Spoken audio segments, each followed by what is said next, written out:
Tom T. Moore. First Contact, Conversations with an E.T. About the book Telepathic Contact with an E.T. on Another Planet. In this book you'll learn, telepathic contact is possible with E.T.'s first public contact by the Pleiadians is in 2015. The Greys will come to apologize for kidnappings. A first contact team arrives in 2017 from Sirius B. Portal hopping is used to travel the universe. Detailed descriptions of a mothership and crew. Translation devices for every planet's language is the history of the real war between galaxies. About the Federation of 200 planets we will join. There is another universe we think is ours. This is vital information you need to know now about our past, present, and future contacts with ETs. Preface. Since my last book was published in 2010, I've continued to ask hundreds of questions during my meditations. I had wanted to compile a book on my conversations with my own guardian angel, but the amount of work of combing through over 5 years of communications was daunting. In 2008, my angel introduced me to a member of my soul group, or soul cluster. I've asked many questions since. Then one of my weekly newsletter subscribers, Jim Connell, sent me a compilation of all the questions I had asked about these ETs, and I realized how easy it would be to arrange the many questions into chapter subjects. Synchronistically, I started to receive a flood of questions about these ETs. Events were conspiring for this book to come together. I even asked my guardian angel if this was the book I was supposed to write, and he said I was already behind timelines 7 and 8. You'll learn about timelines in this book. Besides Jim, several people helped with the initial editing and thematic arrangement of the material in the chapters. Special thanks goes to Helen K. Ahi, who edited several chapters, plus Antonia Witt, Reverend Dr. Karel Zayane, Peggy Sealfin, Margaret Lubon, Darlene Kirk, Teresa Austin, and Shauna Holmes. Thanks also goes to my freelance professional editor Roland Morse, who did the first read-through and who also edits my weekly newsletters. I also would like to thank Melody Swanson at Light Technology Publishing and her staff, including my editors Barry Montgomery and Monica Markley. Light Technology has published all 3 of my books. I can't forget my family, as we hopefully look forward to a great adventure coming our way in a few years. They have accepted the changes in the direction my life has taken since 2005. I still plan to publish a book on my conversations with my guardian angel, but my next book will probably focus on Atlantis, Mu, and Oz, as that material is quickly coming together. Introduction. If this is the first time we've met on this journey we call life, then I need to give you some history of how I arrived at this point in time. You don't just decide to pick up the phone one day and ask, "Now what is that planet code?" to dial someone in another star system. For me, it began in 1979 when I began recording my dreams each morning. Less than 2 weeks later, I had a very vivid dream of an explosion with a woman and some men somehow involved. My wife and I owned an international wholesale tour company at that time and had planned a trip to the World Congress of Travel Agents to be held in Manila in the Philippines. It was such a strong image that we canceled our trip to Manila and added days to stays in Taiwan and Hong Kong. On the first day of the Congress, terrorists exploded a bomb at the front of the hall where I normally like to sit, injuring 10 people. An investigation found that 4 men were involved, along with a woman who worked in the Philippine Trade Office in the United States. I vowed then to record my dreams the rest of my life, and since then I've had other precognitive dreams, such as the Delta Airlines crash at the DFW airport in the mid-80s, the Challenger shuttle explosion on takeoff, and the 9/11 attack. But what was even more important was the discipline of remembering the dreams each morning, dragging them up from the distant recesses of my mind. Most benevolent outcomes and guardian angels. About 15 years ago, I began experimenting with requesting most benevolent outcomes, MBOs. I won't go into too much detail here, as that's covered pretty thoroughly in my first book. I will say it is the best modality I've ever found to reduce stress and fear and put you on an easier path in life. One of my subscribers to my weekly newsletter compared the law of attraction to driving an old Ford Pinto and requesting MBOs to driving a Ferrari. Both may get you there, but the Ferrari gets you there a lot faster. You just say, "I request a most benevolent outcome for _ thank you." It's that simple. What I did not understand at that time, and only learned years later, is that requesting MBOs has additional side benefits. It raises your vibrational level, which some people term ascension. It keeps you on your soul path or contract, which is the path you chose prior to birth for the greatest learning, challenges, and successes. As we are veiled from knowing our true soul selves, we have free choice in this life to choose whatever path we wish. Therefore, we stray off the path quite often. Requesting MBOs keeps you on the straight and narrow. In 2005, my wife and I attended a seminar held in Sedona, Arizona, by Richard, Dick, Sutphin. It was designed to increase your psychic senses. I had attended a couple of his seminars previously and didn't feel I would learn much more, but my wife wished to attend, so I was there to support her. Was I wrong? On the second day, Richard was going to put us into an altered state to give automatic writing a try. Previously, Robert Shapiro, to whom I dedicated my first book, had channeled for me a Native American shaman named Reveals the Mysteries, who lived in the 1600s in the western United States. That's possible because all of our lives here on Earth are taking place at the same time, as time is an illusion. In a way, you can compare it to the movie The Matrix. I decided to try and contact him to ask why I was the major person promoting this fantastic modality of requesting MBOs. After Richard put us under, I thought, Reveals the Mysteries, are you there? He responded, yes, I am. And I thought, wow. I proceeded to ask him my question, and he responded by saying that I was a Native American shaman living in the same time period with another tribe. My name was Stillwater, and I had decided to incarnate to live in the 20th and 21st centuries to reintroduce people to the gentle way. He said I was to write books. I resisted, saying I was just a business sort of guy, thinking that I would be continuing with my international film distribution work until I retired. He said, no, books, very emphatically. During the 3 months that followed this revelation, I wrote my first book using The Gentle Way as the title, which I had received that first time. I continued my conversations in what I would describe as a light alpha state. If you go too deep into the theta level, you really are not able to function to ask questions and write or type the answers. And when you come out of this alpha state, it is like waking from a dream. Soon you can't remember almost any of the answers, you have to read them. Eventually, I started communicating with the being I believe is my own guardian angel. I asked him his name, and he said, oh, your vocal cords are not made to pronounce angelic names, so you can call me Tom, Dick, or Harry, but Tom might be a little difficult in your meditations. I thought about it for a couple of weeks, and one day, the name Theo jumped out of my subconscious. These beings are really old whole souls who volunteered for the work of overseeing all of our lives on Earth. There are a little over 1 million golden light beings. They emanate a golden light because they are so old and knowledgeable, taking care of all the souls having lives on Earth. I'll go into much more detail about this in my next book. I've since asked my guardian angel several thousand questions, many of them sent to me by my newsletter subscribers. My angel says that he sends me thought packets. This is information that is filtered from the right brain to the left brain, and the interpretation of person of these packets is governed by his or her beliefs and knowledge. Later I learned that I've done this in literally hundreds of other lives, as he says I'm one of only 10 people on the planet right now who have incarnated over 1,000 times. My angel states that the gentle way dates all the way back to a life I lived on the continent of Atlantis, what was left of it, about 200 years before it last sank into the sea. I was inspired to create the Gentle Way modality. Why Tom was chosen as a grassroots contactee. As you'll read in the following chapters, I was chosen to be one of 12 grassroots contactees in 2017. Why was I chosen as one of the 12? First, you'll read how Antura, my extraterrestrial contact, and I are members of the same soul group, or cluster as my angel calls it. Each soul cluster has on average between 6 and 12 soul fragments. Our soul cluster consists of 8 fragments having Earth lives. Naturally, communication would be easier between us. You could compare it to twins who know what each other is thinking, but in this case, it would be like twins on steroids. Second, both Antura and I are from that same water planet in the Sirius B star system. I learned that I've had thousands of lives on that planet. Third, I've been in the international film and TV distribution business for over 30 years, and have been involved in low-budget movie and TV show productions. You'll see where this plays an important part later in the book. Fourth, my guardian angel is also the angel for Antura during his many lives on Earth, so it's easy for the two of them to communicate.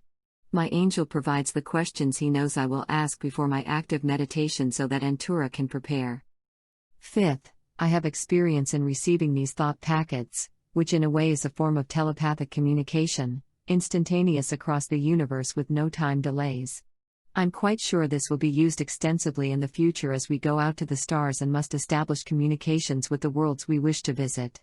Each Earth starship will have one or more members of its crew who will be trained experts in this form of telepathic communication. One thing I must explain. The rule for communicating with Antura was the same as it is for communicating with my guardian angel, or any other being with whom I now communicate. Antura is not allowed to respond to a general question about, let's say, his appearance or a detailed description of the mothership he will arrive in. I have to ask every single question regarding details. He can answer those. A simple explanation is that this is the major difference between what I do in a light alpha altered state and what a trance channel does when he or she steps away mentally and allows another being to take over and discuss a subject that being wishes to discuss. I'm given much more detail, but I have to ask the questions. Neither Antura nor the angelic beings will provide answers for questions I don't ask. The questions I asked span a period of 5 years. I compiled the questions into chapters on the same subjects. As an example, I might ask a couple of questions about the mothership 1 year, a couple the next year, and 6 months later 2 or 3 more. It would have been too confusing to list all the questions in chronological order. Now for the story of how I was introduced to my brother on another planet.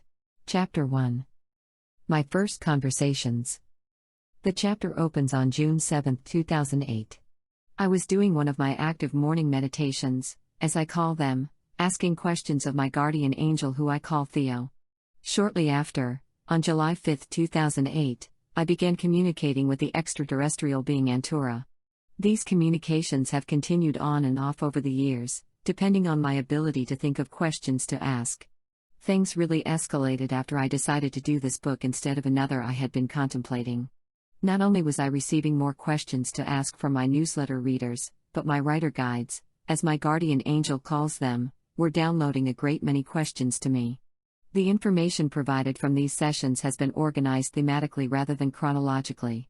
An occasional symbol appears to represent a new session. Someone channeled that between 2015 and 2025 we will know for sure of the existence of other extraterrestrial civilizations. Is that energy still in place? And if so, how will that come about? An interesting question. Yes, they will begin making themselves known by then, as you will be at a higher level of vibration and spirituality, having learned secrets kept from you for hundreds and even thousands of years. It will make it that much easier for the governments to finally acknowledge that they have been in contact with these civilizations for many years. Naturally, as you've read and heard, the process will be a gentle one with petite human-looking, non-threatening peoples being the first to make contact. Certainly it will cause a sensation even under these parameters, but the beings who will come forward will have had much experience in these matters with first contacts on other worlds. They will make their existence known in the most gentle way possible so as not to frighten too many people. Will it be in the United States first? No, not necessarily. It may very well be in Europe. What extraterrestrial civilization left artifacts of itself in Europe? There have been several, if not many, that have left artifacts, but certainly someday artifacts from your Syrian neighbors will be discovered, but that will be just the start. They will be able to point these artifacts out to you at some future point. When you said the Syrians would point out artifacts to you, was that a general statement or me personally? It will be you personally. You will have the privilege of meeting a Syrian one day. That will be fun. Will I have previously known the Syrian I will meet in this life? Yes, you will have known him quite well, and no, he is not a future incarnation of you. He is a friend, and yes, he will still be alive when you are born into that life. So will he be on the planet I will incarnate on, or will he be on another planet? No, he will be on the same planet. He wishes to greet you in this life to give you a glimpse of your next life. You will have a very nice chat. He will have answers to all your questions.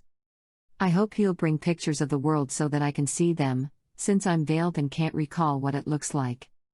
Yes, I'll mention that to him. Pause, he says that he'll be happy too. So he's tuning in on our conversation? Yes. You can speak to him if you wish. I prefer to put together some questions first. What is his name? That will be a little difficult for you today. When an extraterrestrial visits Earth, how do they keep from being veiled too? An interesting question. A complicated answer could result that is beyond your knowledge and comprehension at this time. Let's say that they have devices that act as a barrier to both the negativity of this planet that you're able to live with and any veiling that would try and cloud their memories. Antura. Is the Syrian's name Antu? Fairly close. My Syrian friend Antu, can you get me any closer to correctly pronouncing your name? Hello. I am sending these thought packets to you and receiving you clearly. Antu is fine for the time being. We will get closer in the future, and I believe your computer will be able to adjust my name all at once, yes? Yes, of course. I have not written down any questions, so I'll just ask them as I think of them. Please feel free to add information if you think I can receive more at this stage in my development in this life. Yes, proceed. Have you had any Earth lives before? Yes, quite a few. We have known each other in both Earth and Syrian lives. Then you are on the planet I will incarnate on next, is this correct? Yes, quite so. I will be waiting for your birth with great anticipation. How old will you be in my terms when I am born there? More on the order of 400 years. Yes, that's close enough for today. I know you are still having a little problem with numbers, but that's fairly close. I've been told that I will actually meet you in this life. Is that correct? Yes, absolutely. It will be fairly soon, even in your terms. In the next few years, we will be allowed contact, and you're first on my list. Will I just meet you and no one else? That hasn't been decided yet. It will all depend on how you and the rest of the Earth people are progressing at that time period. We see things really picking up, although it is difficult to tell. Yes, there are still the wars and such with your country as one of the big instigators, even though it is not viewed that way. But soon things will turn inward due to all the financial and other problems brought on by hurricanes and also earthquakes. Things will become much more peaceful, even though it would seem that you are opening the door for more conflict. It will be taken over, if you will, by the European Union, which will handle these matters quite satisfactorily. Will there be any chance of a ride in your ship when you come to Earth, or will that not be allowed? No, you will be one of the first to enjoy that experience. That's fantastic. I hope I'm not too old in Earth terms to enjoy the meeting, and to. No, not too old. Will you be an ambassador to our world, or will this be a private meeting that is not publicized? Good question. Yes, this will be more private. You will be told where to go to meet me, and we'll have a nice discussion, several actually, both aboard my spacecraft and in another suitable setting. You don't speak my language, do you, Antu? No, I don't. Right now, of course, we are using these thought packets, as they're called, to communicate, but when we meet, I'll use a simple device we developed long ago for communicating with beings across the universe to translate what both of us say in an easy manner that will not be distracting to you. It is instantaneous in its operation. You said I was first on your list, so when will you contact any others? Soon after my contact with you. The other two will be prepared more as I'm preparing you so that you will not be frightened. That's another reason for what I hope will be many communications between us in the coming years. Yes, I'm sure we will. Let's see about other questions. Do you have what we would consider some type of family unit? Absolutely. I have my mate and children, although I am still considered young by our standards. Do you want to try the age again with me? More in the 450 to 500 range. What work do you do? I am part of the group that opens up or visits new worlds and assimilates them into this federation of planets. Are you part of my soul group? Yes, I am. That is a very good observation, or conclusion, shall we say. I was sort of sent on ahead to assist you not only in your present life but the next. We'll take good care of you, I assure you. Gee, thanks, bro. Not sure how that translated back to your language, but here it means a close friend, like a brother. Yes, it did translate that way. How many planets outside of your solar system have you visited as part of your work? Good question. A lot, certainly 20 to 30. Do you stay an extended time or a short time? It varies according to what is needed. Most of my stays have been short to medium. We try not to be too obtrusive. We offer our assistance, make suggestions, very gently, shall we say, and then set up future meetings for others who have specialties needed by that particular people, as we shall call them, since they run the gamut from humanoids to other types of beings. Then when you visit here, have you already started communicating with others? Yes, but only one or two. Okay, I guess that's all my questions for today, except for your name? Want to give it a try? Anchurara? Very close. Thank you, for your work. It will be quite important someday, these chats we are having. You'll see. Author's note: I was finally able to get his name one day when I received the pronunciation Antura. Antura, how do you know on which days I will wish to speak to you? It is quite easy. I received this information in meditation, which as you know is much easier to accomplish than in the third-dimensional focus. So with whom are you speaking? My own spiritual advisors. They are not the same as your group of guardian angels, who are actually golden light beings. We do not need the same level of assistance you must have during your earth lives, which are much more difficult than ours. Okay, that's all I have for the present, Antura, unless I've missed something that you would like to discuss for a minute or so? No, I must wait for you to come up with the questions, as they must be generated on your side as you develop more of an awareness and understanding and as you see gaps in what you have asked before. So I wish you a good life and a wonderful day too. Before you go, why is it you are limited in what you can answer for me, yet a trance channel, let's say, can speak at length on a subject and answer questions? A simple explanation would be that spiritual entities like myself can choose a topic of discussion, but in many cases, it must remain on somewhat of a general level. When they are asked questions, they are allowed to answer those questions just as I am allowed to answer yours. Then it comes down to how well they receive those thought packet answers and how thoughtful the questioner is. Plus, you'll notice there are subjects they will avoid or will give oblique answers to, or at times they will even say they can't answer the question asked. There are rules we must follow in our communication regarding explaining the operation of certain devices, shall we call them, as your scientists must invent those. We cannot give them the blueprints. So, to summarize, there are the general topics that can contain a lot of information, which may not be completely understood at the time of transmission but will be understood in future years. And then there are those questions posed that we can answer directly but with limitations. Human contact. Now I wish to speak to Antura. Antura here. Arriving in a rush, would you say? I didn't think you rushed at all, Antura, as it seems you are always relaxed when we talk. I'm the uptight one pushing to get in all my questions in a limited time. True, but on this occasion, you decided to meditate even though you awoke late. It's one of those free choice decisions that was not totally expected. Sorry to throw everyone off today. That's perfectly fine. It is my job to be available when you wish to speak to me. Antura, when you prepare to communicate with me, do you already know the questions I'll ask beforehand?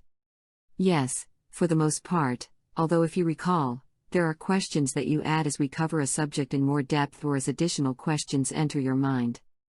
So I assume my guardian angel apprises you of the questions? Quite so.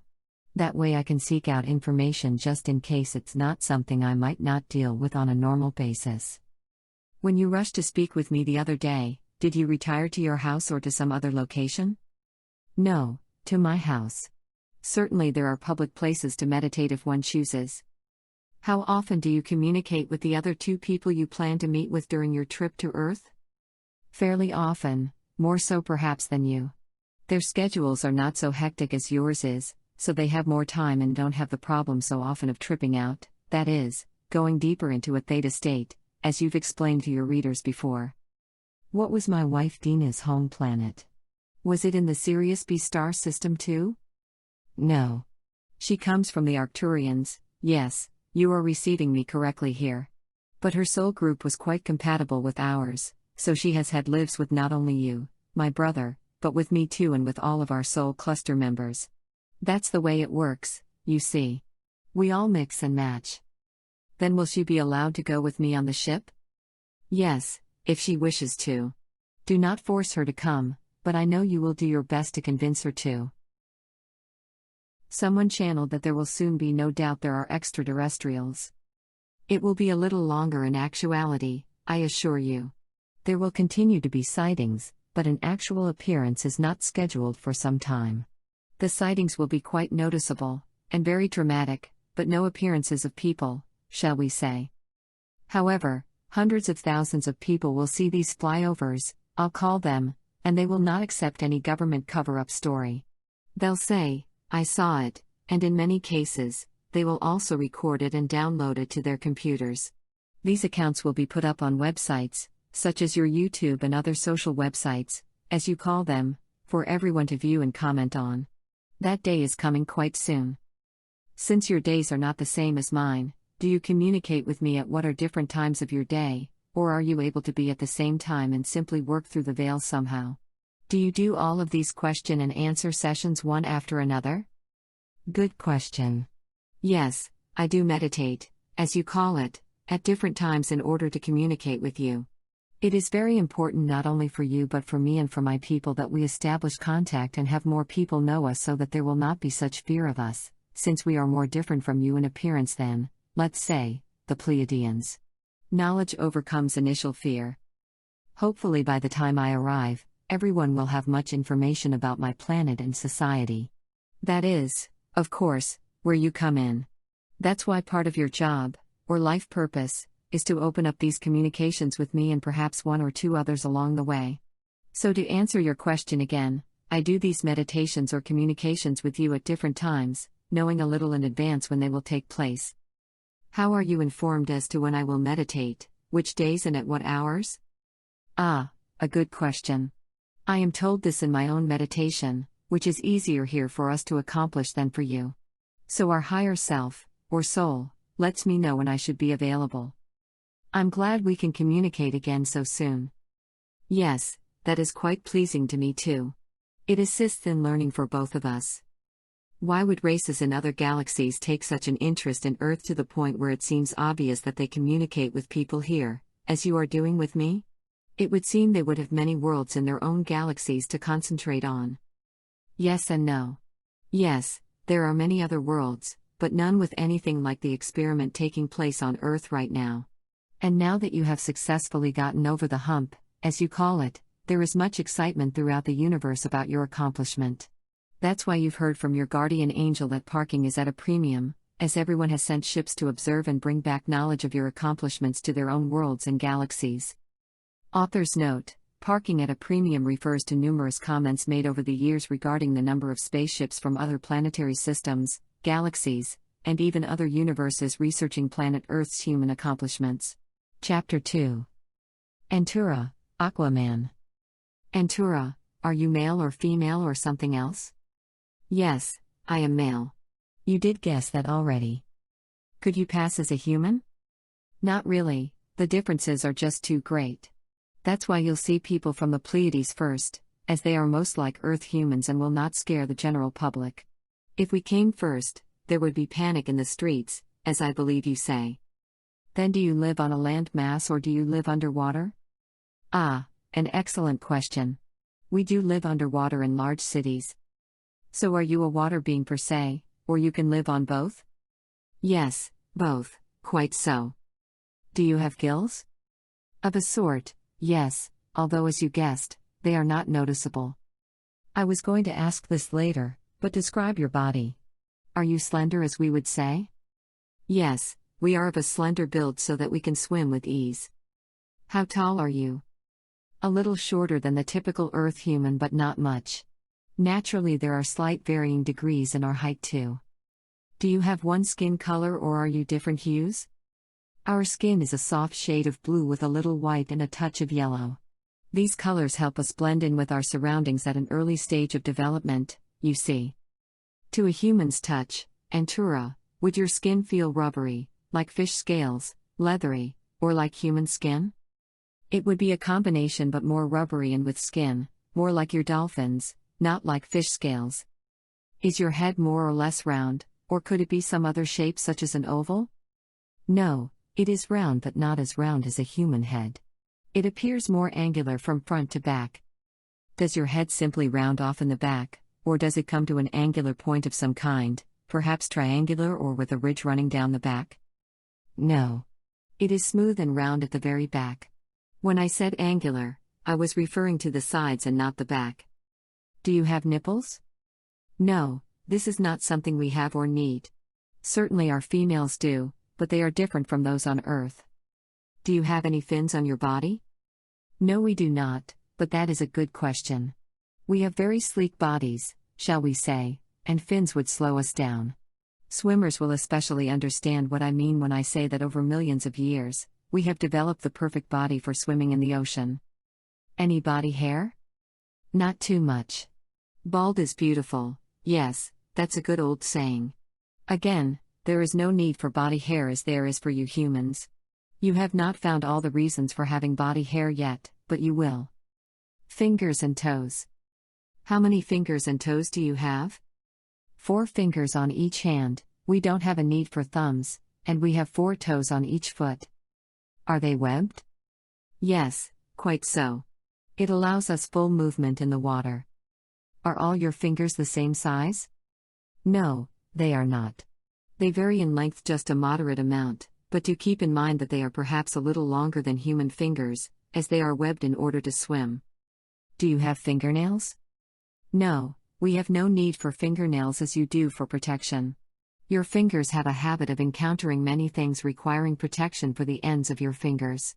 Our fingers do not. Do you have joints in your fingers, and if so, how many? Yes, we do have joints, 2 to 3 on average, depending on the length of the finger. What about joints in your toes?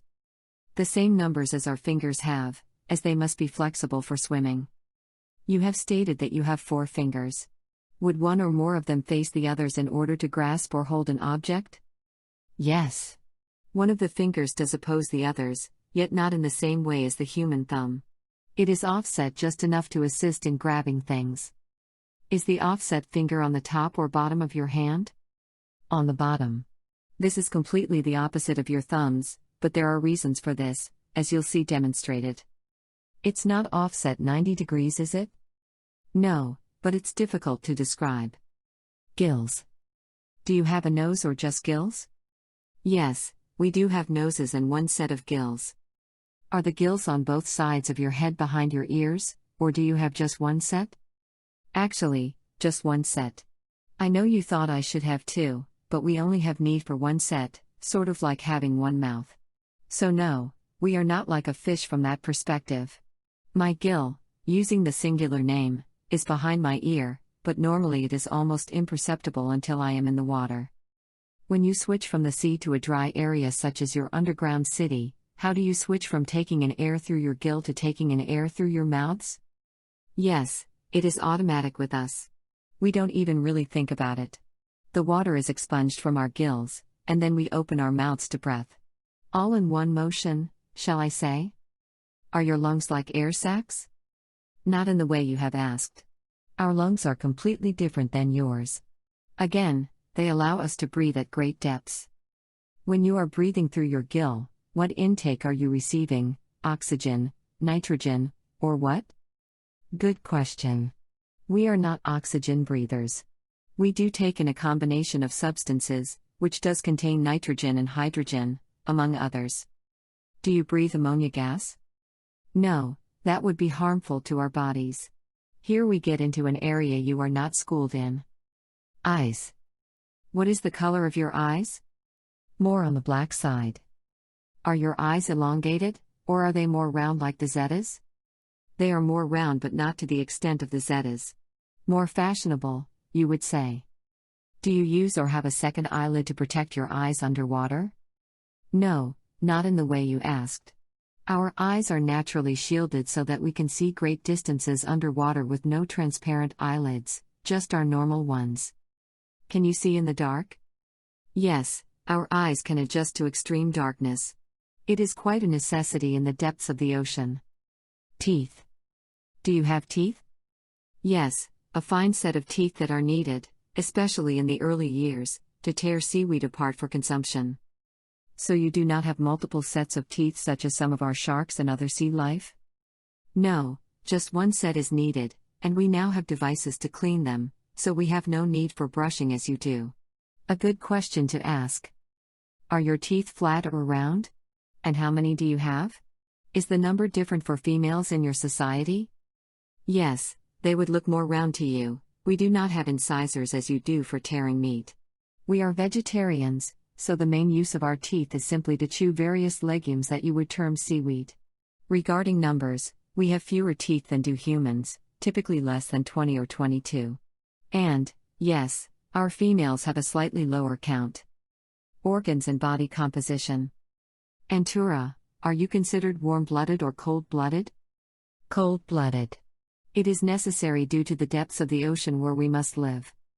What is the color of your blood? Red, but not the same color of red your human blood is, it is certainly a lighter shade. Do you have multiple organs, such as more than one stomach? Yes, we do have multiple organs, a couple, not including the stomach. Would one of those be the heart? Yes, we do have two of those. You are receiving me correctly. Is the reason for having two hearts because it enables you to dive to great depths where you need a system to provide you with blood? Quite so. We must have a larger capacity to pump blood at those depths, and having two hearts is really better than having one large one, as our chest would have to be much larger to contain one massive heart. How does the rest of your body handle swimming to these great depths? Good question. Our bodies are constructed more on the order of fish. You've seen videos or images on TV of fish swimming around deep within the ocean with no problem, and their molecular makeup is the same as in our bodies. Your scientists have done studies on why water pressure does not affect the fish swimming in your ocean, and one of them could explain this body construction in more scientific detail. So although we are humanoid, our interiors, shall we call them, are extremely different from yours, as we have adopted over millions of years to living where we do, just as human bodies are built to withstand extremely hot and extremely cold temperatures. We could not. We would have to wear special suits, almost invisible to the naked eye. Regarding the pressure of our oceans, yes, I would say it is similar, but not exactly the same, as our water is made up differently from yours. Again, this is something your scientists will find quite interesting to study one of these days, how your water differs from ours. Do you have a rib cage similar to ours? Yes and no. We do have rib cages, but they are different from the human ones. How different? A different bone structure and arrangement would be the best description I could give you. Would the rib cage be located higher or lower on your body, Antura? Let's say it extends just a little lower. So just to make sure I got this right, your rib cage extends a little lower but has a different design, shall I say? Correct. With a couple of different multiple organs, we needed to place them where they could be protected more in the earlier years of our existence. Eating habits. Do you eat the equivalent of fish in your world? No, we have no need to kill our brethren for food. We gain all the vitality and energy we need from our plant foods. Do you have a food source there that you eat that is also grown on Earth, and if so, is this a food source we already eat or one that we should look into eating in the future? We eat a great deal of food grown in the oceans or processed from the ocean. And yes, that you also have on Earth, and it has even been studied, as it is quite common. But you have not discovered yet how to process this plant for it to be edible and an enjoyable source of energy for you. This will come in time as your scientists continue to study ocean plant life. I would not be allowed to give away all the information, as your scientists must discover this on their own, which they will do eventually. Do you only eat vegetables from the sea? Quite so. We can digest vegetables from the land, but much prefer those from the sea. Do you have what we call stoves? Yes, in a slight way, but certainly far beyond what you know. We just set the dial, so to speak, and our food and drink are delivered or created for us, depending on what we choose. Do you need protein as we do? Yes and no. Certainly there is a need for protein, just not in the amount Earth humans require. Do you use any condiments on your food? Yes, but not a lot. The vegetables we eat are quite tasty themselves, but certainly there are natural spices we can use to enhance their flavor if we wish. What do you drink? Besides water, pleasing blends of teas made from various forms of what you term seaweed. Obviously, these are various varieties of plants that grow profusely in our ocean and are cultivated, as I explained before. When you eat, do you sit around some sort of table? Yes and no. We have a variety of ways in which we typically intake our food. We may sit around on mats or pillows, we shall call them for your purposes. It is similar to how the Japanese people eat. There are counters and, yes, small tables, so there are a variety of ways we eat, but sitting on the mats is the most popular. Good question. How do you clean dishes and utensils, which I assume you use? Quite so. We are not barbaric, I believe the term is. Again, we have these devices to simply insert the utensils and plates or dishes into, and voila, they are cleaned instantly. Ocean living. How clear are your oceans? How far can you see? Our oceans certainly would be even more pristine than the waters in your Caribbean, shall we say. We can see for thousands of feet, over a mile with ease. How deep can you swim? Oh, fairly comfortably at several thousand feet. Normally, there just is no reason to swim much deeper than the level that our cities are on.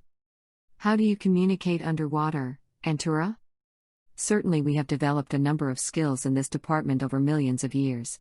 They range from hand gestures and mental telepathy to sounds we can emit underwater slightly similar to those of dolphins and whales on Earth. We use all of them. It is my understanding that you did not begin on land first. Is that correct? Quite correct. In the beginning, we began our lives in the ocean. When or how long did it take you to become amphibian? Quite a few thousand of our years. Our bodies simply adapted to where we could breathe on land and in the ocean. So your bodies were not originally air breathers? No, it took quite some time to reach that stage of development. First visitors to Antura's planet. Did your first visitors from other planets in, I assume, the Sirius B system contact you in the sea or on land? In the sea. Keep in mind there are other water planets in the Sirius B system, so they were quite capable of being able to contact us in the sea, although several thousands of years before we advanced as a society. Their religious leaders, shall we call them, made sure they began working with us at an early stage, as it was understood we would be bringing new blood to interact with these ancient societies. Do you wear any coverings for your feet, either in your cities or on land? Yes, a form of sandals in the city and more durable footwear on land, as yes, the ground can be quite hot. Although since our force fields handle all of this, we prefer a comfortable sandal. Do you wear a hat or any protective clothing when you go on land on your planet?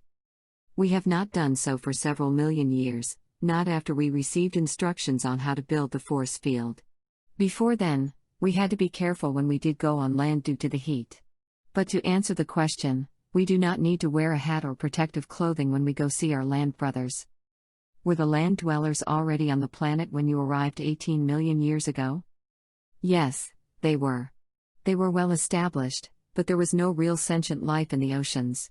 So we were invited, in a way, to settle there. So do you have muscle groups similar to Earthlings, or are they completely different? Completely different, yet a few are similar, that's the best way to describe them. Naturally, being humanoids, we have to have some muscle groups the same, yet we have muscle groups dedicated to being able to swim. I assume you have no reason to have gyms as we do on Earth? No, not in the least. We get plenty of exercise when we swim, as we love to do that. When you enjoy something as much as we do swimming, then it is not a chore. Scuba diving enthusiasts on Earth will certainly understand these comments. Length of lives. Antura, how long are your lives? We transition after 1,200 to 1,500 of your Earth years. We do not have the great challenges you have on Earth, so we can live longer, and of course our scientific progress allows us to live longer than we would want to live on Earth. Why is it that you transition after 1,200 to 1,500 years or so? Is it because your organs just wear out? Exactly. Even though our bodies do not experience all the stress and disease your bodies do, eventually they do wear out, and it is time to transition and get a new body. Do your people become frail with age? Yes, the body begins wearing out, and we do move more slowly and swim more slowly as we near our transition point. Egos. Do other beings, including you, have egos? No. Not in the same way as you. Keep in mind that you're veiled and, therefore, the ego side of you is in control. We are much more centered, having full knowledge of our whole beings, so egos do not enter into the equation. That would be the best description I can provide. So no other beings in the universe have karma or the need to balance as we do, is that correct? Correct. No one else is veiled except Earth humans. What vital life force powers your bodies? Are all your people fragments of whole souls? Yes, they are. Their souls are capable of having several 100,000 lives going on at the same time across the universe, so these are fragments of themselves. The life force comes from our own creators and, beyond that, the creator of creators. Does every being believe in a creator of this universe? We can't rule out that there might be some societies that do not, but overall, yes, they do. Again, they are not veiled as you are. Aren't Creator, God, and all that is simply interchangeable names? Yes. I guess that's all the questions I have for today, Antura. You certainly opened my eyes to the great differences there are between us. I trust we can work on that so that it will not seem so strange to me. Of course. That's the purpose of these exchanges, to let people know about the vast differences just between humanoids, not to mention all the other forms of life in the universe. You will be amazed. I hope you can bring photos or some sort of images of them when we visit in the future. Yes, certainly I can and will. Chapter 3. Antura's Planet. How long has your race been in existence? Longer than you can imagine, millions and millions of years. Have I had previous lives on this planet, and if so, why this particular planet? The answer is yes to your first question. You have had a number of lives on this planet over the ages. You had lives here before your Earth lives, so you can imagine how far back in your time terms this would be. Why so many? Our soul group was attracted to this creation millions of years ago and started having lives here. It's the same attraction that causes souls to want to have lives anywhere in this universe. They are attracted to what they can learn and how they will learn it. When was my first life on your planet? How many years ago? Quite a few million, as you might imagine. Certainly over 10 million years ago. Is it more than 10? Oh, yes. More than 20 million? It's a little less than that, more on the order of 18 million or so, give or take a few years. Where did our souls come from? Another universe? Exactly. We were created by another creator and were drawn to this universe. We had no physical lives in that universe before coming here. About the planet. Is your planet larger, smaller, or the same size as Earth? It is a little smaller. Let's say, for your purposes, around 25% smaller. That's a close approximation. Tell me a little about your planet. Does it have one or two suns? 2. It's a binary sun system. Does your planet have a day and night as we do, or is there no actual darkness since you have two suns? There you have it. There is a time where the suns are not completely visible, so that creates the darkness. Is this every day or during what we would call seasons? Good question. Yes, this is more during seasons as compared to a daily occurrence. My planet revolves at a slower rate than Earth, so it takes more time and seems to move at a slower rate. Have we covered the rotation of your planet? It is slower than Earth's. The days would seem longer to you. How long are your days? Your city sits on the bottom of an ocean, I understand. Yes, that's correct. Our days would be somewhat similar to Earth days, as we do allow for rest. Things are much easier here, so we have plenty of time to visit with friends, colleagues, and naturally, our families as well. So our equivalent clock would be more on the order of a 28-hour day. Is your planet a water planet, just land surface, or a combination of both? A combination. Ours is a vast water planet with some surface. I might have surprised you with that answer, but yes, that is the makeup of our planet. Does your planet have ice caps during any time period? Yes, but just a little at one point when the planet is facing away from both of these suns. And it lasts a very short time. Antura, please describe the appearance of your planet from above. Is the water blue or green or some other color? Yes, it's slightly different than you imagine. Sort of a bluish gray. What about the land? Again, it's different. Not brown or green but more of a blue-green. What is the percentage of land existing on your planet? Before, I said it was much smaller than Earth. More on the percentage of 10% to 12%, you are close there. That percentage may seem small, but it does allow for some significant amount of land for those on our planet that are land dwellers, shall we call them. Does the land on your planet have beaches or is it rocky or what? Good question. The beaches are mostly covered with a rocky material, not too far from the look of your coastlines. There are some grainy, sand-like beaches on our world, but they are rare. There are also small coves that protect the land from water erosion. Then the grainy substance that makes up your beaches would not be the same as anything on our beaches, is that correct? Yes, there you have it. Does the land on your planet have the same makeup as land on Earth, or is it completely different? It is different, being composed of other substances and molecules and such. Perhaps it is similar to Earth's, but just not the same composition. Then do you have such basics as iron ore? Yes, but not in significant quantities. I would describe our landmasses as being more porous in appearance.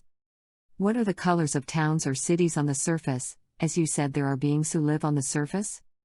Their form of living is quite different. From the air you would not notice their dwellings. Atmosphere. What is the color of your sky above the planet? It changes color due to the influence of the nearby stars or suns, as you call them. It can change from bright orange to yellow to a dark shade of blue as the suns circle around, and we do the same around Sirius B. Does your world have an atmosphere with wind and clouds? Yes, it does have an atmosphere, although the clouds are nowhere near the same as on Earth, as they are made up of different elements from Earth clouds. They are more low-lying but still able to be seen. They have a similar appearance to the clouds of Earth. Billowy at times, especially when there are storms and it rains. There are winds, from what you would describe as a breeze to howling winds. Those on the land have structures that can withstand these winds, or they live below the surface. I assume the atmosphere is not oxygen? You are correct there. Certainly other elements make up our atmosphere, although you are having a bit of a hard time receiving these, as you do not have a scientific background. It is quite breathable for those who live on land and for us who live in the sea, you see. Would this atmosphere be common throughout the Sirius B system? Yes and no. Certainly several of the other planets have atmospheres that are similar but not the same, and then there are planets with completely different atmospheres. It is similar to the differences in your own solar system. And yes, ammonia is one of the elements, along with nitrogen, hydrogen, and other exotic elements. I would assume you wear your protective device when you visit these other places? Quite correct. I'm told that, on Earth, we breathe in 79% nitrogen and 20% oxygen. Is the percentage of nitrogen higher on your planet? Yes, it is in oxygen and much lower, less than 5%.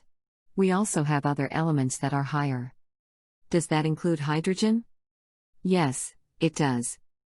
So does nitrogen act as a diluent on Earth? Yes, to a certain extent, but that is not the only reason for this element to be in such a large amount.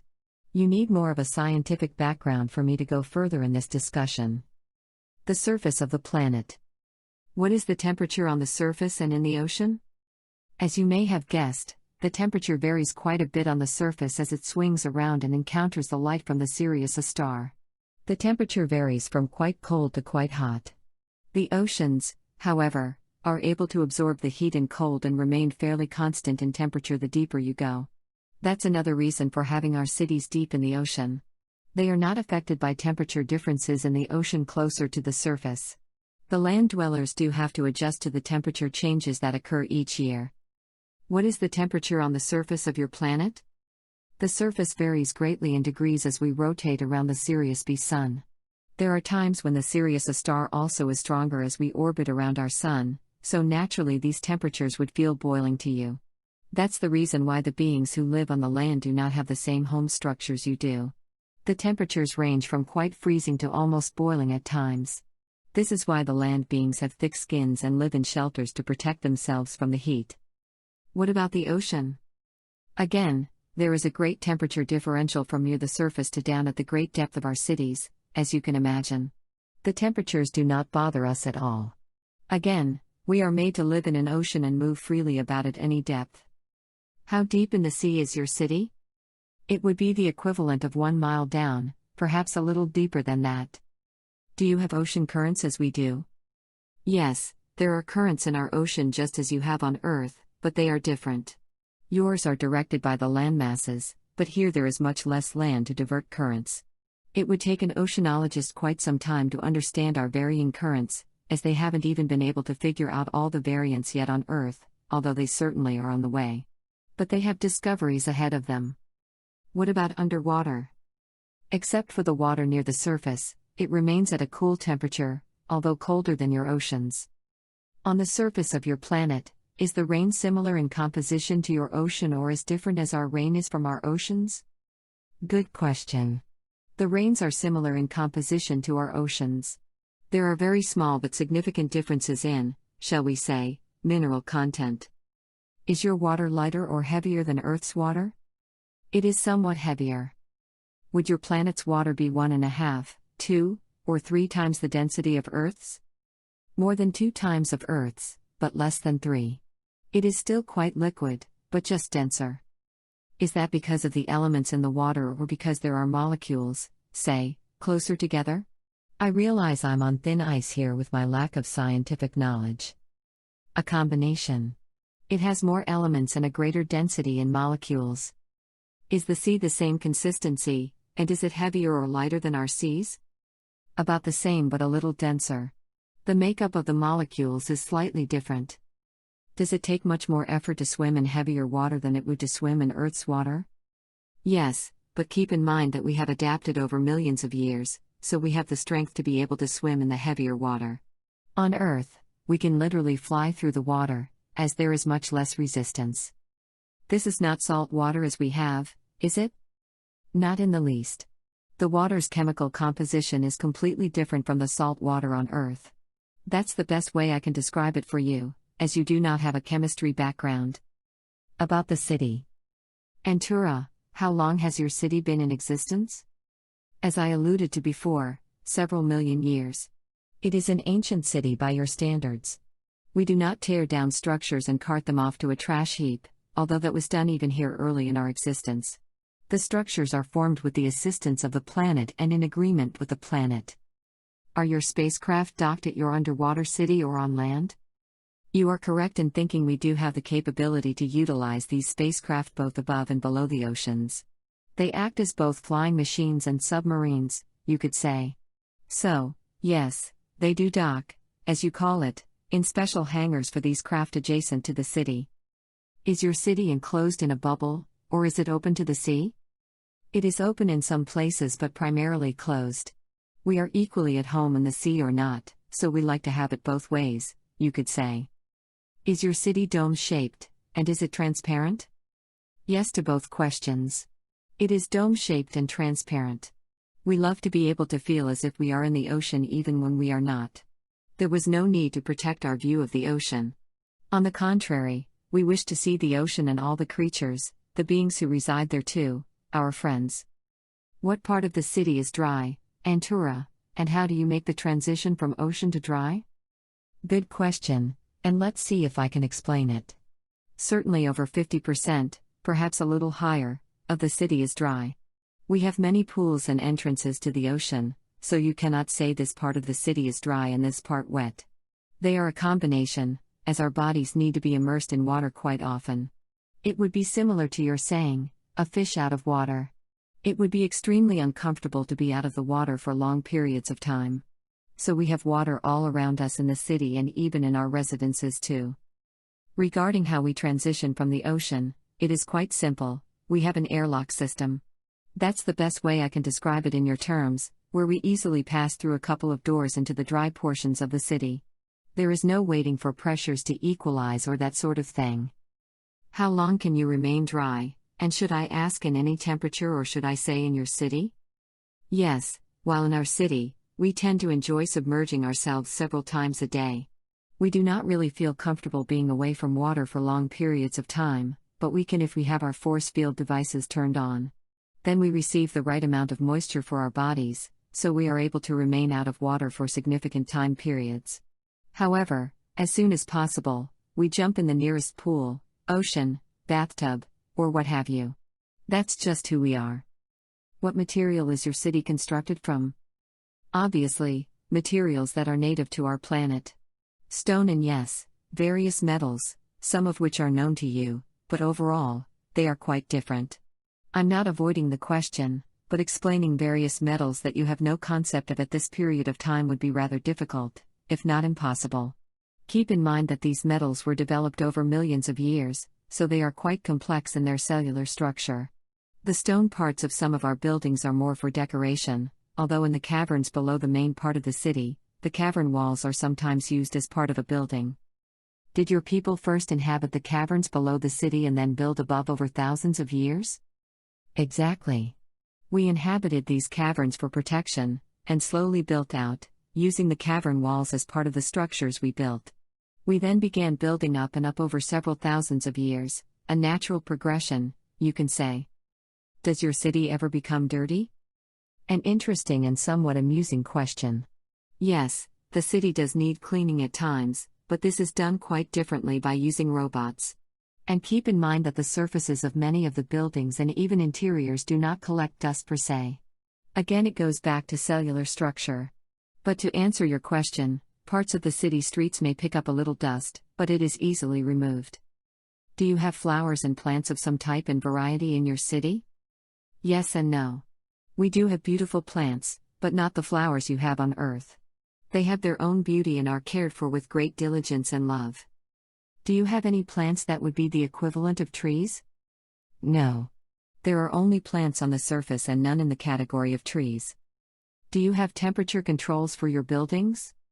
No, the whole city remains at a pleasant temperature for us, so there is no variance in temperature.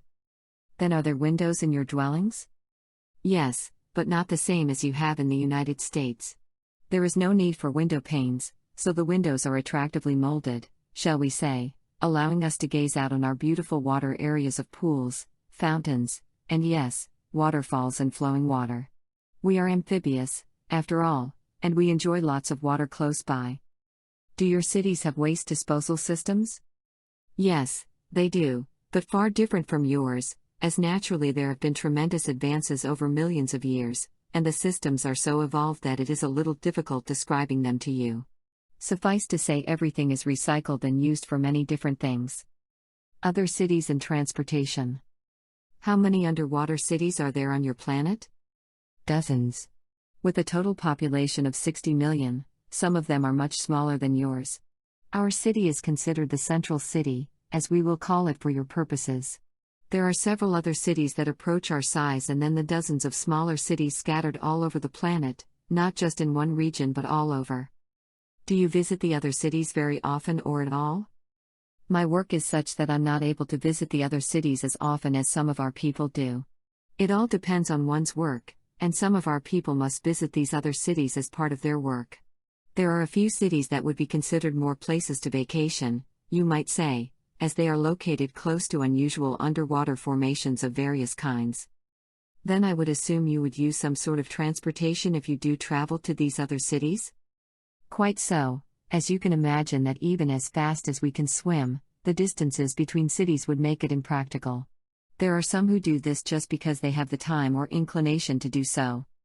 Are these submarine-type craft, Antura, or do you travel through, say, tubes? More the latter. Yes, that's correct. The tubes allow us to travel at quite a high rate of speed while the underwater craft cannot even approach the speed of the tubes. Good question. When you travel by tube, do you travel in some sort of vehicles, either singular or multiple cars, or is there a jet stream of water to propel you from one location to the next? Good question. These are multiple people cars. We will call them inside these tubes and operate them somewhat similarly to a subway system, just much more advanced. What speed do they travel at? Definitely in excess of your fastest bullet trains on Earth. They travel using a form of magnetism, so there is no feeling of speed, similar to that of our spacecraft, a highly advanced form of transportation. What type of transportation do you use within the city? Here it will be a little difficult to describe for you. We do have people movers, shall we say, but totally different from your people movers. It's as if we float on air, but in reality, we use a form of magnetics that propels us across the city. Do they ever break down so that suddenly you can't float? No, these devices almost never malfunction. Energy. What source of power do you use to light your cities underwater? Free energy, which you will soon be developing.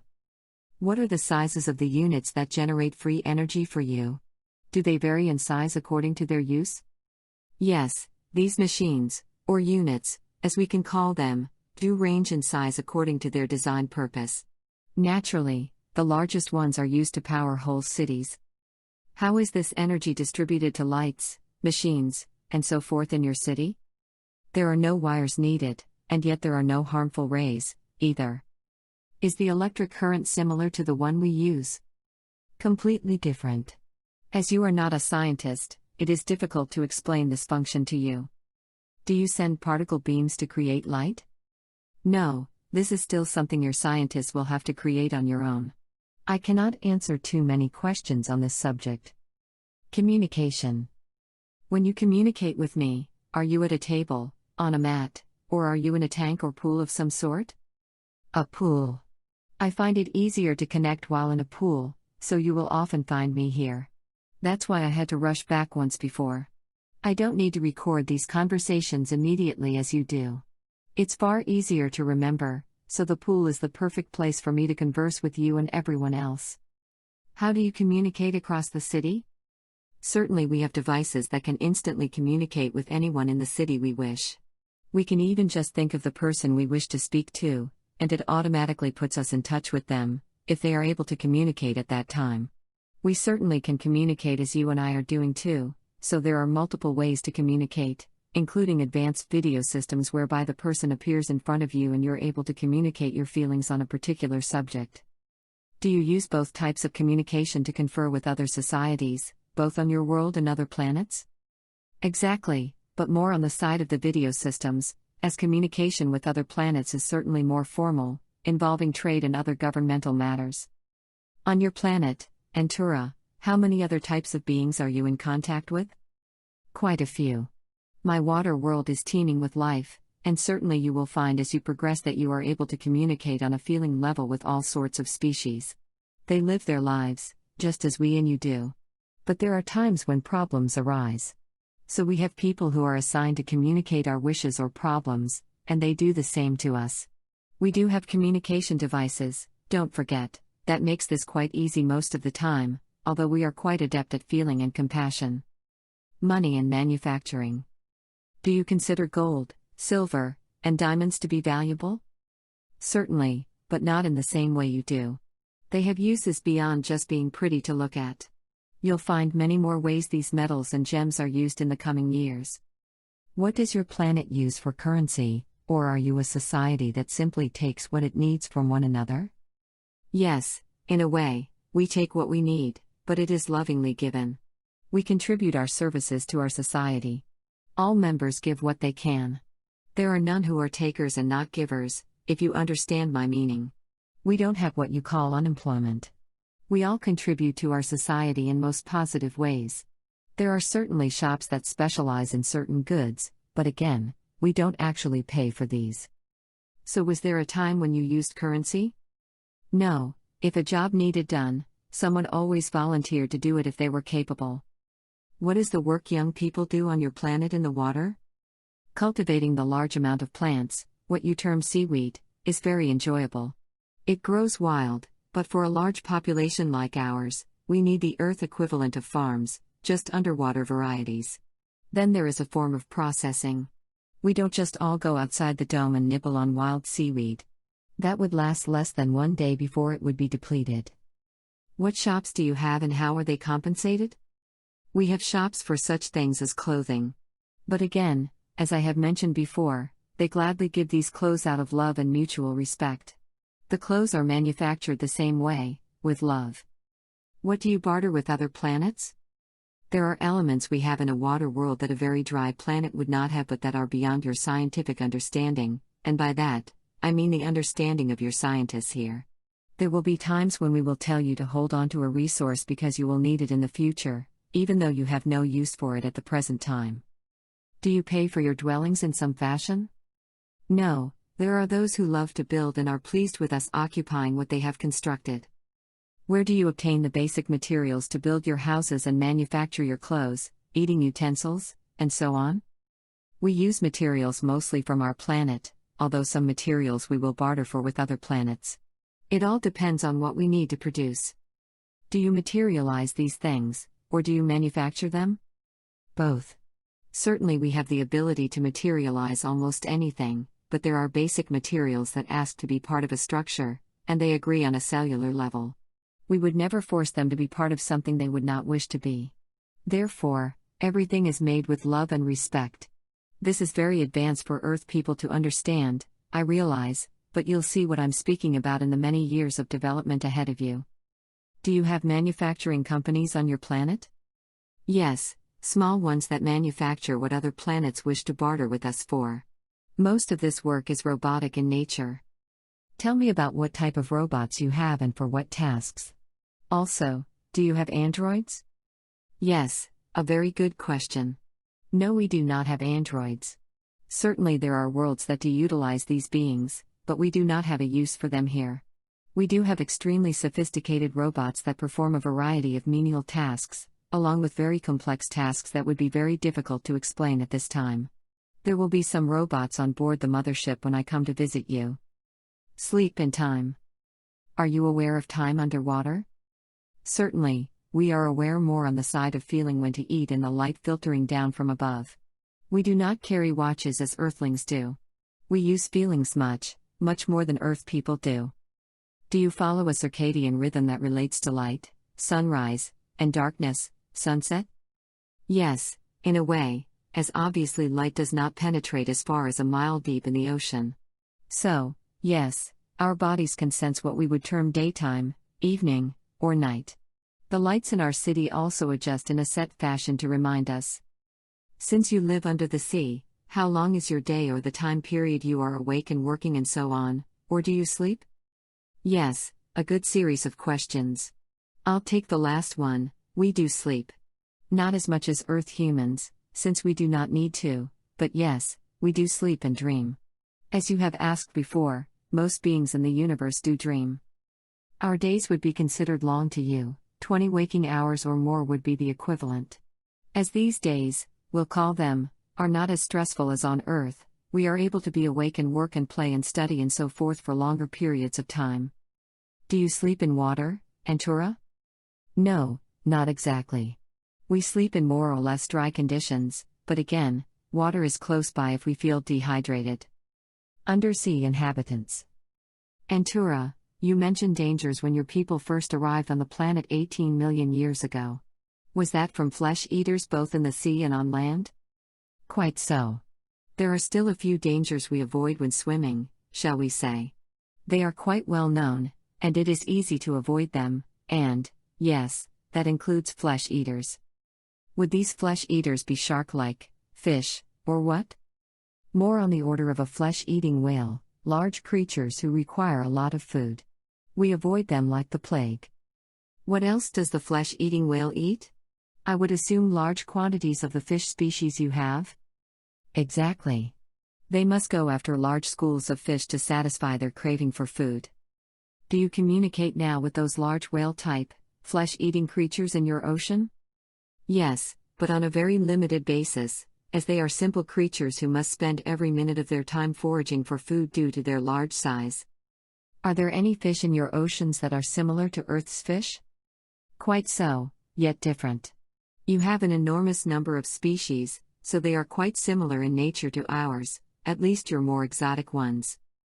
Are there equivalents to our seals and other water-based animals? No, our animals are not the same. Certainly we do have some water-based animals, as you term them, but they would be considered more developed than those on Earth. Do you have coral reefs as we do? Yes, but they are quite different, as the sea life is quite different. Therefore our reef system is different, but it is very beautiful. Naturally, the reefs also play a part in our currents beneath the surface. Surface inhabitants. What about the plant life and other life forms on the surface of the planet, Antura? This is a little hard to describe, but there are a number of exotic plants both above and beneath the sea. Some have brilliant colors while others are a little drab by Earth standards. We do have other land-based beings on the planet. They are not humanoid, are they? No, they are not. They look quite different. Are they four-legged? Yes, some are and some are not. It is not just one type of being, there are several. Are there bird beings? Yes. Would any of these be insect or reptilian? No reptilians, thank you, but yes, we do have some insect beings on the planet. Again, there is some variety, but not nearly the variety on Earth. We have pleasant dealings with all of them. Are they all as advanced as you? Yes and no, again.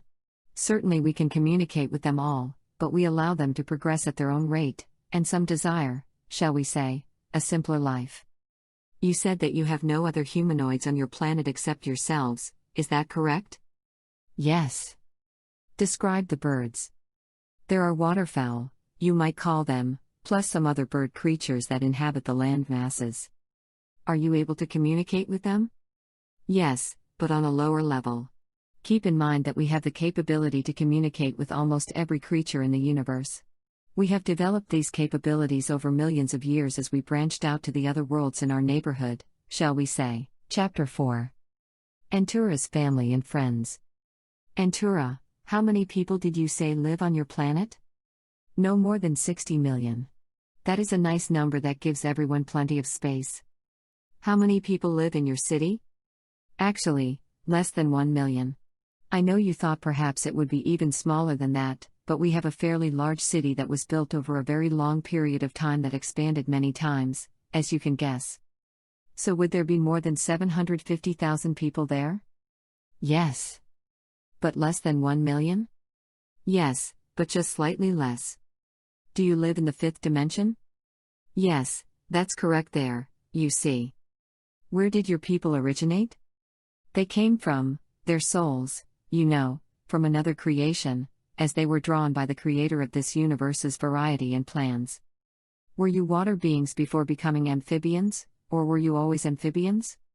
In the beginning, we were water beings, but we developed over time into amphibians. It was simply an adjustment to our living conditions. We enjoy ourselves and have great pleasure in the water, but we also can and do spend time on the land, although, it must be near the water for us to do our meditations and such.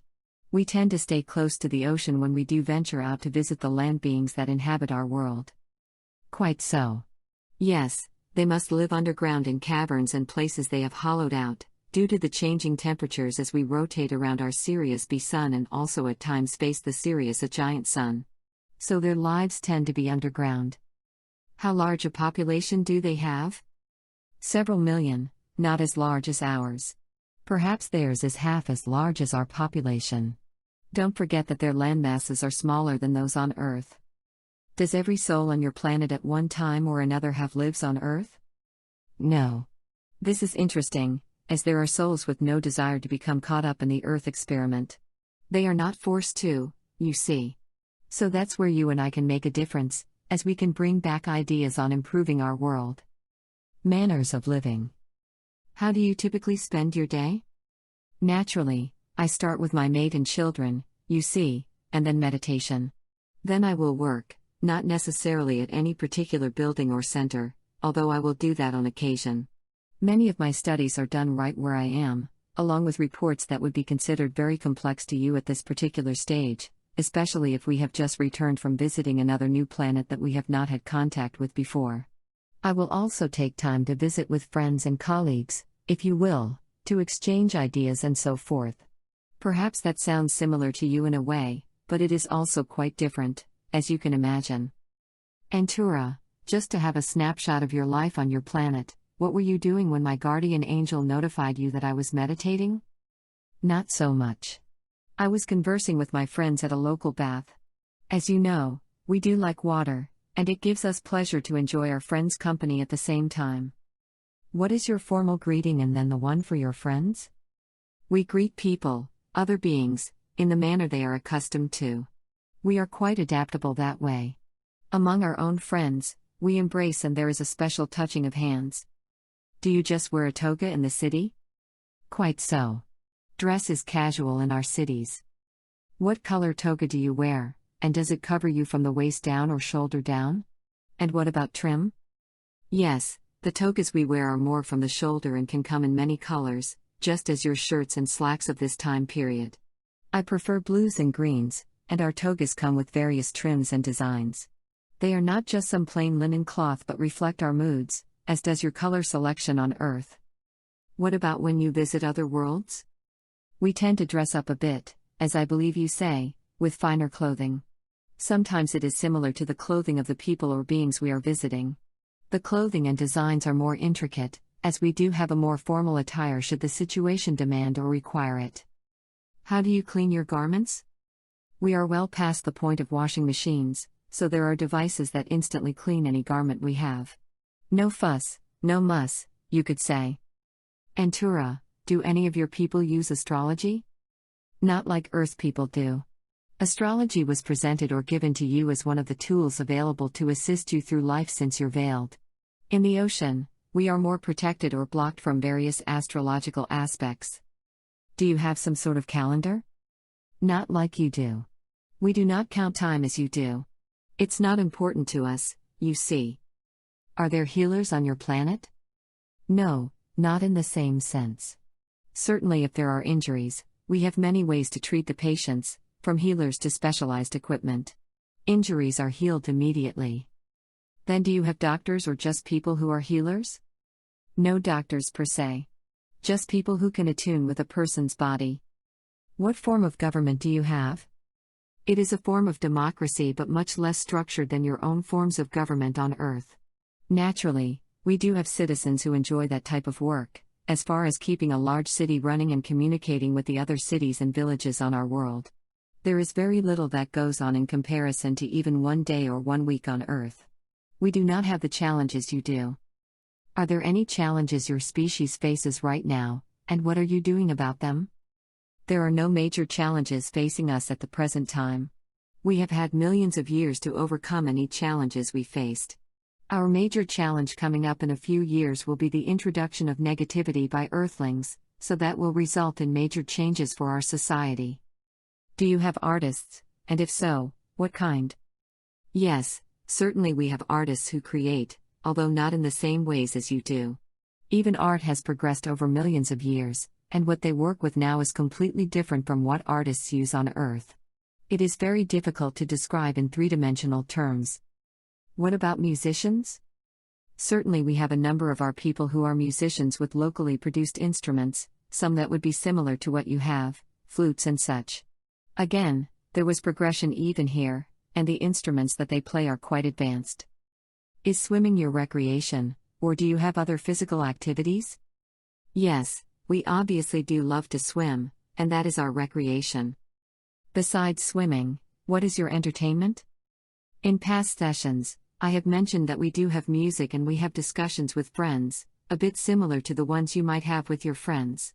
We have a wealth of information at our fingertips about not only our world and star system but any star system across the universe. It would be the equivalent of having your National Geographic and History and Space Information TV channels all rolled up into one. So you don't have games as we do, or do you? No, we do not. That will be one of the things you'll probably introduce us to, you meaning humans, when you start visiting all your neighbors, uncles, and aunts, so to speak. Do you, as a society, ever put on plays on your planet or on the mothership? Yes, there are light-hearted plays presented as part of our cultural enjoyment. And, I will add, we have our own versions of televised dramas too. They are not of a class that your producers and directors are doing on Earth, as we abhor violence, so again, these are light-hearted, amusing productions.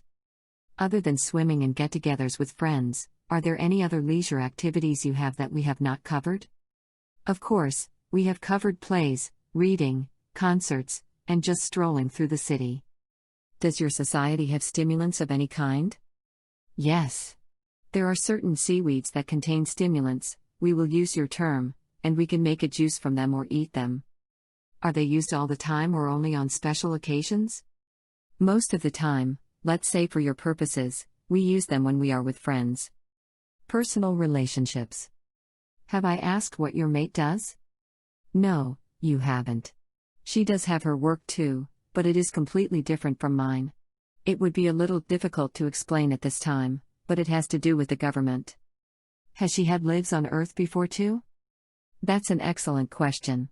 Yes, she has, so certainly that drew us together, as we have had lives on Earth together before, so there was instant recognition. Even if we had not had lives together, the fact that we had Earth lives tends to join our people together as our auras and outlooks and so on are similar. How many lives on Earth has your mate lived? She is a little behind you and me. Yes, she is more in the 600 range, that's much closer to the number. Still, that is a lot of lives, which is why we get along so well together. She is a seasoned soul in Earth lives. Have you or I ever had any lives on Earth with your mate? No. Neither of us had previous lives with my mate, but that is a good question. Her path was quite different from our own. Anything more that you can tell me about your mate's work? Not a lot. It has to do with things that are not even on your drawing boards yet, so it is difficult for me to describe something far beyond your understanding at this time. Antura, how many years is a typical relationship on your planet, or does that vary as widely as ours does? Yes, it does vary, but I would say our relationships, meaning mating in this case, since that's how I understand your question, could be 500 years on average. That would be an average, and certainly there are those on our planet who live together for a much longer time. Do you periodically change mates? Yes, we do periodically change our mates as we grow or go through stages of our lives. We all remain friends, and children are always welcome in our dwellings with the new mates. This is, after all, a much easier existence without the great turmoil encountered in Earth lives. We are a big happy family, for the most part. Please explain about your mate selection and courting.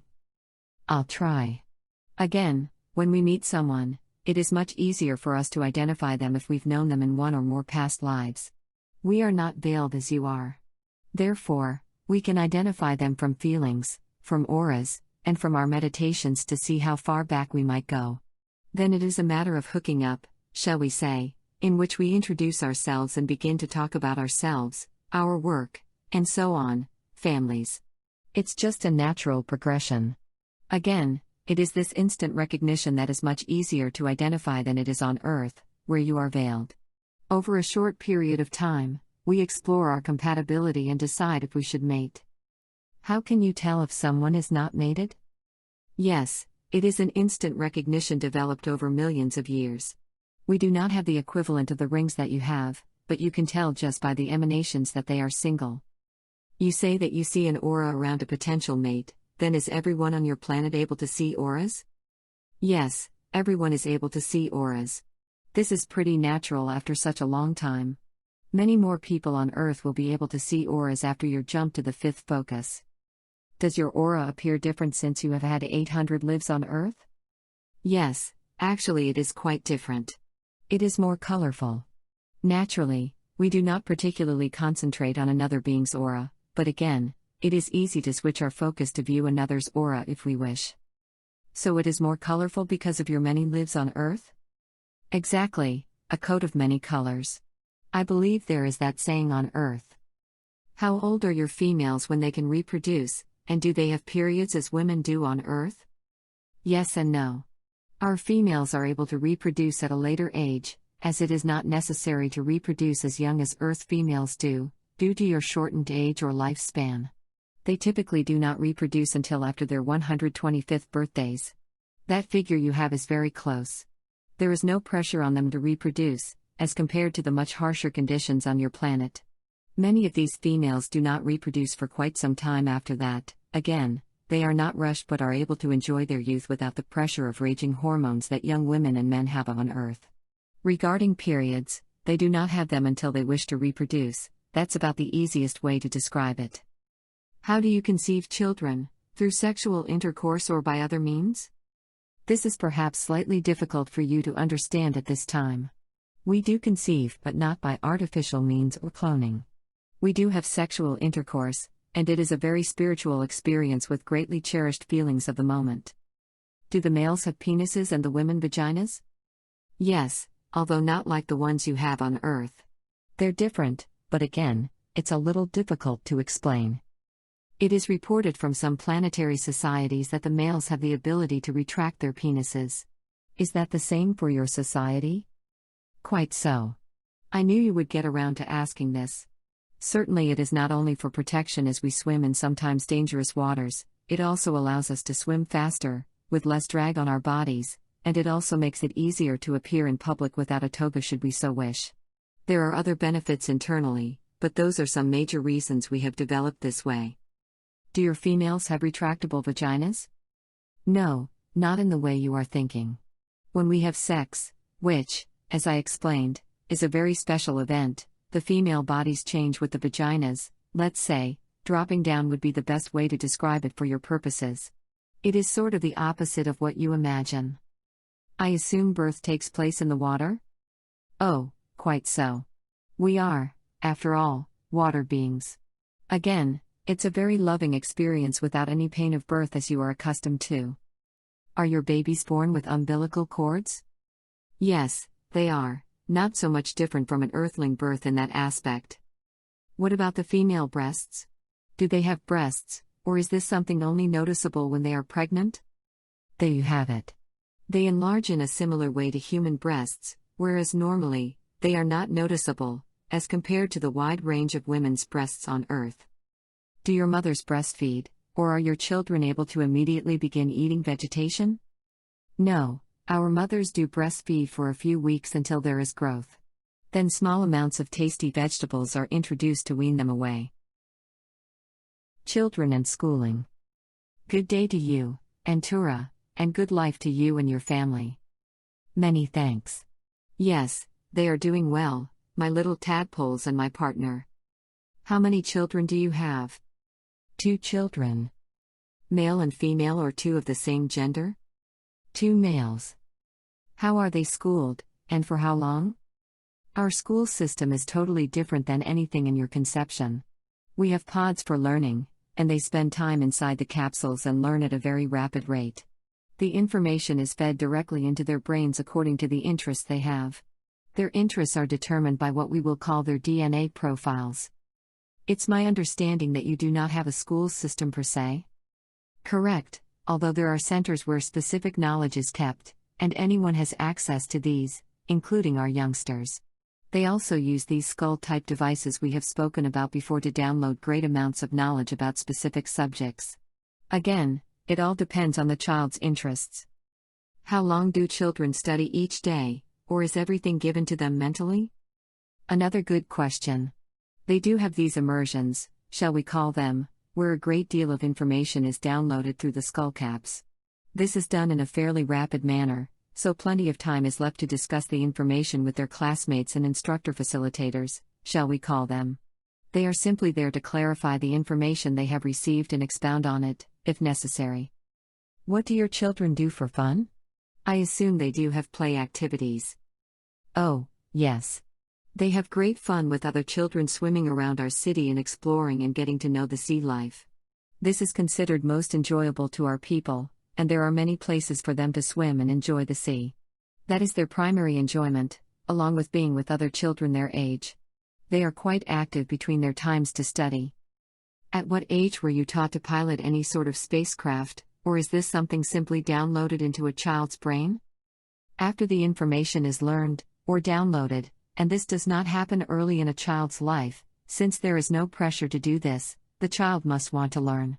Many have no interest in learning. After the information is downloaded, the children take a short course in piloting the craft, hands-on experience, if you will. This can come at any young age, say from 10 or 20 years on up to 50-ish. Again, many are quite content to simply live and eventually work in the sea and have no interest in going to a nearby planet. Do your children grow fast, or do they mature more slowly than Earth children? Certainly, as we live much longer than you, we can mature at a slower rate. However, because of our technological advances, information is readily available as our youngsters are ready to absorb it. We just allow them to go at their own pace and learn what interests them. And I might add that there is so much to explore that their minds are never in neutral. Do you take your children and mate to other planets with you, including new ones you are contacting for the first time? No, not the ones we are just contacting, as this can take much time. They have gone with me to neighboring planets to see other cultures, just like you take vacations on Earth. Celebrations, ceremonies, and customs. Are there any specific religions on your planet? Yes and no. The religions would not be the same as yours. They are much gentler, shall we say, than yours. There is the acceptance that there is a creator of our entire universe, yes. Then there are some ancient rituals that have been handed down that are performed from time to time, not every few days but on special occasions. This goes not only for our people but those who live on the land. Do you celebrate birthdays or anniversaries of, say, when you made it? What days do you celebrate? There is the day each year when we celebrate the union of the planets in the Federation. It is fairly low-key. Birthdays, except for the very young, are not celebrated much due to the length of our lives. Anniversaries with our mate also tend to be low-key. We might take a swim together. We do have spots that serve as gathering places where we can relax with friends and have a bit to eat, but they are not like the restaurants you have on Earth. They're quite different. Life here, as you can imagine, or perhaps cannot imagine, is totally different from life on Earth. Do you have any sort of ceremony when you mate or any sort of requirements to officially be together? No, there is no need for an official ceremony as you have. We are able to feel the attraction, and after a time of courting, we decide to live together. It is not a situation in which we go jumping from relationship to relationship, as we can feel the other's vibrational level and whether it is compatible with our own. Is there a celebration of mating or bonding together? Yes, but it is rather low-key by Earth standards. Certainly our family and friends get together, and there are certain ancient ceremonies we partake in that could be described as wishing love and happiness for the couple. Antura, please describe your funerals or memorial services, or do you have any? Oh, yes. We have services that date back to ancient times whereby we honor the passing of our family members and friends. As we are quite aware that the soul is no longer attached to the body is taken out of the city and into the sea, just as it was done in ancient times. It is gently placed in a special spot and left there for the sea to take back. Yes, it is a solemn occasion, but back in the city, the memorial, we shall call it, is more of a celebration of our loved one's life. Is the body placed on some sort of rock or just on the ocean floor? Is it dropped into the depths of the sea? More on a promontory overlooking the deepest part of our ocean. Meditation. Can you explain more about meditation in the water and on land? Perhaps just a little more. We can hold ourselves motionless in the water, just floating while we meditate. It is a suspension, if you can imagine. We do not meditate very much on dry land, as we cannot attain the same sensation we do in the water. Is there a group called the Syrian High Council residing in light bodies in the sixth dimension? Yes, there is that group, along with others that exist in that dimension too. We gain guidance from them through our own clergy, if you will. Chapter 5. Antura's Star System. Antura, is your planet in the Sirius star system known as Orion? No, it is not. The Orions do inhabit another planet in our star system, but we are not them, shall we say. Are there more or less 20 planets inhabited in the Sirius B system? Yes, a little more, 21, let's say for now. Very close. To verify a previous question, Antura, how many planets are there in your star system? Over 20. Quite a large number, which is why there is much interaction between us. There were just so many planets with life on them. It was only a matter of time until one race after another developed the capabilities of interplanetary travel. As they saw the other planets were peaceful, good trade resulted. What beings inhabit them? Of course, there are many types of beings on those planets, certainly not all humanoid. Over the centuries, we'll say, this gave us much to work on, coexisting with all the many different forms of life so very close at hand, compared to your situation, where by design it appears there is no other life in your solar system. It's all part of the experiment. How many planets in your solar system are inhabited by humanoids? Approximately half, a little more than that but not much. Give me some examples, if possible, of non-humanoid intelligent beings, whatever that definition means to you. Yes, there are some really different beings, including an otter-like species. Then there are water beings, which equate to your dolphins and whales, and a glossy luminous creature that has no specific form. There are also some animal-looking creatures of high intelligence. There is quite a variety. Have you encountered the beings in the Sirius system who are able to run and jump and fly on wind currents around their planet, as described in Robert Shapiro's Animal Souls Speak book? 1. Oh, yes. We are quite familiar with these lovely people. As you have read, their primary sustenance is a fruit found only on their world, so their travels are quite limited. They will not be with you when you come? No, they will stay on their home planet. They have a very peaceful existence, and their main contact with you is to ensoul the manta rays in the sea, or as they call them, birds of the sea. This was of course asked of them by the Creator's emissaries. How many water planets are there in the Sirius B system? There are 6, that is the correct number. Are there any in the Sirius A system? Just a couple. Does the Sirius B sun, which we know is a white dwarf, emit a constant source of light? Yes, it does. Does the Sirius B star shine white, or does it have a blue appearance? No, the light from this sun has just a light bluish tint to it, which obviously gives a slightly different appearance to our planet. What about the sun we know as Sirius A? It's huge. Do you orbit far enough away from this sun so that it doesn't have a huge impact on your surface and the surfaces of the other planets? Yes and no. Some of the planets orbit closer to this sun and certainly are much hotter than my planet. It's good that you thought of that. And yes, that's why those who dwell on those planets must have very thick skin in comparison to ours and to your Earth human skin in order to survive a much hotter existence.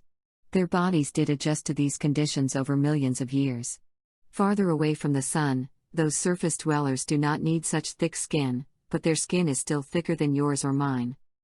Is there a sun also revolving around Sirius A called Sirius C? Yes, but farther out, and it does not affect us too much, you see. How many days does it take to make it around your Sirius B sun? It takes a lot longer time to circle our sun than it takes Earth to orbit its own, and don't forget the influence of the Sirius A sun. Certainly we can say twice as long. Is your planet the third from the Sirius B sun, or where is it located? Yes, its orbit is the third from the sun, as Earth's is. Antura, for the Sirius B star system, would the numerical population of the society on your planet be considered average, above average, or below average? It would be considered a little below average. I know you have been reading information from other channels who communicate very small populations, but the reality is that most societies, at least in our star system, have much larger populations. How long have the oldest societies in the Sirius B system been established? Over 1 billion years? Yes, even longer than that. A couple of the societies you would consider, as we do, to be very ancient, several billion years. I know this is hard to wrap your mind around, I like that saying, but they are a loving people and are good friends and mentors, you could say. Are you able to breathe underwater without a device on Earth and on the other water planets in your system? Yes. Our gill structure allows us to separate what we need in all but 1 or 2 planets. On those few planets, the water is so polluted, shall we call it, with heavy elements that our gill structure cannot cope, so we must use breathing devices. We need these devices to protect our bodies from these heavy elements, as they are quite acidic in composition. Was the water on these couple of planets polluted by beings, or was this water created that way? They were created and not debased or polluted by beings living there. Naturally, when the explorer race begins to explore the universe, the Sirius B system will be one of the first ones visited, along with the Pleiades. We will give tours of all the planets to show the differences in each one, including the 2 with heavy chemicals and metals in their waters. There will be great learning in what will be considered a fairly short amount of time once you get to the point of traveling to the various star systems yourselves. Contact with other planets. How long after we started to have lives on your planet, 18 million years ago or so, did your neighbors start to call? Certainly we had developed to the point at which we had a society and clustered settlements, shall I call them. To answer your question, it was long before we reached the point at which we wanted to see what else was out there. But that really spurred our development. Did your society's first contact with another planet involve one in your own star system or one outside of your system? Good question.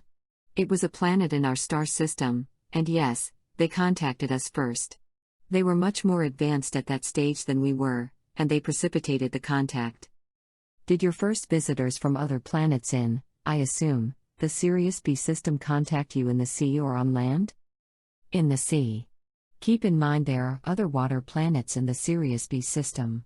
They were quite capable of contacting us in the sea, although it was several thousand years before we advanced as a society. Their religious leaders, shall we call them, made sure they began working with us at an early stage, as it was understood that we would be bringing new blood to interact with these ancient societies. What was their goal or purpose in contacting you? It was simply to give a friendly hello, and they offered to work with us in the future, as they saw we were a benevolent society. How many planets are you in contact with as a planetary society now? Plenty, well over 200 at this time. How long has your race been able to travel to other planets? Millions of years. That's the same for the stars? That was a little different, but not by too much. We experienced a rapid development in that area. Was it because you were visited by other cultures? Yes, they were ahead of us in development, so that greatly sped up our development too. Was this well before you developed spaceships yourselves? Oh, it was quite some time before we were able to construct our own. But our neighbors shared their information, so we made quick advances in space travel.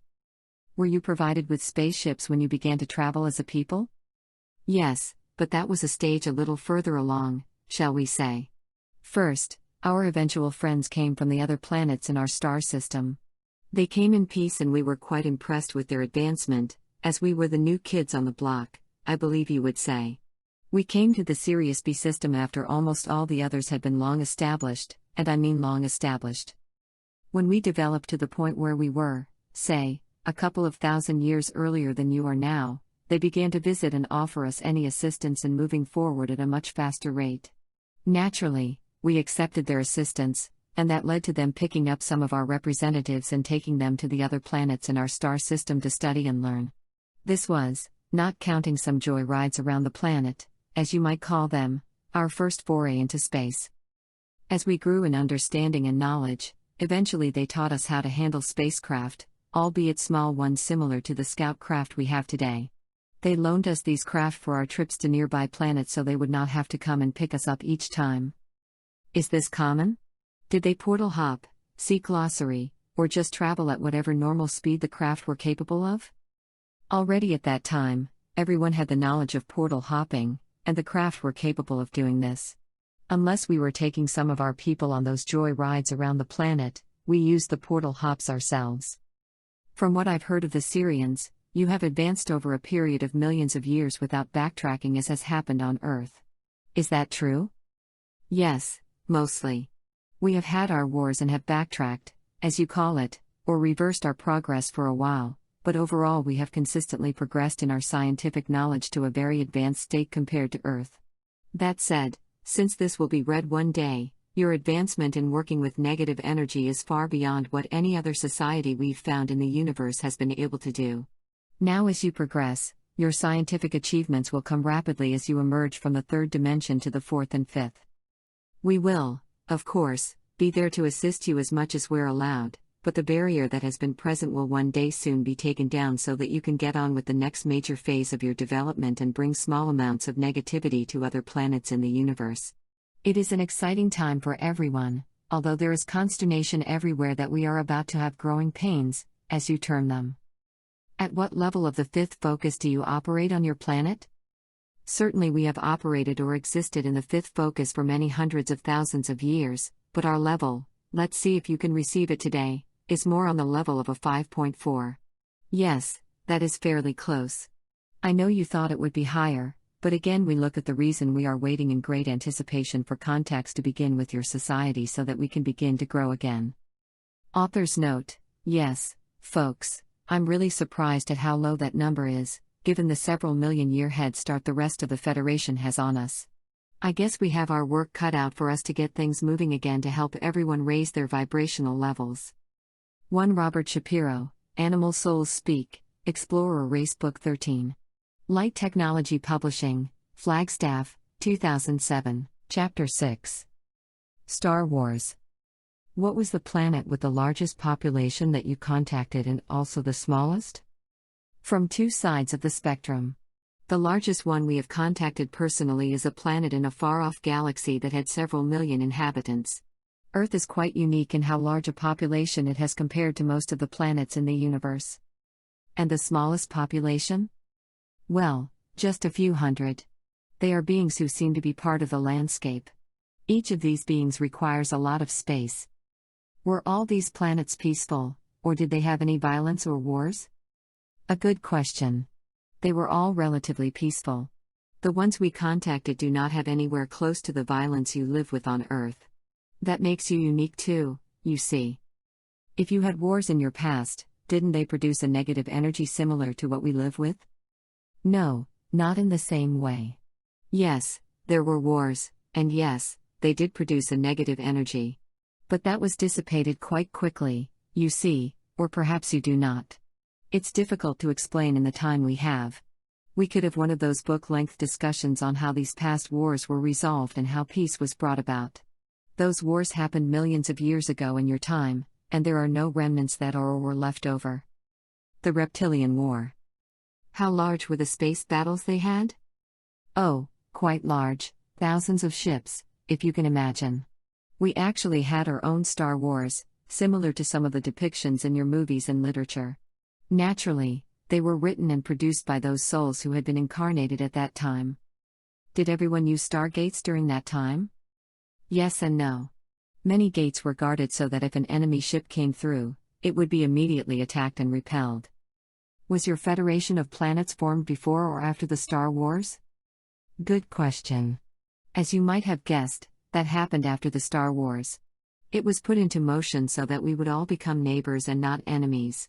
It has worked superbly for us, you see. What groups were fighting each other? The reptilians fought against an amalgamation of other planets, including my own, and a number of others you would recognize but others you wouldn't. Now we are friends. When the reptilians attacked, why did they pick you specifically, or did they actually include you with thousands of other planets? How large was this conflict? It was quite large, we were just a part of the war. This was a huge conflict, far beyond even your science fiction writers. And yes, each side lost dozens of planets during this long conflict.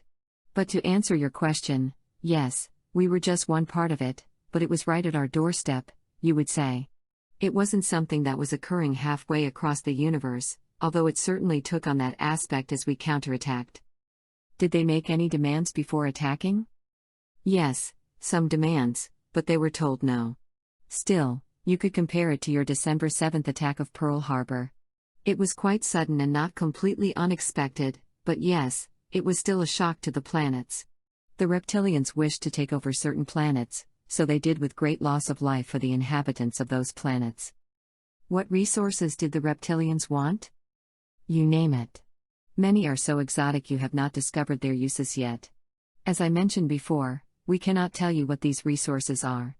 All we will be able to do is say, hang on to this resource in the future, as you'll need it. So I am not allowed to give you that information, according to the Earth Directive, see glossary. Then did they suddenly appear in the Sirius B system one day, or were the first battles fought elsewhere? We were given some warning that battles had begun, enough to quickly form guardian ships or assign them to portals.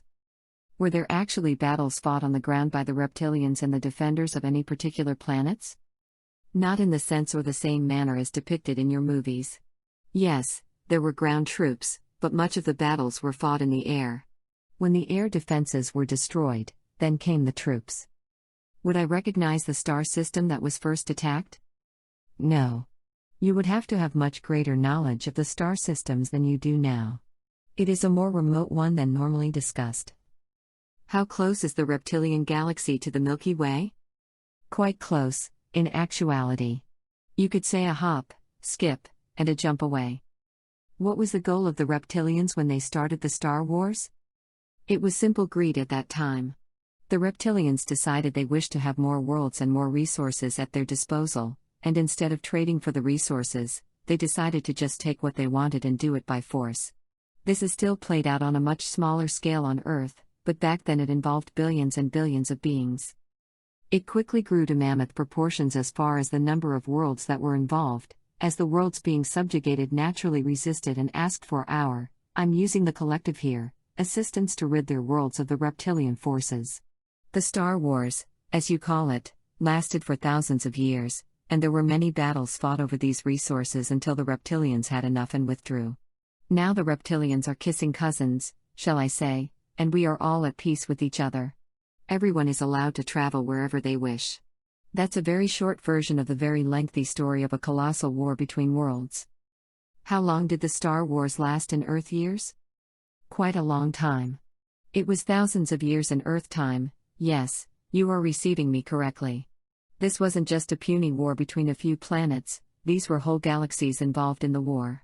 The depictions in some of your movies and TV series was somewhat accurate from the standpoint of huge forces and many war craft involved. How were the planets able to repel the reptilians during the Star Wars? Certainly the ships can produce great beams of energy that can destroy any ship known to exist.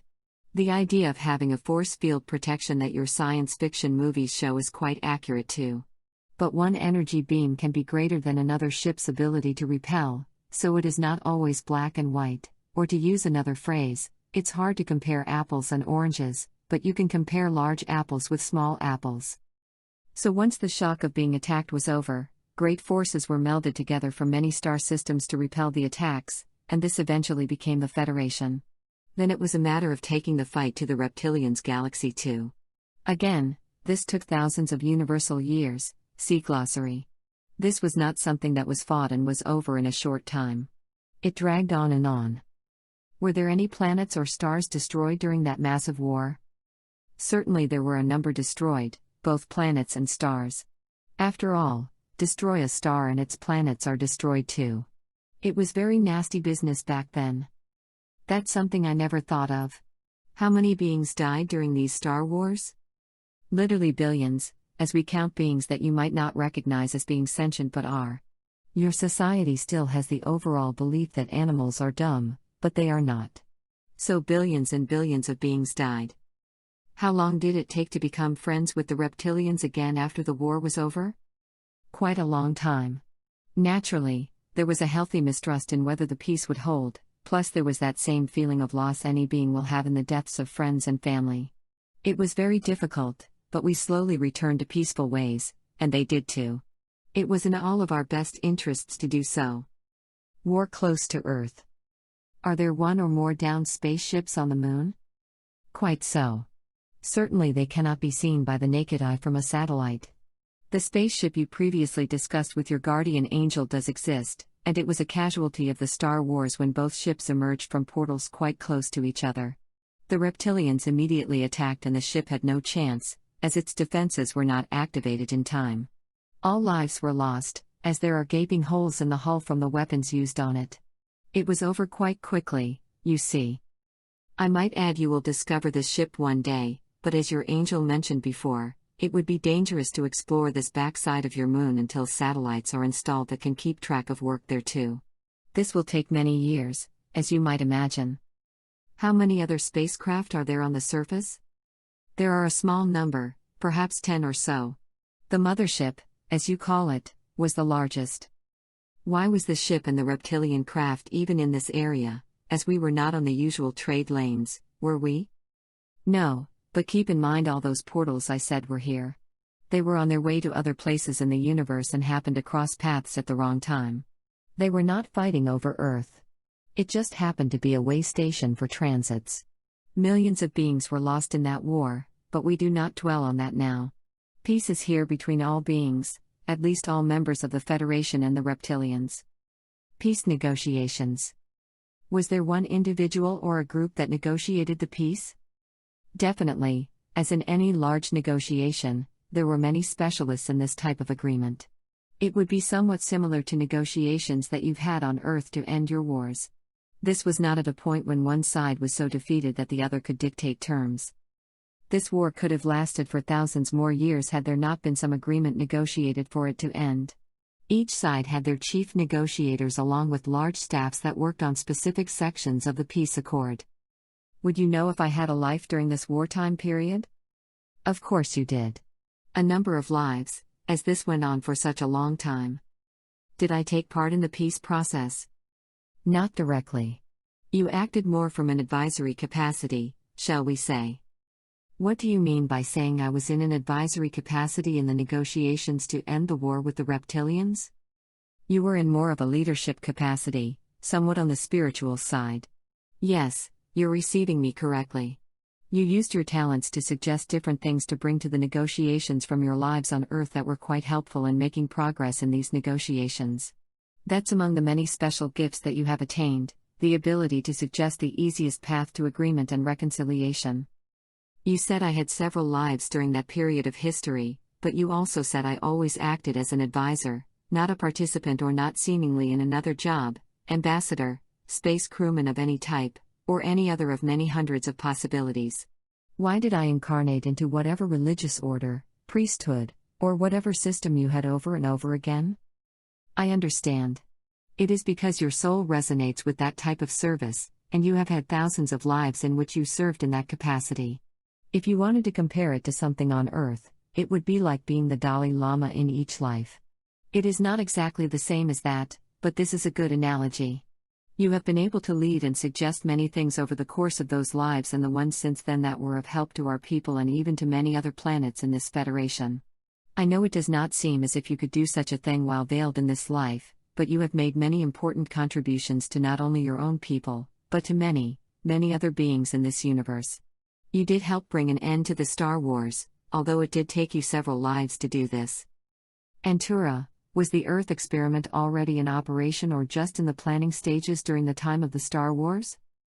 Good question. Yes, it was underway, although in a very early stage, shall we say. Why was the Earth experiment needed when so much negativity was released during the Star Wars?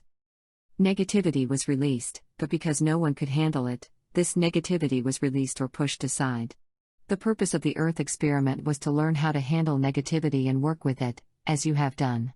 No other society in this universe has been able to work with it as you have now. No other beings in the universe have karma or the need to balance that we do, is that correct? Correct. No one else is veiled except Earth humans. Does the reptilian race mostly inhabit one galaxy? Yes, primarily, although they do have worlds they inhabit scattered across the universe.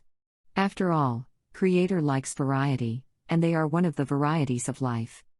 You said there are reptilian worlds in the Milky Way galaxy. Were these there from the beginning, or were they planets they took over and refused to give up? A little of both. As I mentioned before, Creator likes variety, so, yes, there were a few planets with reptilians. And then, yes, there are a few planets they absorbed into the reptilian system. What percentage of the universe is reptilian? Much less than they think.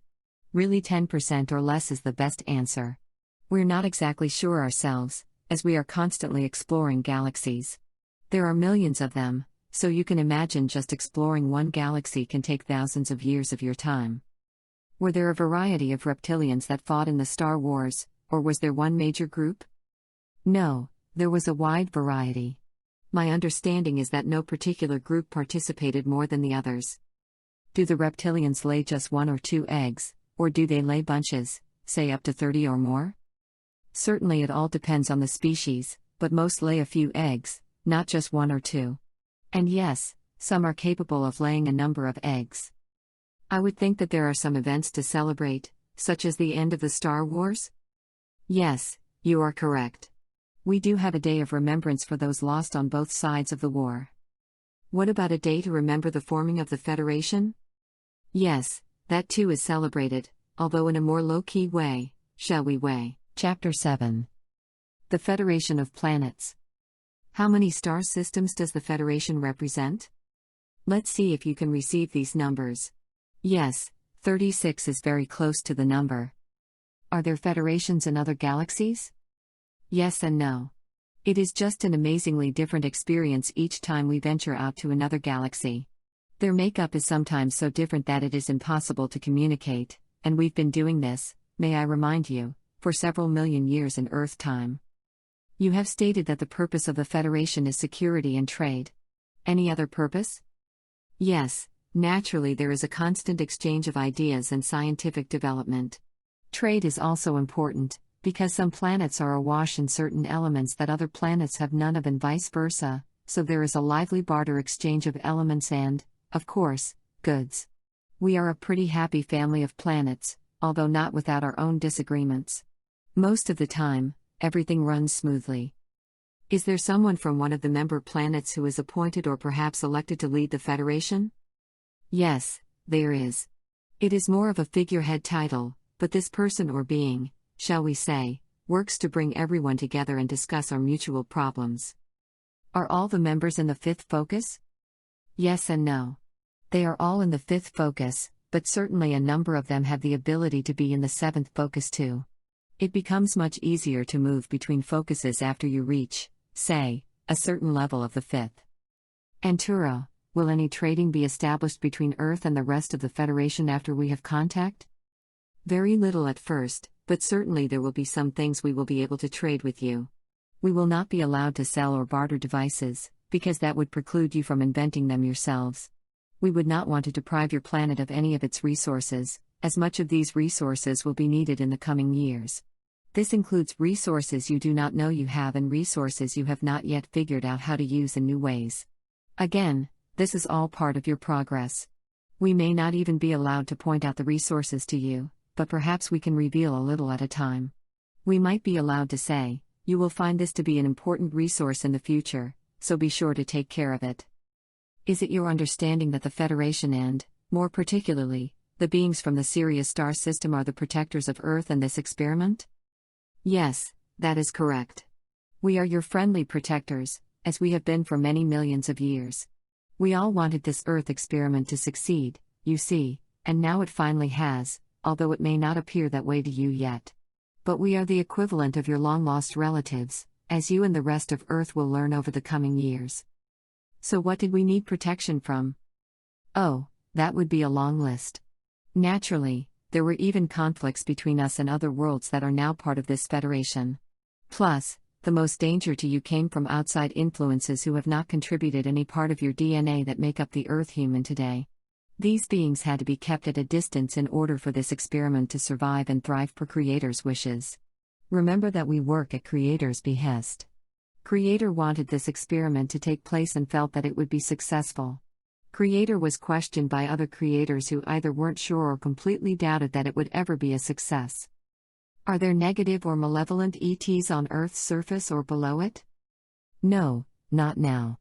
Again, the Federation Directive has established a zone around your planet that cannot be breached. The beings trying to breach this zone would find themselves in serious trouble with the whole Federation.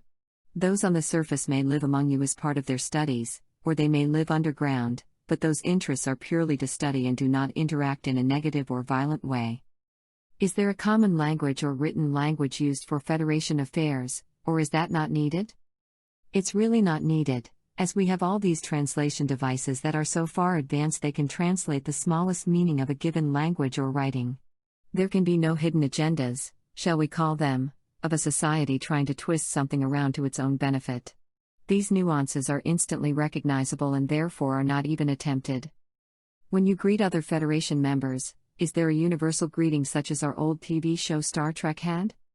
No, but we did find that amusing.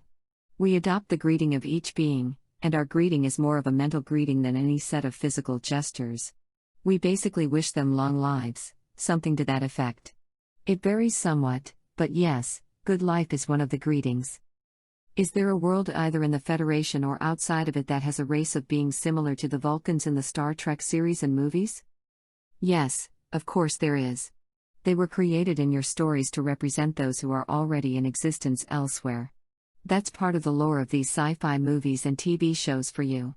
You will feel right at home when you see and visit the worlds depicted in your science fiction.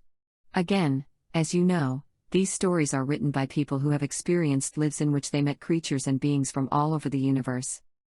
Are the Federation meetings held in halls, or are they just done by tuning in from all over? Yes, much more the latter. We have no need for gathering. You have video conferencing now. We just have a much more advanced version of this in which it seems we are gathered next to the person or being speaking. We are able to tune into their feelings so that we can understand the nuances of what they are communicating. Antura, there are not any major conflicts going on in the universe at the present time, are there? No. Surely there might be some local conflicts when two planets have disagreements, but there are none in our Federation nor any of the other galaxies that I know about. One of the functions of the Federation is to arbitrate, if you will. But what I think you're asking is if there are any major wars, and there are none that we are aware of. There are only small localized conflicts in which we or some other Federation steps in so cooler heads can prevail, to use your expression. Have any of your spaceships been caught in the explosions of planets or stars, or do you have sufficient knowledge of these things to be able to avoid such catastrophes?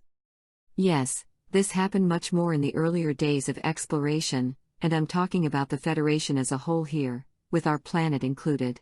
Now, we have developed our technology to such a degree that we can tell well in advance if a star or planet is ready to explode, and we stay a safe distance away. But to answer your question fully, yes, this did happen in the past, with great loss of life. That was part of our space exploration. Antura, do any of the Federation planets have copies of, say, the Library of Alexandria? No. There is no need, as we have much better ways to keep records of all of your time periods than to rely on this ancient library. As has been discussed with you before, time is an illusion to you, and we have the ability to travel back in time, should we desire to do so, and explore any part of your history we wish to. Federation membership. How many of the planets in the universe are you aware of that have humanoids? Good question again, probably on the order of over 50%. That's a best guess right now, we'll say. Okay. Why are there so few planets in the Federation? It would seem to me that it should be much larger if you've had millions of years. Yes, it would seem that way on the surface, but in actuality, this group of planets have many things in common between them. Our interests are basically the same, as compared to other planets perhaps. We are also geographically close to each other, and this helps foster trade and the exchange of ideas. It can also act as protection if any threat develops to our security and ability to live life in a peaceful manner, as was the case in the past but is not now at the present. Obviously, over millions of years, you will have conflicts, so you'll someday see maps of the locations of these planets, as they are in the same quadrant of the galaxy, shall we say. Are these planets just in the Milky Way galaxy, as we call it? Yes, you're correct in that supposition. If Sirius B is approximately 440 light-years away from us, what are the closest and most distant Federation star systems? Not a lot closer, certainly the Pleiades you are thinking of is close. There is one a little closer. And the farthest away, well, it is over 300 light-years from you, I'll say that for now. Antura, I think I got in the way again on the light-year distances of the Pleiades star system and others. Is it true that the Pleiades is 500 light-years away from us? Yes, that's correct. The Pleiades is 500 or so light-years away. Yes, you had a little difficulty with those numbers, and I knew that you would read and return, so I did not wish to upset our communications by saying no, you're not correct. It would have affected the other questions you were asking. Okay, so if the Pleiades is 500 light-years away, are there any other Federation members farther away than that? Oh yes, quite a few in fact. You'll find them at even double the distance of the Pleiades. With interstellar travel, what seems a long way is not. As it was explained to you before, though there are limits to the distances one can travel through stargates, hopping from one to another can take you across the universe. It just takes a little time to go that far, as you can imagine. It's similar to those Southwest Airlines flights you have taken during which you land in one city, are there for only 15 or 20 minutes, and off you go again. Yes, I know all about them and of course all about you. That's part of my studies on your planet. We amass a great deal of information about a planet before contact, but in your case, it's actually double and triple what we would accumulate for any other planet. As I have said before, your planet is unique in all the universe. Is Arcturus, the planet anyway, a member of the Federation, and are they 37 light-years away from us too? Yes, on all counts. Several planets in their star system are members, and yes, The distance away is approximately 37 light-years. Antura, is everyone in the Federation so advanced that there are no illnesses? And do people transition easily at the end of their natural lives? Yes to both questions. Illnesses are extremely rare and are easily handled and corrected. Only in the Earth experiment are there illnesses. But keep in mind that we have millions of years of development, so any DNA strand or gene that is off-kilter is easily fixed. We do contact some planets where the inhabitants are not as far advanced as, say, Earth.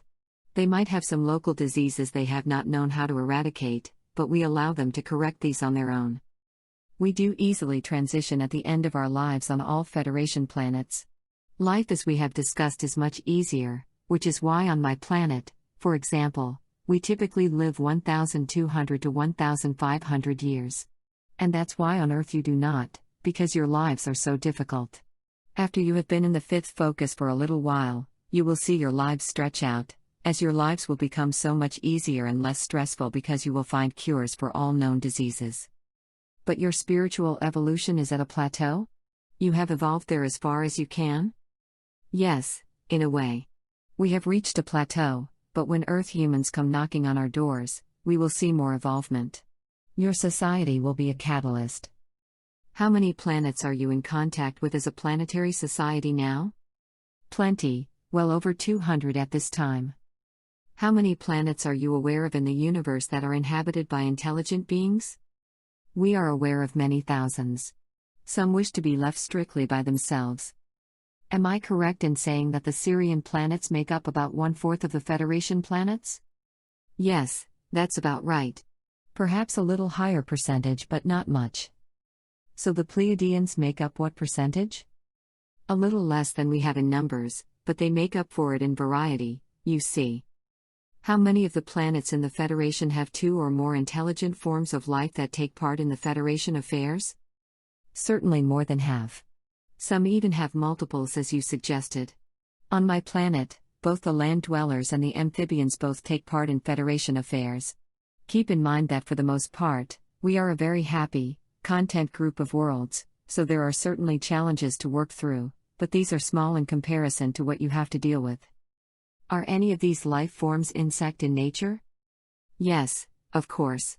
There are quite a few planets inhabited by insect-type creatures that are members of the Federation. No reptilians are members, are they? No, they tend to keep to themselves. How many of the worlds have humanoids? Quite a few again. Certainly over 1/3. How many Federation worlds have amphibians like you? Not as many, less than 10%. How many worlds have what we consider fish that would be intelligent? Oh, quite a few, more than 20 to 30%. What other types of life on Federation planets have I not covered? There is intelligent life connected with the plant world. Animals that you call by name definitely have a presence on many of the worlds. Explorations. Is there another Federation of planets, or are there several Federations that you are good friends with? Yes, several, spread across the universe, actually many more than that. Some are smaller and some larger in the number of planets they represent. So you have good relationships with all these Federations? Yes, some better than others. Some are more formal than others, as you cannot imagine on your third-dimensional level the great differences there are out there across the universe. Some wish to be left strictly alone to their own pursuits, and we honor those requests. Do you have an ambassador on each Federation planet? No, that is not needed with our instant communication. We can instantly be in touch with another world or planet, so there is no need for someone to be physically there, although representatives of all the planets do get together occasionally. Then, since the Federation has only a couple of hundred planets that are members, how many other Federation-type groups are there in the Milky Way galaxy, as we call it? A dozen or so. Not too many when you think of how many suns and planets there are, but you will find there are reasons for the lack of groups. There is a huge difference in how far developed these planets are, and some groups of planets do not desire to have this type of mutual relationship. Are there Federations larger than yours? Quite so. Some comprise up to 1,000 planets. And to answer the next question, yes, we have relationships with all of them, very cordial ones, I might add, with perhaps one exception. That Federation just wishes to keep to itself. Over the millions of years the Federation of Planets has been exploring the universe. What percentage of it have you been able to explore? A fairly large percentage. Somewhere around the 70% level, perhaps more.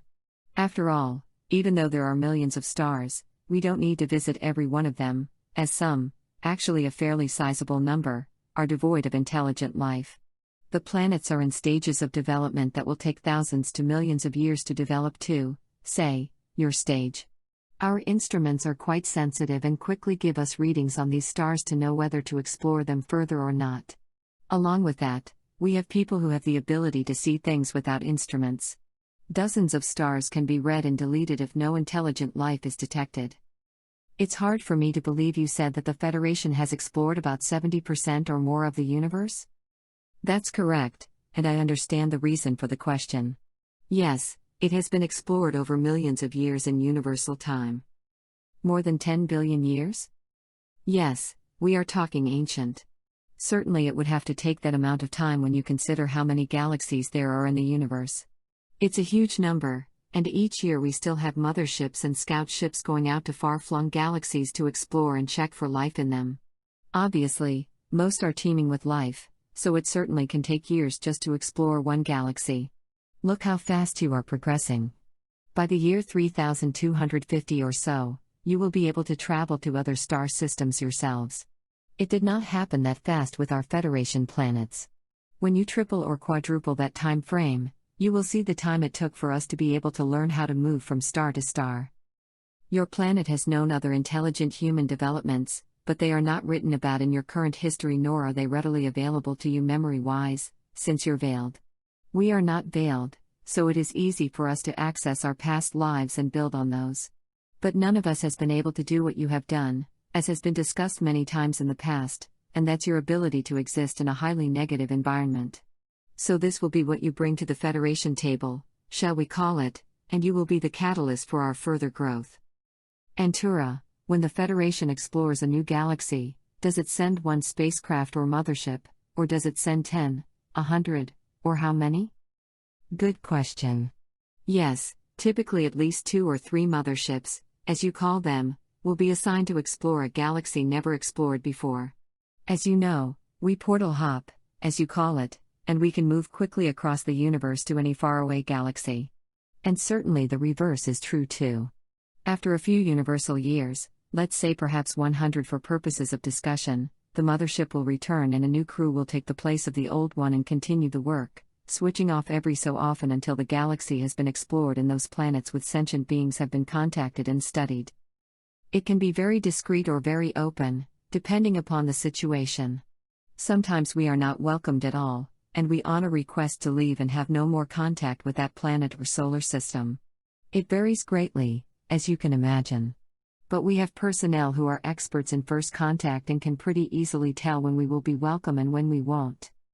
As you can imagine, however, this can be a very arduous and detailed job of exploration, so it may take many universal years before the work is completed on a whole galaxy.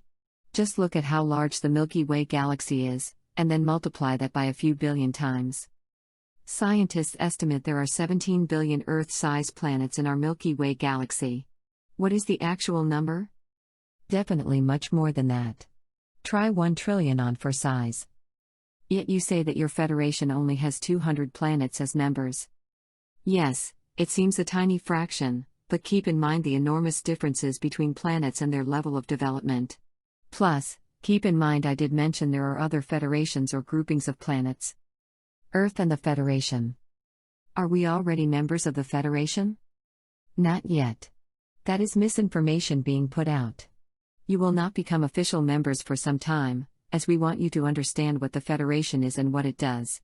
I'm speaking of the general public, as naturally there are those in government who know a lot more than they are releasing to the public. So in due course, you will wish to be a member, first by voting on it in the United Nations and then affirming it in each country. What will we be able to contribute to the Federation? You have much to contribute. As I mentioned before, your explorer race has made great progress in an area that everyone else has failed at, working with negativity. And though that sounds simple to you, I can assure you it is not, my friend. You will introduce games and small amounts of negativity, as you have already been told that will cause all of the societies you encounter to begin growth again. You will be the catalyst of the universe. Are you saying that really the only thing we have to offer the Federation is our ability to work with negativity? In a way, yes. It's hard to understand on the level you're at now what a major accomplishment this is.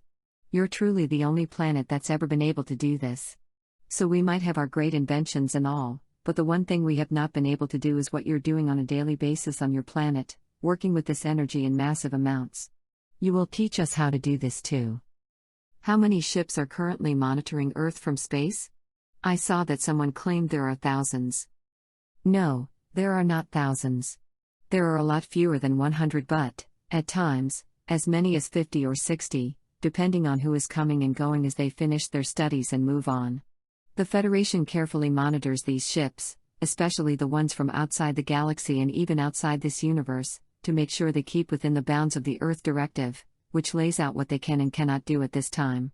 Naturally, this will change and evolve as you bridge over to the fifth focus, but there is a pretty tight rein, we'll call it, over activities around Earth at the present time. Other planetary relationships. Are the Zetas members of the Federation? And isn't the Zeta Reticuli system 39.5 light-years distant? Yes, they are now members. We have very good relations with them now, although that was not always the case in the past. Yes, it did have to do with them at a younger stage interfering with you, although we understood their need to do so. We contacted their earlier selves to assist in fixing their birth rate problem. At one point, they were on their own, to put it nicely. We had many talks and negotiations and such with them, and we were successful in pointing them in the right direction. They were able to save themselves by creating the Earth-Gray hybrid that was at one time on your timeline but now is not. You will not need to spend future lives there, unless a specific soul or group of souls wishes to do so. But I assume we will meet these hybrids in the future? Oh yes, quite so. After all, they have your DNA mixed in with theirs now, which makes for a unique being. Do you work with a planet called Nibiru? Yes, to a certain extent. No, they are not members of the Federation. Why wouldn't they be? That is a good question. Yes, they do claim Federation membership, but that is not quite accurate. It is complicated, but they are not full members. We do work with them, as their planet has an unusual orbit, and yes, it does look like a comet if seen in the sky. They claim to be our forefathers 262,000 years ago. Yes, they do have a connection with you, but not what they claim, that they were your forefathers per se. Where are they located? Quite far from you at the present time. They have been asked not to interfere with you at this time. So am I receiving this information correctly, Antura, or have I allowed my normal skepticism to interfere? No, you are receiving this information correctly. The Nibiru planet is not a member of the Federation at this time.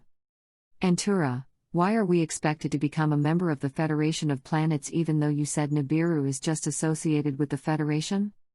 Theirs is a special situation in which they went against the directive by interfering with the Earth experiment, although certainly they were involved too at one time. You could call it probation in your words. Antura, is there sexual diversity on your planet? And I'll also ask, is there a norm on the Federation planets? Yes, there is some sexual diversity in my society, and we honor those decisions. Regarding the other Federation planets, they are quite diverse, as there are people who are male and female at the same time who can conceive and have children. There are heterosexual people and beings, there are those who lay eggs, and there are the insect types who have all sorts of different reproductive systems. You can imagine that the study of sexuality in the Federation could take years. It is a very complex subject due to the very nature of the diversity of the beings who live on and in these 200-member planets. So almost anything you can imagine or not imagine would fall into categories. How many species in the Federation contributed souls as compared to DNA? Naturally, all 200 planets have, plus planets not in the Federation such as the reptilians, but yes, others contributed to the Earth experiment. It was not limited to just our group, but a number of other species who the Creator thought would be a good mix for you in this experiment. Antura, you said a little over 50% of the souls on your planet have had Earth lives. So would that percentage be about the same for other Federation planets? No. Certainly each of the Federation planets have souls having Earth lives, but the percentage varies greatly from a low of, say, less than 10% to a high of over 70%. Would the high percentage be more from, say, the Pleiadians? Yes, exactly. They, along with the Arcturians and Sirians, have the highest percentage of participants. Are all the planets in the Pleiades members of the Federation? Yes. They do have a number of planets, but all are members. What percentage are humanoid, Antura? Definitely over 50%. Does it go as high as 75%? Yes, overall they are mostly humanoid but do have variety, as again, most planets do. How many planets are there in the Pleiades, Antura, that are members of the Federation? Over 20, let's say? Yes. Again, their numbers would be similar to our Sirius B system, in the mid-20s. It might seem that they should have many more, but these are the planets that have intelligent life on them. Please keep in mind that even in our star systems, there are various stages of development that have been around for billions of years. I will refer to our own example in which we settled on our water planet some 18 million years ago, yet there were already societies much older than that in existence in the system for well over 1 billion years. It is like that all over the universe. Is there one planet in the Federation that you work with more than any other planet? No, perhaps one group of planets would be a closer answer. Naturally, we would tend to work with those in our own solar system more than others due to their close location or presence. Those relationships date back many millions of years, so there is the comfort factor. Is there something important about Orion's belt? There are Federation planets there, so certain people will have originated there, not to the same large extent as the Sirians, Arcturians, and Pleiadians, but they did contribute to you in the past. Antura, astronomers say our galaxy alone has billions of stars and now billions, if not trillions, of planets. Is it your knowledge that every sun in our galaxy has one or more planets circling it, or is that too general? Perhaps that is a little general, as there are some lonely stars out there with no planet companions yet, but they are mostly new stars. You will find as you travel out to the stars yourself that almost every one of them will seem to have a plethora of planets attached to them. The Earth Directive. Did the Earth Directive come into being before or after the sinking of Atlantis? It came or was created just before the sinking, as all of our instruments pointed out that the continent would sink. Who created or was responsible for the Earth Directive? The whole Federation had a meeting, and the directive came out of that meeting. It basically said we were not to interfere with your progress and the Earth experiment. This was also in consultation with the Creator, you see, not just a bunch or group of beings from different worlds trying to clean up the mess they had made, albeit with good intentions. Therefore, we have remained unobtrusive, shall we say, for the past few thousand years, and we're really not sure if you would destroy yourselves until you pass that magic date that Master Cryon has mentioned before. The planetary members of the Federation were ecstatic, I can assure you. Which planet proposed the Earth Directive? One of the members of the Federation, but really more of a council, you would call it. It was then quickly written, shall we say, and put into effect. Could you explain in more detail for those reading this book the Federation's directive regarding Earth and when it was implemented? Yes. It basically states that none of the Federation planetary societies are to interfere in any way with the Earth population, other than in non-invasive ways such as manipulating your etheric bodies during sleep time, and even then only with the soul's permission. It specifically states no kidnapping, physical body studies, and so on. It further states that the Federation planets cannot give any person on this planet information unless it is cleared with your Earth advisors, we will call them. When in doubt, hands off. This directive was agreed to about 20 years ago, give or take a year. It took a little more time to implement it. Naturally, its purpose was and is to take the fear out of being abducted, as it was known then that you would soon be having public contact and it was not good to scare the population. Plus, the Creator wants you to reinvent the wheel, shall we call it, as it believes you will find better ways of doing things. Can you give me more information about what's contained in the Earth Directive, sort of 1, 2, 3? Yes, I'll try. There shall be no more abductions of Earth people for any experiments. There shall be no assistance given regarding inventions without Federation approval. Contact with Earth people and their governments will only be made with Federation approval. Contact with governmental leaders will be limited to fostering an understanding that we wish no harm, and contact will not, under any circumstances, include providing them with any devices that they can use to their benefit or to the detriment of another country or people. There is to be a continuing series of flyovers to remind people of our presence as well as for photographic purposes when we know there are photographers recording the event. Studies can continue to be made and readings taken from our spacecraft but not of people taken into the spacecraft. No spacecraft from outside this Federation will be allowed to interfere with the Earth experiment. They will only be allowed to take readings as our Federation ships do.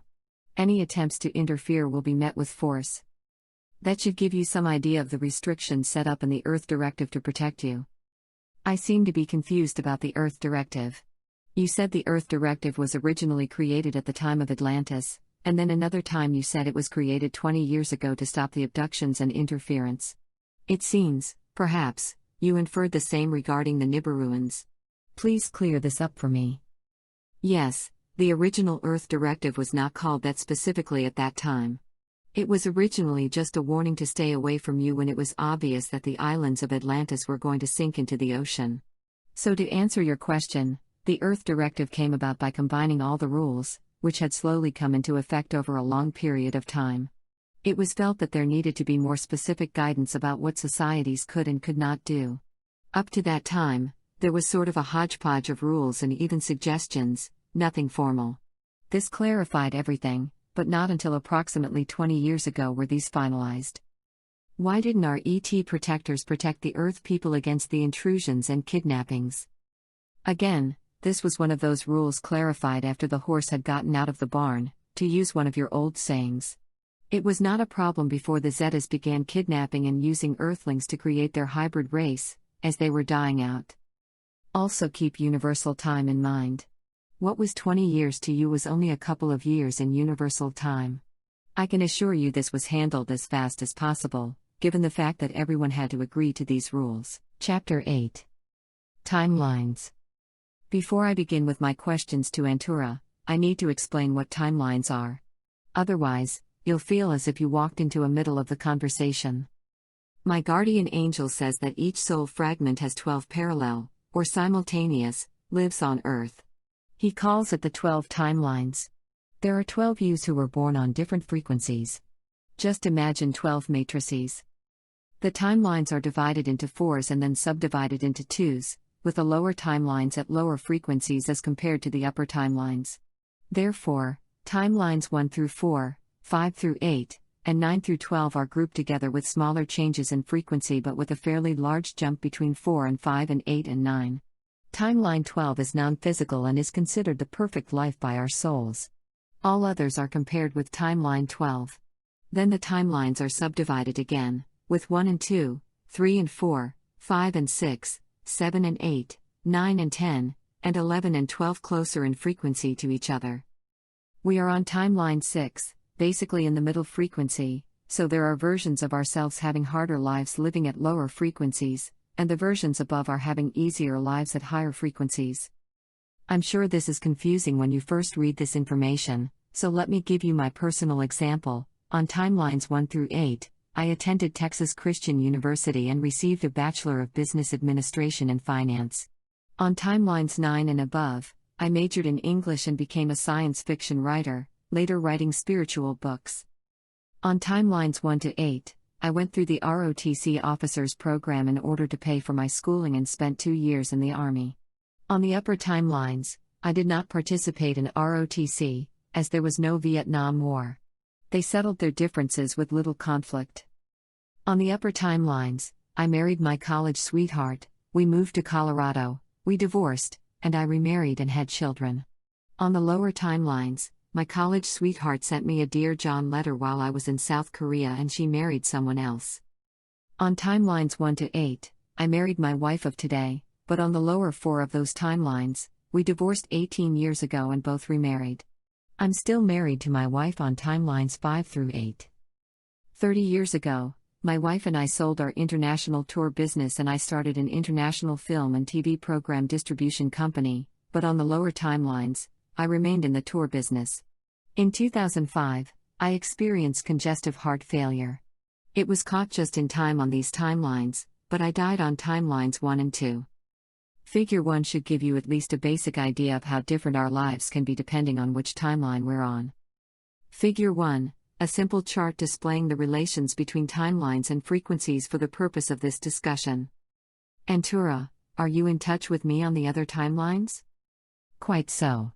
I do have different conversations, and to answer your next question, yes, I started some time ago with the higher timelines. Are you in contact with all the higher timelines? Yes, virtually all. What about lower timelines? Have you started with 5 yet? Yes, that portion of you is just a little behind, but not too much. I didn't catch you in the middle of something else, did I, Antura? No, our buddy, your guardian angel, kept me informed that you would awake on time today, so I was quite prepared. Speaking of being prepared, aren't timelines 5, 7, and 8 all meditating at the same time of day? Yes, but again, I'm easily able to adapt to multiple questions coming in, as I am able to react and send these thought packets much faster than you can type. I also have the ability to carry on multiple conversations at the same time due to experience in this area. There is also another reason: your frequencies occur at different times for me, so I don't normally have all 4 happening at exactly the same time. That may be confusing, but different frequencies react differently in your time loop. 1. So you have 2 reasons.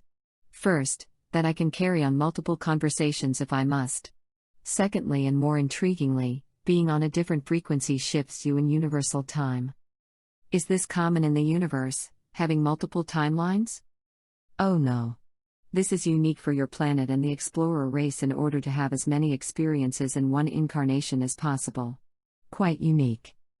Were you required to report to anyone each time you established a new contact with a different timeline here on Earth? Certainly I did put this in my report, for both the Council and all our citizens. Earth is a hot topic, to use your phrase. As difficult as it is to get through to the 3rd dimension, and add to that the fact you're veiled, when we make such a contact, it's news. When you come, I guess you are just able to adjust the frequency a little in order to move between timelines. Yes, quite so. They are minor changes, but they are significant for you. Why is our future fluid and forming as you described before? Wouldn't it always have been that way? No. The future was on one track, shall we say, and continued on that track for many millennia. Recently, though, that track has changed, and you are in unknown territory never achieved before in Earth's history. This is so fluid that it will not settle down for some time. I am using Earth terms here.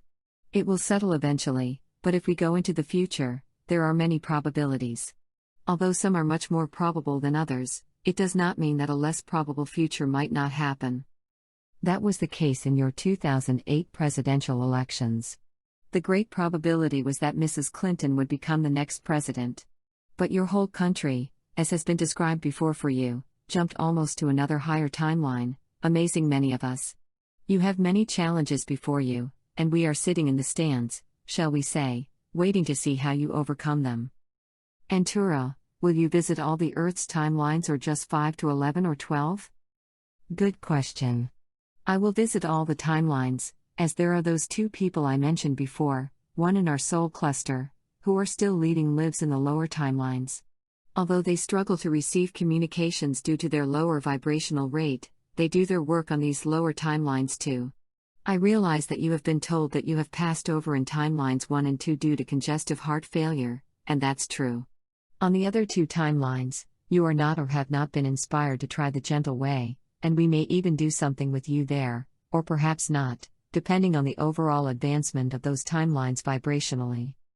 I would like to travel to all the timelines to be able to describe to my readers, assuming I am still doing this at that time, the differences that I can see and feel. Yes, we will consider that request. What would you say is the basic difference between communicating with timelines 7 and 8 and timelines 5 and 6? I would say it is the ease in communication. Because you are at lower settings on timelines 5 and 6, lower vibrationally, shall we say, it is much more difficult for you to accurately communicate with us. Even though timelines 7 and 8 are at a higher vibrational level, You are all still on a third-dimensional focus, but ease of communication certainly has to be your answer. Antura, is there no need to communicate with Timeline 12 since it's non-physical? Actually, I do briefly, but because it is a non-physical timeline, what we do with that one is also non-physical. I can quite easily download ideas, concepts, and so on. How strange it is to learn about all these different timelines and lives? It may seem a little confusing, and it certainly can be for us, even though we have experience in working with all timelines. It just makes our job that much more complex, not too difficult and complex, though, as each timeline is different. They are just a little different when they are connected together, but when they are separated, yes, it makes for a lot of record keeping, as you would term it. How will I get the word out on timelines 9 through 11, video, books, or what, since I'm not in the film distribution business there? Yes, both books and videos. Even though you don't have the focus there or the experience you have with video on these middle timelines, things are much easier to accomplish on the upper timelines and it is easier to disseminate information. You don't have the resistance there that you have here on the middle and lower timelines.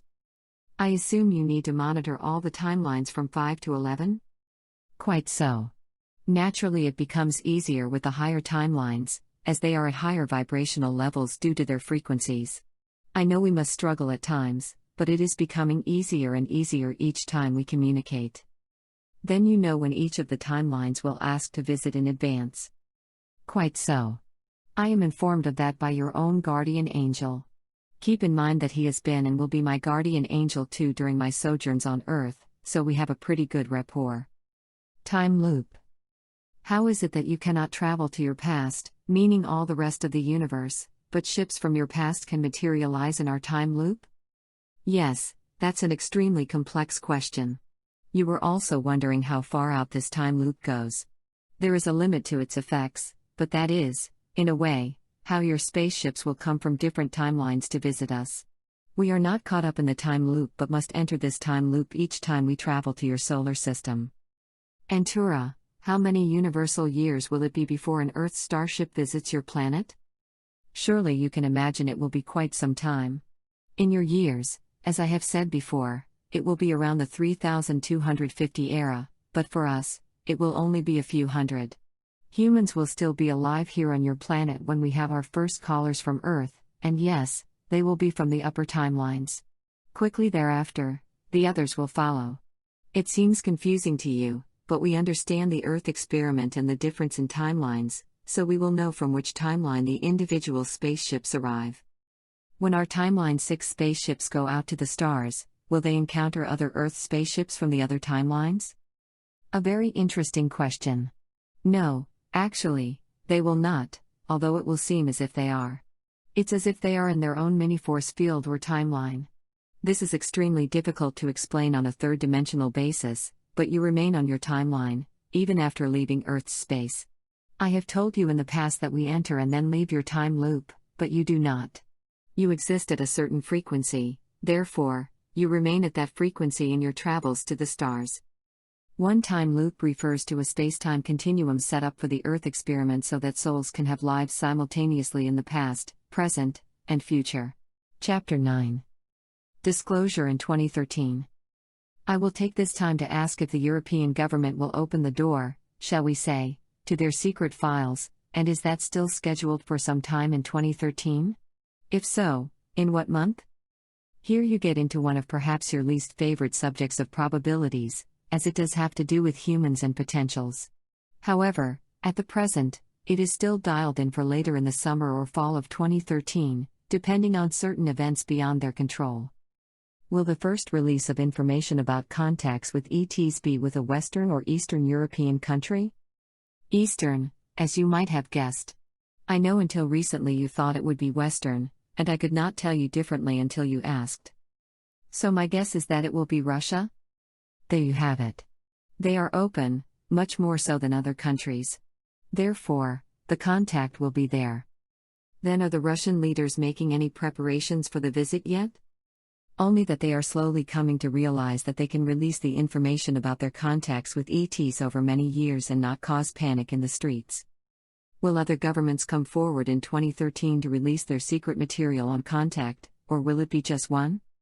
Oh, there will be a couple more, but the majority will hold off to see what the reaction of the general public will be. What will be the flashpoint that will cause the European country to disclose? Certainly I can't talk about what actual event will cause the leaders to open their secret archives on this, but there will be a slow but sure movement in that direction. If you pay attention to news stories and such, you will see it moving in that direction. We, meaning the Federation, will continue to have our ships seen on a regular basis to a point where we cannot be dismissed as weather balloons and other such nonsense. What about Dmitry Medvedev, the Russian Prime Minister who let it slip in a conversation with Russian journalists that there are files? Will he be the one to release the information in 2013? He will be part of the group of Russian leaders that decides the timing and whether the Russian people can handle the truth. That's the reason for the trial balloons, as I believe you call them, with seemingly accidental information being given to reporters as if they thought the microphones were off. They wanted to see if there was any hysteria. Instead, there was just a lot of curiosity and desire for more information. The Russian people are quite used to secrets being slowly released by their KGB, so this will not have the same impact, shall we say, as if the CIA or some other governmental USA body released the same information on contacts. Benefits of disclosure. Antura, will there be any internal benefit to the people of Russia in being the first contact in public? Most assuredly, there will be a wide range of emotions, including pride at being first. On the other end of the spectrum will be fear of space aliens taking over the planet. But overall, it will cause Russia to move much more quickly toward a more benevolent form of government, as they will wish to be recognized for their accomplishments and efforts. They will wish to be seen as leaders internationally, knowing they want to take advantage of being the first country contacted. Will other governments come forward in 2013 to release their secret material on contacts, or will it be just one? There will be a couple more, but the majority will hold off to see what the reaction of the general public is. What is the highest probability that another country will release its information after the Russians?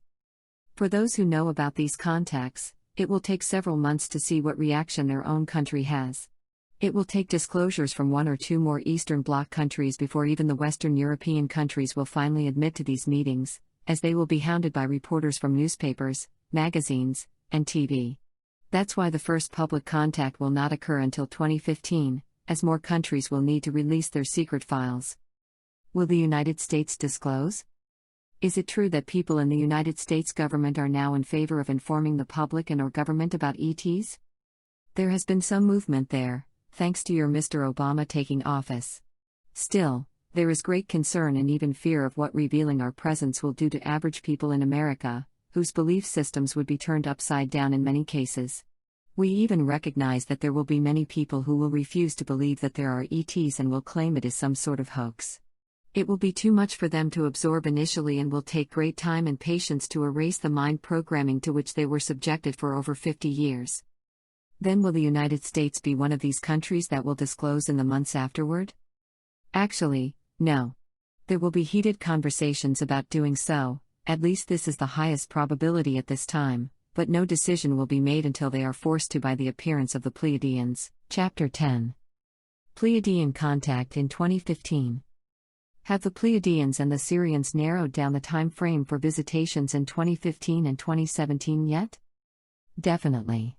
It will be the summer months in the Northern Hemisphere, as that is considered the ideal time, more on the order of July or August, you see.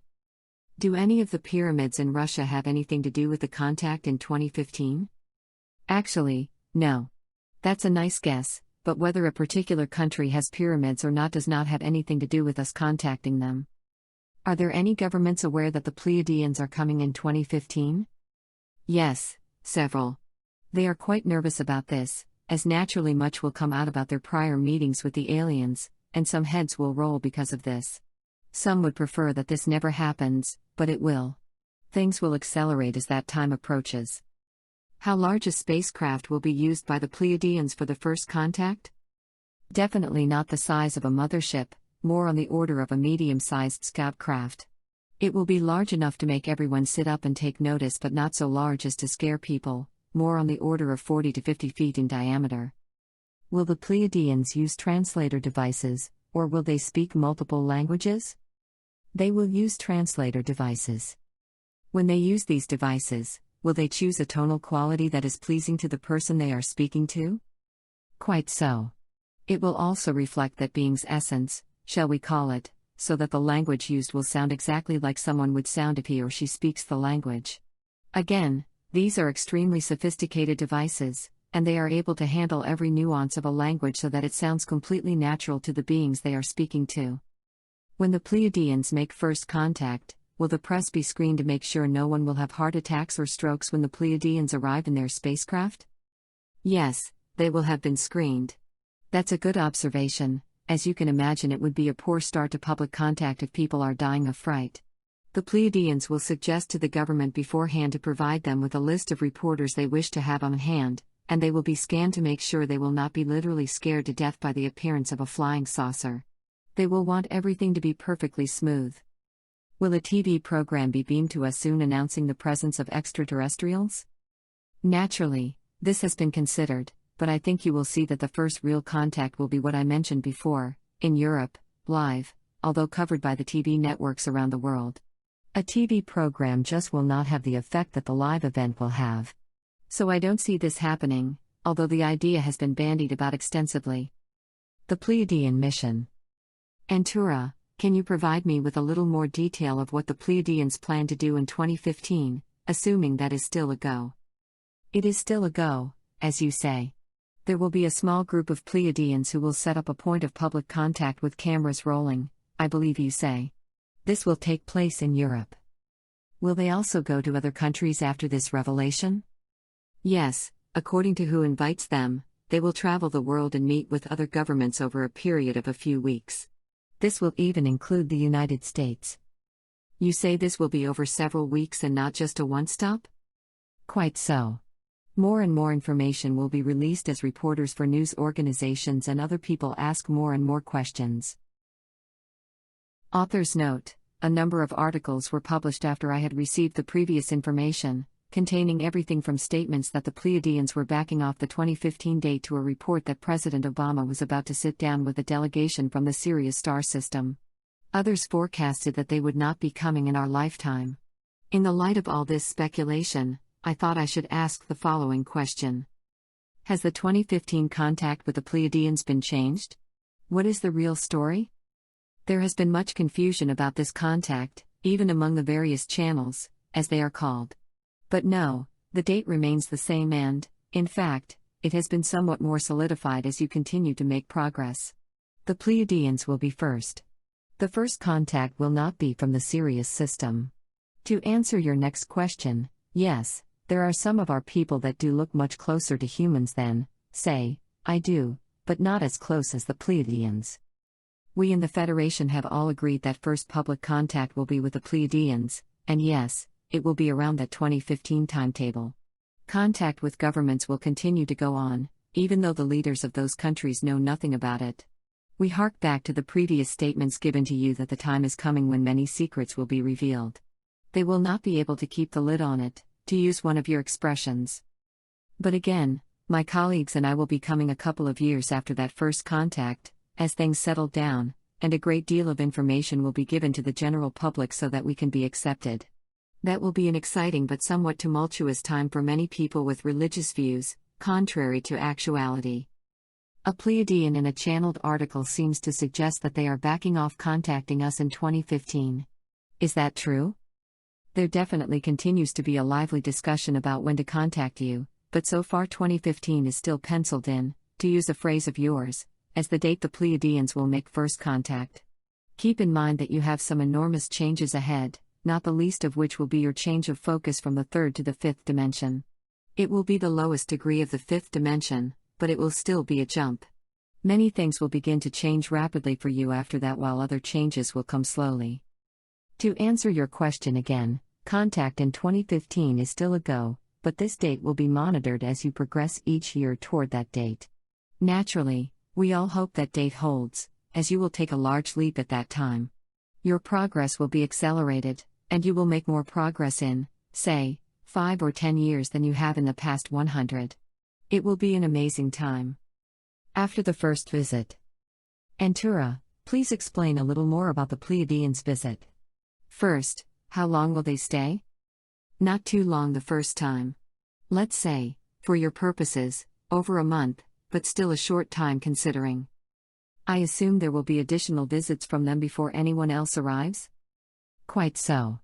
There will be at least 3 or 4 visits, each one providing more and more information about a huge range of subjects. What exactly will take place in the 2 years you have mentioned after the first public contact by the Pleiadians and your visit? Well, after the excitement and fear initially settles down a little, and really this will take months if not the full 2 years, there will be some presents, shall we call them, given to your governments. These will be low-level instruments and other devices that your scientists perhaps had not thought of yet. These will be spoon-fed to you, as again, you are supposed to make these advances, and again, they will be kept very low-tech so as not to interfere with this process. There will be more explanations of who we all are and how you fit into the scheme of things and how important you are, even though you are not advanced technologically. These explanations will take months for the Earth population to absorb, and hundreds of questions will be asked and answered. It will be much more on the diplomatic side and for the first contact people to handle than for any scientific breakthroughs. Then I assume they be able to reveal their involvement and the Federation's involvement in our creation and history? Yes, quite a bit. This will shock many of those who have refused to believe there could be life on other planets, much less that we had a hand in your creation. It will be a hard pill to swallow, shall we say, for those people who believed all of creation happened just a few thousand years ago. How will they be able to convince the public in general about our actual history? Their methods will include visuals that will put any of your historical films to shame, as they will be actual footage of real events in your path. Naturally, this will be released slowly in order to be better absorbed. The Pleiadians are quite good at first contact, and we all know you extremely well. They will lay out your history step by step. Besides officials, will there be any grassroots contacts by the Pleiadians?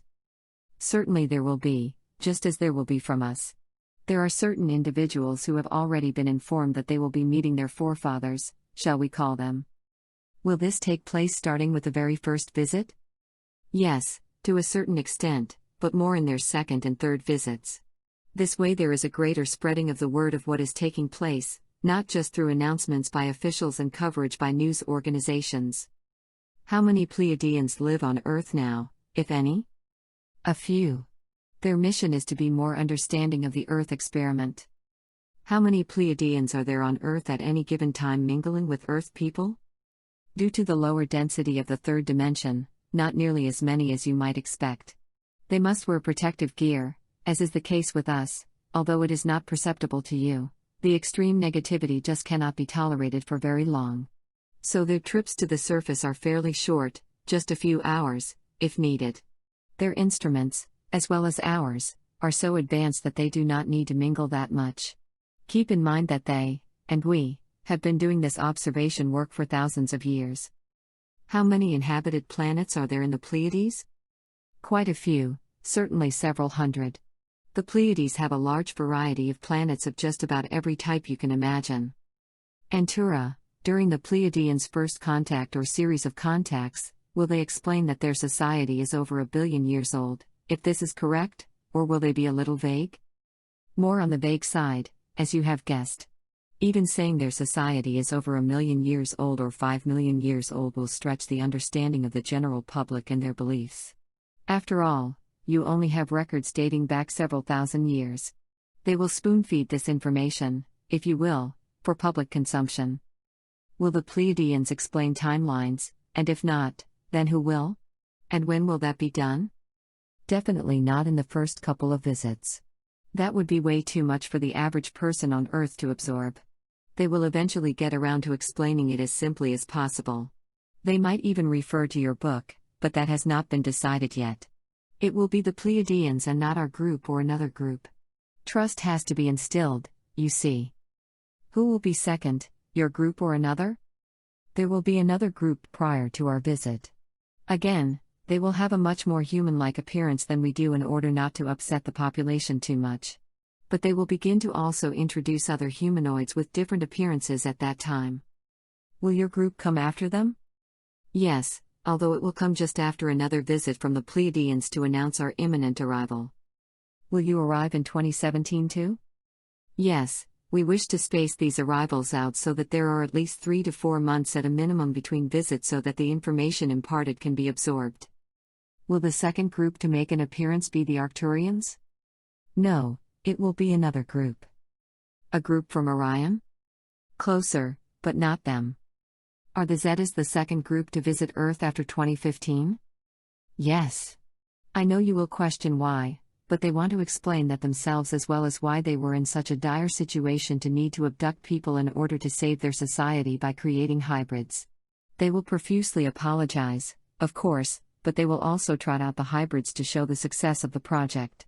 They will also bring other humanoids with them too. How will the Zetas be able to handle the negative backlash from people who feel they were abducted and abused, plus those who recall being either the father or mother of the hybrids? Yes, it will be a complicated matter, although the Zetas will say the right things and will ask for forgiveness. They will volunteer to have these people open up their memory banks and remember details that were frightening at that time, and they will show why they had to alter their memories. Few on Earth will want to see the beings they parented, but those requests will be taken into consideration as they appear. Chapter 11. Syrian Contact in 2017. After the projected 2015 visit, when do you think you'll be coming? Not too long after that, certainly within 2 to 3 years from that date. You are progressing at a much faster rate than was anticipated, which is fantastic. We are very proud and amazed at how fast you are progressing, even though it does not appear that way to you in your daily lives. Antura, will you or anyone else on the ship be contacting governmental authorities or scientists on Earth during your visit? Yes, there will be governmental contact by those of us who specialize in that type of contact. As I have mentioned before, do contacts more on a grassroots level, still very important for our studies and for your benefit, as we do not want to seem elitist by only dealing with governments or the scientific community. Again, it's passing on and explaining who we are, and that we are a peaceful society. We need to have the general population understand why we're here and that we wish you no harm and you should not be frightened of us. That is all part of my job and the jobs of the other two contactors, as you call us. Our job is just as important, if not more so, than the people working on governmental or scientific levels. You'll see what I mean, and we can have more discussions, and we will, before 2017. The other contactees. I assume that your other two contacts will be in different countries than mine? Quite so. One is in Asia and the other one is in Europe. A wide variety, you would say. Are they members of our Soul Cluster, See Glossary, Group 2? Yes and no, one is and one isn't. I have spent many previous lives with the one who is not. I know that one in its soul group quite well. Then we have one more in our soul group incarnated on Earth right now? Quite so. The person is living a life in, let's see if you can get this, Italy. Yes, you are close. How long have you been in contact with them? A little longer than I've been in contact with you. They have been in contact spiritually, shall we say, for quite a long time. They are not like you, having had a normal business life, shall we say for brevity's sake. Regarding the other contactee you said was in Italy, or at least close to there, did you actually mean Italy, France, Greece, or another neighboring country? Yes, a neighboring country close to Italy. Then is it France? Yes, but close to Italy. Okay, Antura, does our Soul Cluster member live in France near the Italian border, or in Italy itself? No, you have it now. The Soul Cluster member, as you call it, lives in the southern part of France near the Italian border. I know you resisted this, as you travel to that area and have traveled there many times for your business, but that person lives not too far away from Cannes, where you go. You've actually visited the place where this person lives during your vacation side trips. It would be nice to meet that person if I get the chance, Antura. Perhaps we can arrange that, we'll see. Since the other contactee, as I understand it, is located in Asia and is not a member of our Soul Cluster, why are you making contact with this male or female? She is female. You are the only male I will contact and meet with. The other two are females. And to answer your question, this woman in Asia was very open to contact with an ET or alien, and so I have been in contact ever since. Was the first contact made initially to an upper timeline? Yes, excellent question. After that, I simply went down the line, so to speak, communicating with each timeline expression of the soul fragment, shall we say. In which Asian country does the third contactee live? Is it Japan? No. Taiwan? Yes, that's correct. So as not to leave this, it's not in Burma, Japan, China, Malaysia, the Philippines, or Indonesia? No. You have the correct country. Stick with Taiwan. I realize it might seem surprising, but her soul contract called for her to begin this work at a very early age. Will the other two contactees on your list write books? If not, how will they spread the word? Yes, both will write and speak about their experiences. Are both doing books right now? No, they have not started their books yet. Those will come in the future. Have either of the two you will visit published any books yet? One has. But they are both also influential with or through their friends. Our goal, you see, is to have more people accept our different appearance and know that, even though we look quite different than the Pleiadians, we come in peace. We wish to assist you, as much as we are allowed, to become members of the Federation one day. I am an ambassador in that respect, you see, although just in the grassroots variety, as you say. It is my understanding that you will be in contact with the other two people, the two contactees, all the way down to timelines 1 through 4. Is that correct? Quite so. Again, they have struggled to receive these communications, but they have had years to develop these abilities, compared to your much more recent ability to communicate just since 2005. So you might say they were wired to do this early in life, just as you are aware of, let's say, people who are termed psychics who began as children. You were veiled in a way, as it is in your soul plan to experience business, international travel, and the film distribution business, as this knowledge will assist you in getting the word out about our arrival to a much greater audience in a shorter length of time than the other two contactees are able to accomplish. Their books will come more after the fact, although certainly your experiences with me will result in another book. But it will also lead to videos that will be widely disseminated, I can assure you. We are quite certain that millions of people will view these. What term do you use for contactors and contactees, Antura? I know I have said those were your terms, but that works for you and for us, so there is no need to begin using another term. When you're on your 2017 trip, besides working through conversations with all three contactees on all the different timelines, do you also work on contacts or prior contacts on other planets to fill your day? No, my days are filled with studying Earth, the past, the present, and the immediate future, shall we say. There is a great deal of preparation that I do for these talks or conversations with you on your various timelines, along with my talks with the other two contactees. I must review each of your lives up to this point. But still I must point out again that my life is quite a bit less stressful than your lives on Earth. We have much more time to relax. We don't go all day. And I probably put in greater hours than well over half our population, as this upcoming trip is so important. Everything must work perfectly. Details of the visits. Have the months been chosen yet for the visits in 2015 and 2017, or is this still fluid? Certainly summertime in this hemisphere will be best from both our standpoints. Closer than that, I cannot or will not say. It could change, so ask me as we get closer to those years. Will any of the other beings from your planet be on the mothership with you when I arrive on board? Yes, one species. Naturally, I will be pleased to introduce you when you arrive. When you pick us up, will you wear a toga or more formal wear?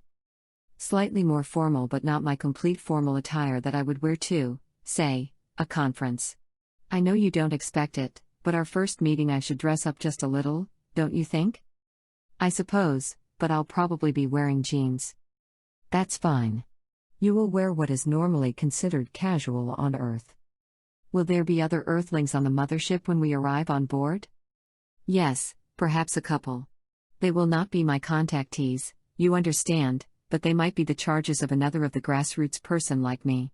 Perhaps there will be scientists or even government representatives, although these people might be there for only several hours and not days as you will be.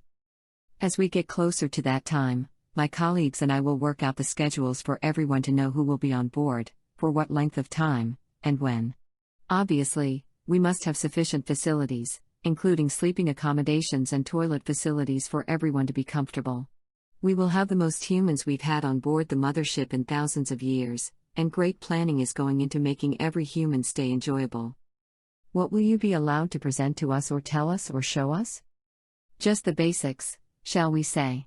We do not want to overload your people with knowledge of our scientific achievements, as that would create fear and a feeling of being less worthy. We do not want you to feel that way. You are very important to this whole universe, so you must be made to feel this way and understand what you will contribute to all of us. You are very unique in the universe, and we're thrilled that we will be able to make contact with you soon. How long will your mission to Earth last? Not too long the first time. Times will be set up for further contact and for your scientists to visit, and so on. It is very complex, and we are going to be very patient because we've done this many times in the past. How many people will you be able to see on your trip to Earth? Will it be private or public? That is still in the planning stages, as you would say. It partially or even wholly depends on Earth's progress during these next few years as to whether we can be a little more public or must keep everything under wraps, as you would say. Your progress has been great just in the last few years. We were not even planning to arrive as soon as we are now, you see. When you arrive, will you dip into and out of time in order to maximize your visit, or will the visitations take place with the various timelines in what we call vertical time?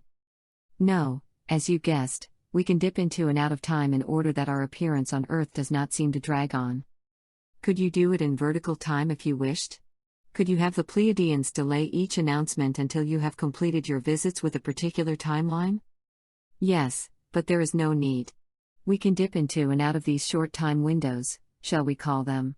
Certainly there will be just a little of both involved, the timing of the Pleiadian announcement and the entry into a particular timeline. On the surface, these are complex maneuvers, but not when you've been doing them a long time. I assume you may have a list of 29 or so people from timelines 11 down to 1 to visit? You're quite correct. It will be an extremely busy time, but that's my job, and I will enjoy it tremendously, you see, as it will be an exciting time not only for Earth people but all over the Federation and expanding out all over the universe. I hope your enthusiasm lasts all the way down to my timeline, Entura. Yes, certainly it will, if not more so, as we know what a struggle it has been for you in Timeline 5 to communicate. Your efforts are admirable. The fifth focus. Will you have to lower your vibrational rate to our level when you come? Yes, but not nearly as much as if we were to come today. You will be making that shift to the lower level, or frequency, of the fifth dimension before we come. This will open up so much for you as a people. You have only the tiniest understanding of this at this time. Things will be so much easier for everyone who stays around in the next few years. Regarding the fifth dimensional level that we will first be on, I assume it will be the lowest rung, or degree, of that dimension. And I assume that's why it will be much easier for you to drop down to that level than it is to drop all the way down to a third dimensional level? Absolutely. There is virtually no comparison. Yes, we are at a much higher fifth dimensional level than you will be in the beginning, but the difference is much less noticeable than when I drop down to the third dimensional level. We can't stay at that level for long periods without adequate protection, shall we call it, devices to help or assist us. Have you ever visited Earth in your present life? No, not yet. Yes, I know you thought I might have. I have much material and reports to absorb from the many visits we have made to Earth. We do have a team there, even as we speak, gathering information constantly, readings and such that you're not aware of yet in your development. So we know precisely, and I repeat precisely, where you are in this development so that we will know when it is time for us to arrive and make ourselves known publicly. Is this craft above or under the ocean at the present time? Yes, a good question. The craft can be in both places, as sometimes it is easier for us to cloak ourselves under the sea than above. So it all depends on what readings and tests we're doing. And we do converse with your cetaceans, you know. Visiting Earth. When you come to visit, will you visit with our whales and dolphins? Yes, most certainly. We will confer with them and a few other sea creatures to see how their lives are and any problems they have. Do mermaids, as we call them, actually still exist in Earth's oceans? Quite so, but they are at depths far below what you can travel to at this time, at least in normal submarines, shall we say. They do keep to themselves and have openings in the sea floor to their habitats. They learned long ago to avoid humans, as they did lose some of their people to overzealous sailors who wished to capture them. They learned their lesson and have a very low profile today. I assume you will contact them? Yes, but it will be more of a courtesy call. You are the focus of our studies, contacting you and others. After our first contact, how often will you visit Earth? I will actually visit several times, as we must slowly introduce ourselves to more and more people. It will be a very slow process, as we must handle you with kid gloves. I believe you have that saying. We will be very gentle and as unobtrusive as possible. It will take many years for the religions of the world to accept the fact that there are other people in the universe. That must be handled very delicately, you see. Plus, those in power in various countries will be concerned that their power will be taken away. So we must assure them that they can continue to rule or run their countries in the manner they see fit, although those who really abuse their power will have greatly lessened by the time we arrive after 2012. Are your instruments sensitive enough to detect Earth changes weeks, months, or even years in advance? Yes and no. We do have sensitive geological instruments that can detect minute changes in a planet's interior, but that can only go so far. We can take those instrument readings and make a very good prediction about what will happen and be very close to the actual results, but there is still just a little unknown factor there. But to answer your question, yes, we do have these types of instruments. I've been told that there is now a brand new society that comes from a planet that blew itself up and inhabits the lowest rungs of third focus on Earth. Will you visit them too? Yes, but briefly. They are not ready for too much contact yet. They need literally thousands of years of experience in order to move up in degrees. Do they have 11 or 12 timelines too? No, just you do, the explorer race. That society is not part of the Earth experiment. Bringing the family. If I bring a digital camera with me, how could it be recharged? A very simple conversion device will be used, one that has unlimited energy. This will be arranged well before you step on board the craft. Here is a question you've probably been asked by me in timeline 7 and 8 and may have hoped I would ask or knew I would someday ask. With the whirlwind of activity I see before me during my short stay of 1 week or so, however much you allow, it would seem easier if I brought along my own camera crew, consisting of my family. So what did you tell 7 and 8 and what will you now tell me? Yes, actually this is a good idea. I have agreed in principle to it, depending on whether they will agree to accompany you. They probably will, because they have been prepped, you might say, by their guardian angels as part of their soul contracts and those probabilities your own guardian angel has talked about before. So the answer will be yes, you can bring them along if they choose to come. We see a definite increase in your and their abilities to handle our meeting. Naturally, all the details will be worked out as we get closer to the time. But yes, your idea that your younger children will be able to carry on your work for many years after is solid. I certainly think it will be a win-win situation for your purposes, Antura, as my daughter is a film school graduate.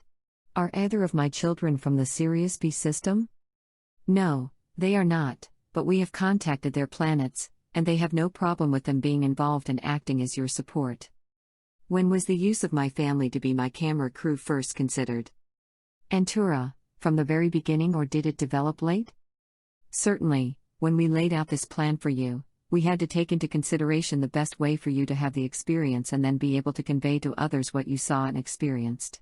Therefore, this was an option early on, depending on whether you chose to involve only your wife or decided to expand your idea of what you feel you can accomplish. Will the Pleiadians or Zetas invite people on board, including journalists who will also be filming? Actually, no. Your visit will be the first involving extensive filming or video recording.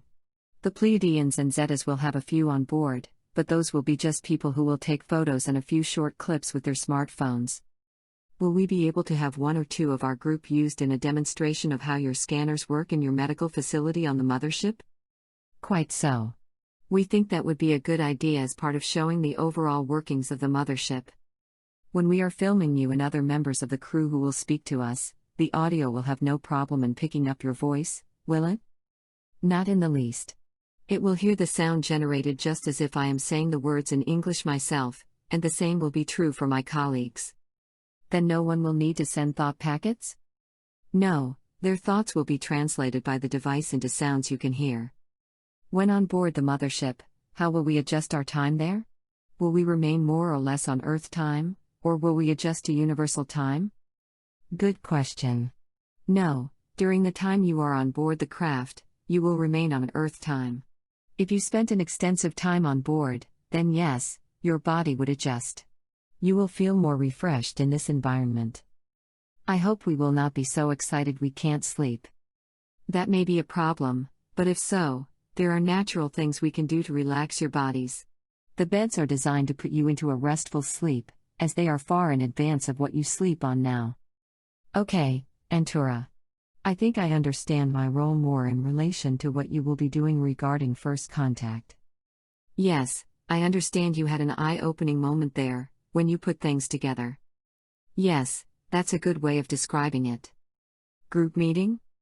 When you visit, is there a possibility of meeting with a group of Earth people? Not necessarily, but there has been talk or discussion of having a group meeting during anyone wishing to attend can do so. Now I would like to make a request. I understand that your normal first contacts on a grassroots level are quite limited, but I think you will find that by the time we meet, there will be a great desire for more information from many people. But I do think that perhaps making an appearance with 3 or 4 of the humanoids with a group such as I spoke to recently would be quite welcomed and would greatly increase the acceptance factor for people in general. Certainly we could make it on an if you wish to see and speak basis, but these people are really drawn to this, don't you think, Antura? Yes, I understand, and certainly we have had some discussion in that direction and no decision has been made yet. And yes, after tuning into your talk, I tend to agree with you that there is great interest from these people. Perhaps something could be arranged in which we might check the people out and let you know who would become too frightened, even though on the surface, they claim it would be no problem, and those who would be thrilled to meet with us and ask us questions to take back and pass along to their group and eventually the world. We realize that making our first public contact with you at this time will be completely different from any contact we have made before, although we, as you can imagine, have had a lot of experience over a few million years with different beings. You are unique, through being veiled, and we do not wish to frighten you. When you return us to Earth, will you be able to drop us, let's say, 15 minutes after we left? Quite so. It will seem to anyone that might possibly be there, I know that's why you're asking, that you just took a little ride. But again, I will remind you that the decision on whether you can invite people and who you can invite has not been decided yet. Much progress must be made in the coming years and months so that we will not frighten anyone. Author's note: Antura can read me like a book. Chapter 12. The Mothership. When you come to Earth, what is the size of your spaceship? As you have heard, these craft are monstrous by your standards. Yes, they are well over 1 mile in length. Keep in mind that we do have a large crew with many different tasks to perform. And the craft must be capable of carrying multiple life forms, shall we say, as we often have our neighbors or even other Federation guests on the craft. All of these neighbors and guests must be accommodated according to their individual needs, and you might not even be able to imagine how different we can all be from each other. Yet we all have these common interests, so the craft can be changed in a short time to accommodate almost any form of life, within certain limitations. Certainly the being you were thinking of would not be able to be accommodated due to its size. Author's note: here, Antura is referring to the being who spread out over a large area of its world. See Chapter 6. How long does it take to travel from your planet to Earth, since we're a little over 8 light-years away? Not long. We do use space portals, as you call them, or stargates is the other popular name, I believe. So the time is almost instantaneous. We're here and then we're there, not too far from Earth, so we quickly move from that location into orbit around Earth. Do your spaceships cloak themselves by using a sophisticated version of the light-bending materials announced here by our scientists, or something totally different, like changing to a different dimensional degree? Good question. We actually use both, depending on the circumstances. If we are in an area and do not wish to frighten the local population, we will use a more advanced version of what your scientists are just now learning how to construct and use. If we are under scrutiny by warships or warcraft that would try and attack us, we simply leave the point of the dial, Antura's humorous way of saying depart this frequency, if you will, knowing that it is impossible for any of your ships to follow us yet. How many people, or should I say beings, will be on that ship when it comes to Earth? There will be a fairly large contingent. Let's see if you can receive the number, more on the order of 1,000. How many beings crew the large craft, Antura? We typically have over 700 crew members and sometimes as many as 900. I know those figures sound large, and we can go over those numbers again in the future, but yes, the spacecraft is quite capable of carrying that large a crew along with passengers. Will all these beings be from your planet, a few planets nearby, the Sirius star system, or even beyond that? Our contingent of beings, shall we say, will come from a wide area, many from other star systems. We are a most friendly group, as you can imagine, and we come from all over the Federation of Planets. How many beings is the ship capable of carrying, let's say, in normal comfort? Certainly the figure is well beyond 1,000. Keep in mind that some of the beings are quite small and require little space, while some require a significant amount of space. There are more smaller beings than large ones, so many can be easily and comfortably accommodated. When you come here in that big mothership with that large crew, obviously it is not coming just for you to speak to me. Will many of the other crew members and passengers be in contact with Earth humans here too? Good question. Yes and no. Several of them are working with other Earthlings just as I am with you and 2 other people, and they will have their meetings too, you see. Some of the crew will be in contact with your known leaders, and some of the crew members will be in contact with scientists and other learned persons. At that time, the initial contact will be over and the various governments will have appointed people to work with us both scientifically and on a sort of political level as well, as there will be many discussions on how all this will proceed. Don't forget this has been done hundreds of thousands of times before with other worlds, so you might say we do have the experience needed to bring you along. But in your case, it will be at a very slow rate indeed, as we still want you to learn things on your own in perhaps unique ways that we have not considered before. These motherships, as you have guessed, have made these trips many thousands of times, but we just keep them cloaked so that they do not frighten your population. Even these contacts will still require that we keep the ship cloaked to a certain extent. Location of the mothership. How many miles out in space does the mothership lie? Good question. The mothership on duty right now sits about 50 miles out in space, far enough out but close enough to deploy the scout craft. So it is 50 and not, say 100 miles out? No, much closer to 50 miles, but remember that it is cloaked. That seems awfully close. I would have expected something like 1,000 miles. Again, there is no need for such distance, as we are invisible to both the naked eye and to any radar or instruments. We shift slightly in frequency. Just to be sure I'm receiving correctly, the International Space Station is 220 kilometers above Earth, over 135 miles. Then the mothership is less than half that distance above Earth? Quite so. We are able to maintain our orbit, unlike your unmanned satellites and the space station, through slight adjustments. It might seem as if we should be much farther away, but it is so much easier to take these readings from much closer to the surface. It is also easier to deploy the scout craft to do their missions much nearer to the surface. Does the mothership remain stationary or does it orbit Earth? Again, a fine question. It does tend to slowly orbit so that constant readings can be done. Where is the mothership that you'll be coming in right now? Docked on one of the Federation worlds, exploring the universe, maybe somewhere close to Earth? There you go. Its current mission is close by you. The crew is taking measurements and such. You are the most important place in the universe right now, and therefore more resources, shall we say, are being devoted to your planetary studies. We want your integration into the Federation in the coming years to be seamless. Of course, that is why I will be on the ship when it comes again in a few years' time. My 800+ lives give me real insight in understanding Earth humans, having been one so many times myself, just as you'll do someday in your next life. Since the mothership is there now, will it have to return to pick you and others up, or will you come in another mothership? Yes, we will be in another mothership and will relieve this ship of its duty, you might say. We keep a mothership in the area on a constant basis these days, as it will not be too long even in your Earth years before first contact is made by the Pleiadians, and then it will be our turn. How long has this mothership been near Earth on its latest mission? For quite some time, more than 10 Earth years. That is not so long in universal time, we shall call it. How long can these motherships be gone without having to be resupplied? Or are the ships capable of making food and water and whatever substances are needed for the crew's survival? It can stay on duty, if you will, for several hundred years of your time, as it is capable of generating most of the sustenance needed for our bodies. There are machines in these ships that do work you will not discover for hundreds of years. But that's the way it is supposed to happen.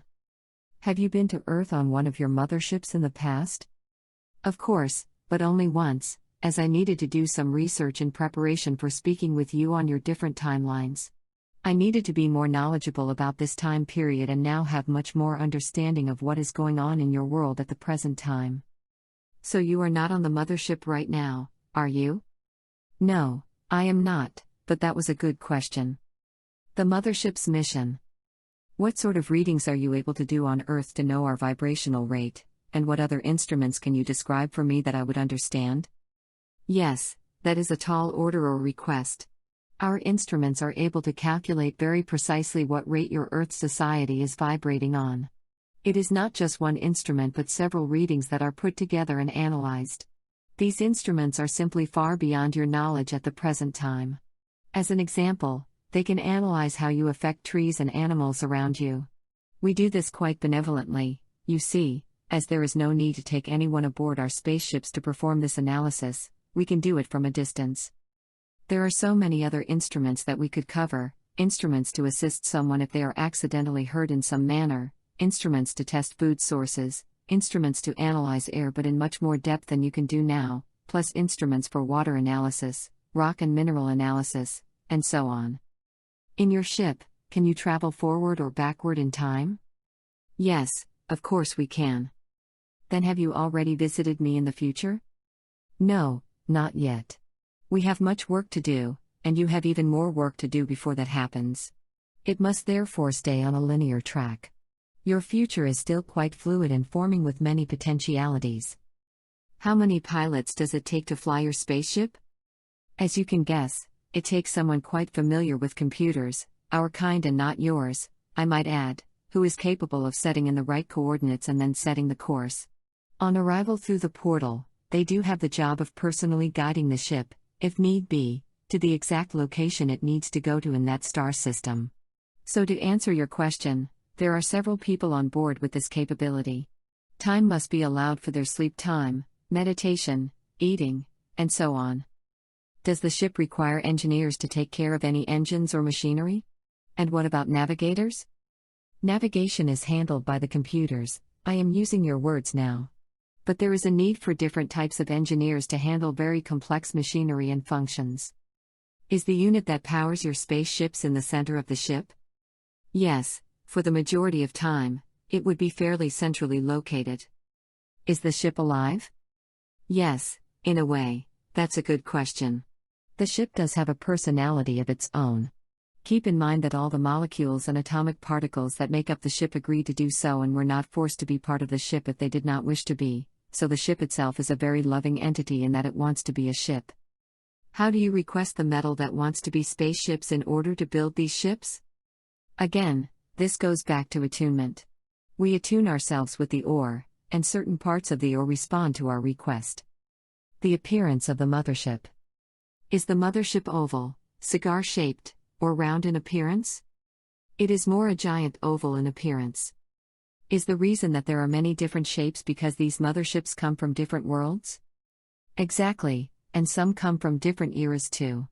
Keep in mind that time is an illusion for you and is not the same elsewhere, so a craft from 1,000,000 years ago your time could conceivably visit you.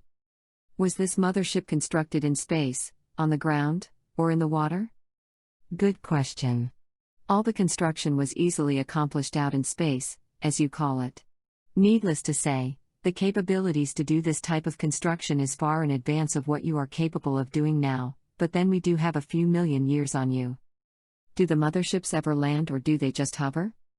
They are so large that it is easier to keep them in the air than to find a mile-wide landing strip for them. They do have the capability to land, but we rarely exercise it.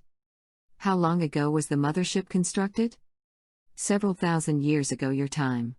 Again, these ships want to be ships, so they do not wear out in the same way as your vehicles do. As new ways of moving between worlds or new inventions are introduced, it is fairly easy to add to or update the inside of the mothership. Can a mothership heal itself if the hull is punctured? And has the hull of this mothership ever been punctured? Never in its whole existence has that been a problem. Potential dangers are seen so far in advance through the instruments that those dangers are avoided or a force field is put up. But if you are near a world with heavy space traffic, how are you able to avoid the other spacecraft? Yes, there is a great deal of local traffic around our worlds, but we have no need of a traffic control as you do. These computer systems are so far advanced that they choose the perfect route to take, avoiding not only the spacecraft in the area we're headed to but also all the spacecraft they know will show up through portals, heading for that area or landing spot. Our ship may make a 90-degree turn if it sees some small local craft wandering about on a pleasure trip. We don't notice the motion of such turns, thanks to these advanced hulls and magnetics. Does the mothership you will be on have the appearance of a long tube, or will it have another appearance, such as the spaceship I saw in the District 9 movie? No, the mothership will be much smoother than the one you saw in that movie. This mothership is long and, yes, somewhat boomerang-shaped, but it is certainly nothing like the ones that are portrayed in most of your movies. Do your motherships have lights, and if so, are they just lights or do they perform some other function? That's a good question. Yes, there are lights ringing the motherships, and they perform several tasks beyond just illumination. They are part of the propulsion system, plus they are also part of a force field for the ship, should we care to activate it. Does the mothership have a name, and is it made of organic materials? Yes, it does have a name, but it will be a little difficult for you, so let's not mess with your reception. It is made of organic material.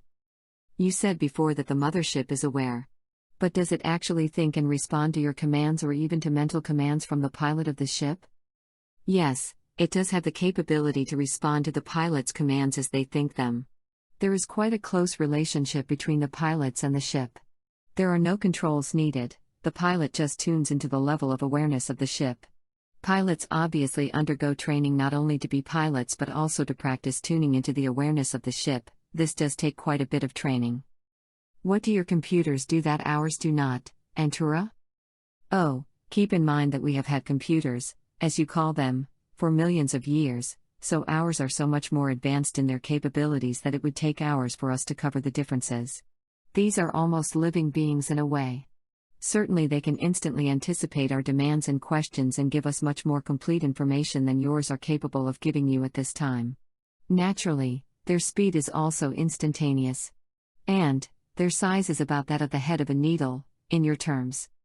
Can you communicate with the mothership itself? Is it cognizant? Not in the way you think. It has a cognizance, but that is more on a level of awareness, if I can use that description. So to summarize, motherships have the capacities or abilities to do things themselves.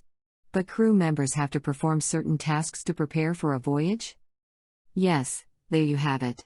The motherships have many more capabilities than anything you can imagine at the present time, but the ships work in conjunction with the desires and wishes of their crew so that all personnel feel at home during the years they are away from their families and friends. And I will say the crews are made up so that no species ever feels as if it is alone. Sections of the mothership. How tall are the ceilings in motherships? Can they accommodate larger heights? Absolutely. Certainly there are rooms or sections of motherships that have much smaller ceiling heights, but motherships in general are designed to accommodate a wide range of beings, from the smallest to the largest. Are there sections of motherships with the correct atmosphere for different varieties of beings on board? Is this standard, and can you elaborate? Yes, this is quite standard on most motherships. There is the oxygen-nitrogen atmosphere, but there are others such as methane and even more exotic atmospheres that different beings breathe. They are accommodated in the best way they can be. Obviously, some sections are much smaller than others, and the divisions will vary from mothership to mothership, according to who is on board. Naturally, when a group in one atmosphere wishes to communicate in person with groups in other atmospheres on board, adjustments must be made in the form of breathing apparatus and suits of a special construction, but that is fairly easily accomplished these days. We have had, After all, several million years to perfect how to handle and accommodate different species on the same ship. These living spaces are adjusted to the personal needs of each species regarding sleeping, eating, waste disposal, and so on. That's another reason why these motherships are so huge. They must accommodate a large variety of beings at any given time. We don't stay to ourselves as you do even in your cities or countries. Still, there are those societies we encounter in our travels that do not wish to associate or assimilate with other cultures, and we honor their requests and move on. You will have those experiences too when your explorer race goes visiting other cultures. Does your craft have a large pool for your relaxation and perhaps regeneration? Yes, of course. I'm happy that you thought of that. We do have such a tank or pool that we can utilize to relax and regenerate ourselves. It functions similarly to a place of meditation. Regarding your medical facility on board the mothership, when crew members are injured, do you manipulate their DNA or use magnetics, crystals, or something else? Yes, the closest description I can give you is that DNA is manipulated to instantly heal a wound, for example. The medical instruments are so far ahead of what you have now that it is difficult to describe to you. Advanced computers are used to scan the person or being's body, noting its DNA structure, and then it is simply a matter of setting the dials, although there are no literal dials, as this is done automatically, and the being is instantly healed. Provisions for the voyage. Antura, on a long voyage on a mothership, are there provisions for everyone stored in the bowels of the ship, or are they manufactured on board by certain machines, I'll call them? That's a very good question. We have machines capable of producing any food item you can imagine, and many you cannot imagine, on the menu for each species of travelers. And, I will add, you cannot really tell the difference, as these machines or devices are perfect reproducers of the foodstuffs. Do the machines that replicate the food on board the mothership simply replicate the DNA profile or signature, whatever it's called, of the desired food and produce it in perhaps a similar way to our 3D printing systems, or is it instantaneous? Yes, it does use what you call the DNA profile, but as you guessed, it is done instantly. There is no use of lasers or any similar devices to create the food. This might be considered, perhaps, the next step for you in the process, but when you are able to list the DNA signatures, or profiles, in a computer, you are one step closer to creating food instantly.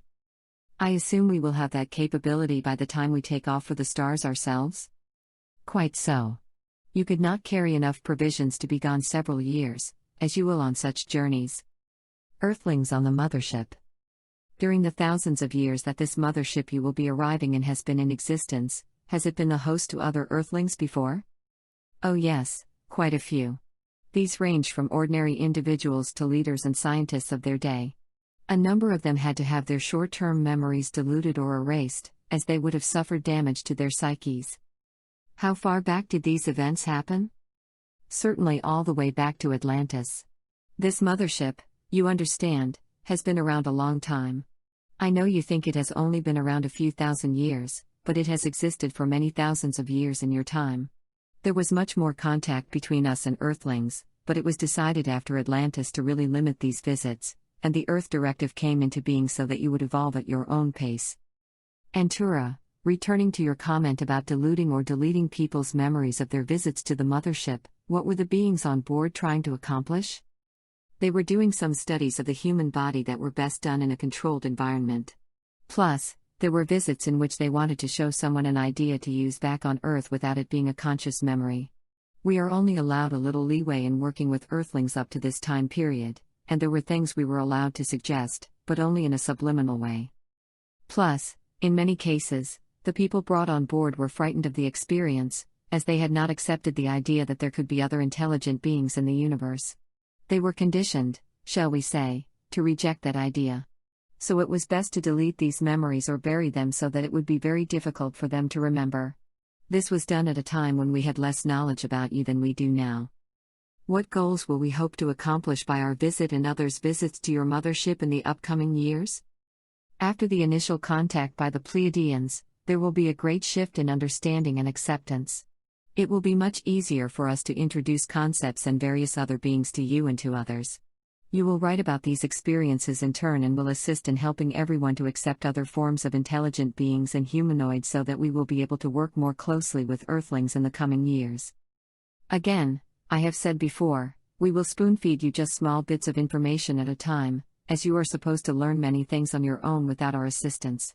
We just wish to point you in the right direction, to use your vernacular. Getting to Earth. When you come here in the mothership, will you use one of our portals or one on another planet close by? No, we will use an Earth portal and then move away from the planet itself. It would make no sense to use another farther away when we can just use a portal in your own backyard, so to speak. Some of the images that appear in videos and on film of spacecraft seem ghostly in appearance or wispy and not solid. Yes, these are not always spacecraft but sometimes actual beings. But others can be spacecraft.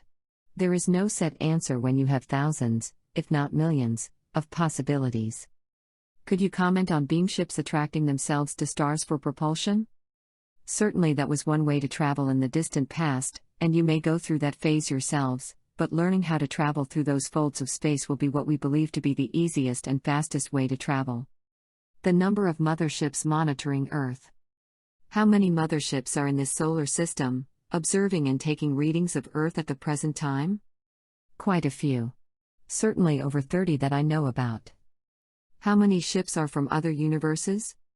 Again, quite a few, 15 or 20. Is that part of the 30 number you mentioned? Yes, it is. Have you been on any of the other motherships from other universes? Yes, on occasion. Their motherships can be radically different from ours. The beings who are on these ships are even more different from the ones we see in this universe.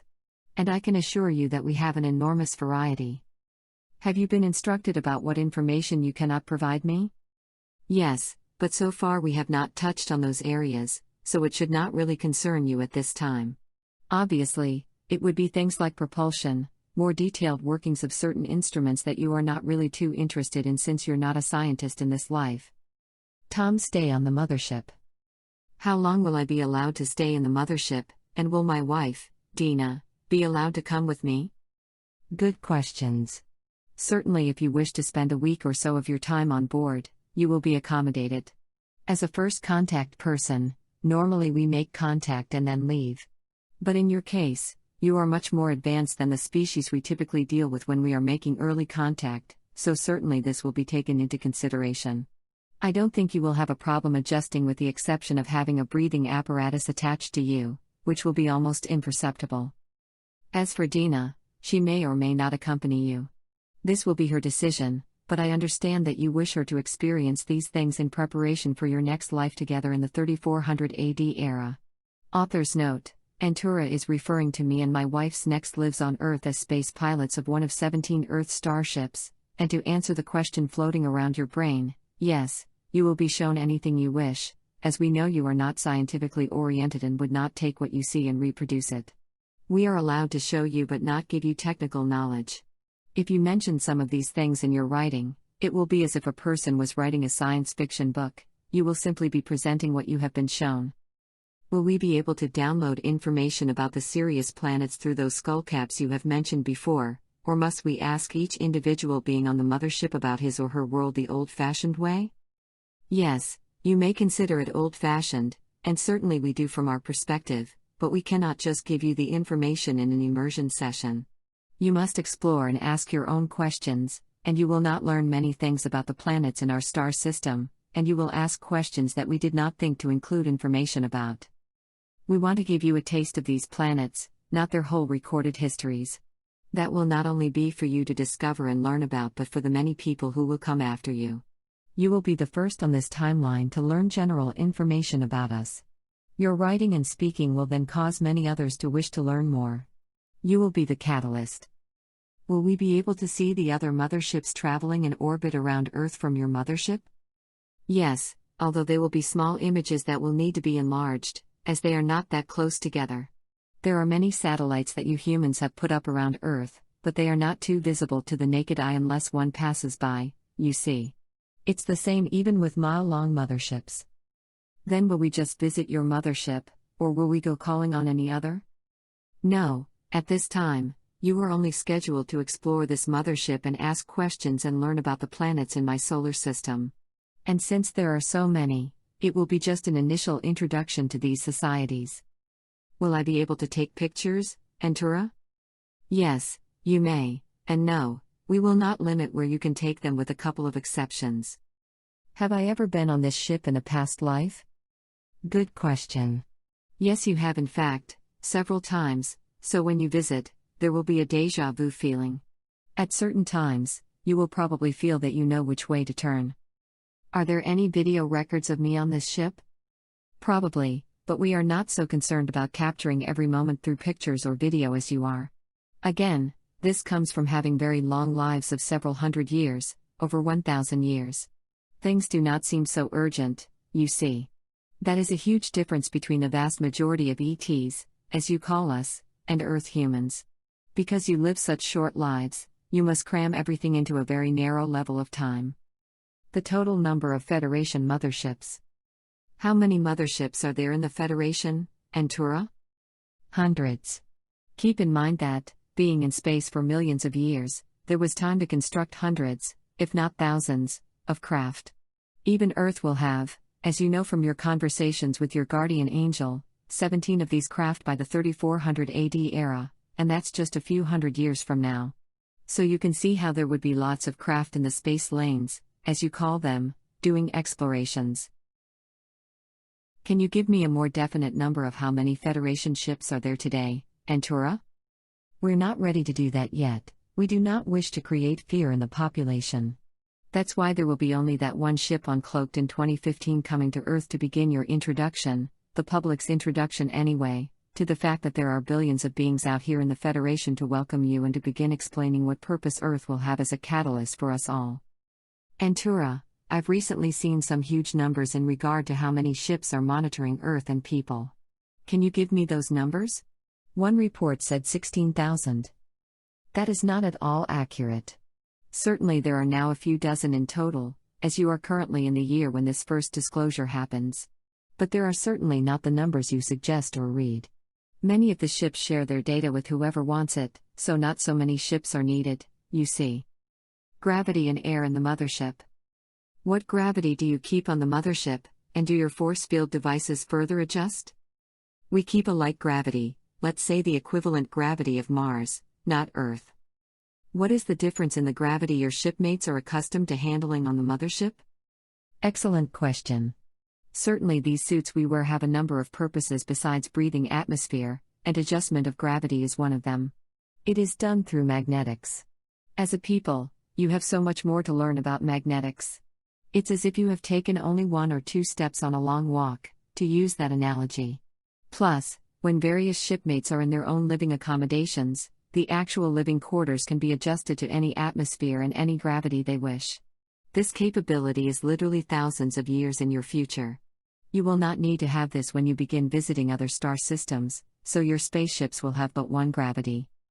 On the mothership, what temperature does the ship run at in the public or common areas? An interesting question. It is kept at a mild temperature, and since there will be those on board used to much hotter and colder temperatures, their suit apparatus, we will call it, automatically adjusts to changes. What is the air comprised of? The air is much more as you will find it on many other planets. I will let your scientists take those readings themselves for their own discoveries. But I can assure you the air that you will breathe will be at exactly Earth quality, perhaps just a little above. How will that be accomplished? We will not wear bubble suits, will we? Not at all. Systems were developed long ago to give you a mini force field, shall we call it, in which you will breathe an atmosphere that is comfortable to you, along with keeping you at a temperature that is comfortable. Chapter 13. The Mothership's Crew. Antura, how many other people from your planet will be coming with you? Only a couple. Again, although the crew is large, everyone has different jobs, you see, so one must have a good reason to be on the ship. There are hundreds of applicants, and they can accommodate only so many. Therefore, they try to spread it out to include representatives from as many planets as possible. It is very diplomatic, you might say. So to answer another possible question, yes, there will be a large variety of beings or people, or whatever term you wish to use, from humanoids to many other types of beings. Everyone wants to be here for the action, and I feel fortunate to be chosen to go. How many different species of humanoids will there be on the spaceship? A minimum of 10 different species of humanoids will make the trip, perhaps more, as that has not been fully worked out as of yet. There is still time, you see. How small are the smallest beings you have worked with on the mothership? Oh, let's see, smaller than a tiny bird in your calculations. Aboard the mothership. Will there be any bird-type species on the ship? Yes, there will be quite a few, although some you would only barely recognize as having bird-type features. They will be quite different in some instances. How large will the birds be? Certainly there will be a few that will be, say, half your size. Do the bird beings on board the ship have beaks? Yes, in some cases but not all. And, I'll add, they are smaller. What about the equivalent of whales, dolphins, or other fish-type species? Yes, a few. But as you can imagine, being away from their oceans is quite difficult, so they tend to stay where they are. They are not the explorer-type visitors, shall we say. They rely on us, the amphibians who can represent them, as we know them quite well and can communicate and pass messages along, if you will, to their brothers in your seas. What species have I not mentioned? Certainly the insect-type species. It is still hard for you, in general here, to think of insect-type species as being fully intelligent creatures, which they are. So we will have several of their species with us. And there are a couple of species that defy categorization. Will there be any Arcturians on your spaceship when you come to visit us? Yes, just a few. They will have a minor presence, as they have their own ships and make these trips with contingents from their areas. Will there be sentient plant forms on your ship when you come? Quite so. I realize it is difficult to include plants as you know them, but there are quite advanced sentient plant forms throughout the galaxy and universe. So they will be represented, although you may not recognize them as such, at least not all of them. What appearance do these plant beings have on board the mothership? Are they humanoid in appearance? Somewhat. You can tell they have a plant-type appearance, but they are so exotic, it is difficult to describe them to you. Do they live just on light? Quite so. They must use special equipment that duplicates the energy they receive from their own planet's sun while on board. Do they have arms and legs? Yes, of a type. Again, they would seem almost vine-like to you. How tall are the plant beings? They can grow to enormous heights, but the plant beings on board will be a little smaller than, say, a normal Earth being. You said they appear to have sort of vines for appendages. Are they multiple or more humanoid in appearance? No, more multiple, as they are quite unique. And their skin structure, to answer your next question, is smooth and green, not a brilliant green, but much more subdued. Do they have a head, eyes, nose, and mouth? Yes, but again, not anything like you've seen. What will be the height of the tallest being on your mothership? For this trip, no higher than, say, 7 feet. How large will the insect species be on the mothership I will visit? Much larger than on Earth but still smaller than a humanoid. What would we equate them to on Earth, or are they so different that there could be no comparison? And do they have wings? No wings, but there are those that do have them. Their appendages do have that insect flavor. How tall are the insect beings? Smaller than, say, both of us. Do they have multiple appendages like insects on Earth? Just 4 to 6 on average. Do they walk upright or on their multiple appendages? There you have it. They move about on these appendages, legs, you call them. Do they have shells? No, this protection is not so needed. Eyes and mouth? Yes, but with an insect flavor. What about any large mammals such as we have on Earth like the lions or tigers? No, they are part of the cat family and will be represented, just not in that form. What species are the pilots? They vary, as you can imagine, since several are needed to run the ship at all times of day or night. Will there be reptilians on the ship? Yes, a couple, although they tend to keep to themselves, as there was the little matter of wars a long time ago. As I said, we are peaceful now and have been for over 1 million years, but some types of beings don't mix very well. The reptilians are our friends now, you see, but there is a history in the past. We do have good relations with them now, and as I said, they will have a couple of representatives, as they have their reptilian brothers on your planet as well, and they will glean information from communicating with these brothers during our stay. Why would 2 reptilians be on a Syrian spacecraft? They were invited to join the expedition and accepted. They will be studying their own ensouled people to see how they are doing. Are these humanoids or another type of reptilian? No, they are humanoids, small in stature but definitely reptilian. How tall will these reptilians be? Below the normal human height. They will not look as menacing as some of their brothers who are quite tall. Yes, 14 to 15 feet in height would be correct for their upper ends. Is the reptilian race from Orion or from some other star system? Yes, a few are from the Orion sector, but the majority are from farther away. There are other star systems that teem with a reptilian flavor, shall we say. It was at one time a difficult confrontation, but now we are peaceful. And no, there really isn't an underlying current of mistrust, as you might be concerned about. We are good friends now. Remember that there are thousands, if not millions, of intelligent life forms in the universe, and we are simply waiting until our big jump when the Earthlings arrive, the explorer race. Then I assume I will get to meet them too? Quite so. You will have full access to the spacecraft and will meet everyone on board and ask any questions you wish. It seems to me, Antura, adjusting to the different appearances of the crew will perhaps be the most challenging for an Earthling? We think so, but we are hopeful much more information comes out about them in the next 4 years, so it will not be such a surprise when you arrive. What will take place in the next 4 years that will contribute to making people less fearful before you arrive? A large number of events. The Russians will describe the appearance of the aliens or ETs they have met with over a period of many years. Certainly it will make all the world papers, some printing more information than others. Then comes the contacts, first with the Pleiadians and then the Zetas, who will trot out several different models, shall we say, each perhaps a little more exotic than the last. You and I will not stop our conversations, just because the book will be finished and published. You'll have many more questions flooding in from those who buy your books, to the point I anticipate a second book.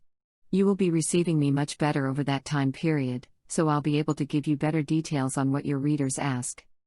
Antura, have you ever found humanoids in the universe with one eye, what we call cyclops in our legends? Oh yes. There are several different species, shall we call them humanoids? With just one eye. Yes, they look a little strange even to me, but they are for the most part, very gentle beings. They will be encountered by the explorer race in your travels. Will there be any of these beings on board your ship when you come? Not this time or on that planned trip, but perhaps in the future. They will seem to be truly so strange as to be a little unnerving to you with your legends and stories of monsters. Eating, facilities, and work. How does everyone order their food on the motherships, sort of cafeteria style or by pushing buttons or through voice recognition? How does this work with so many species of beings? Yes, that's an excellent question.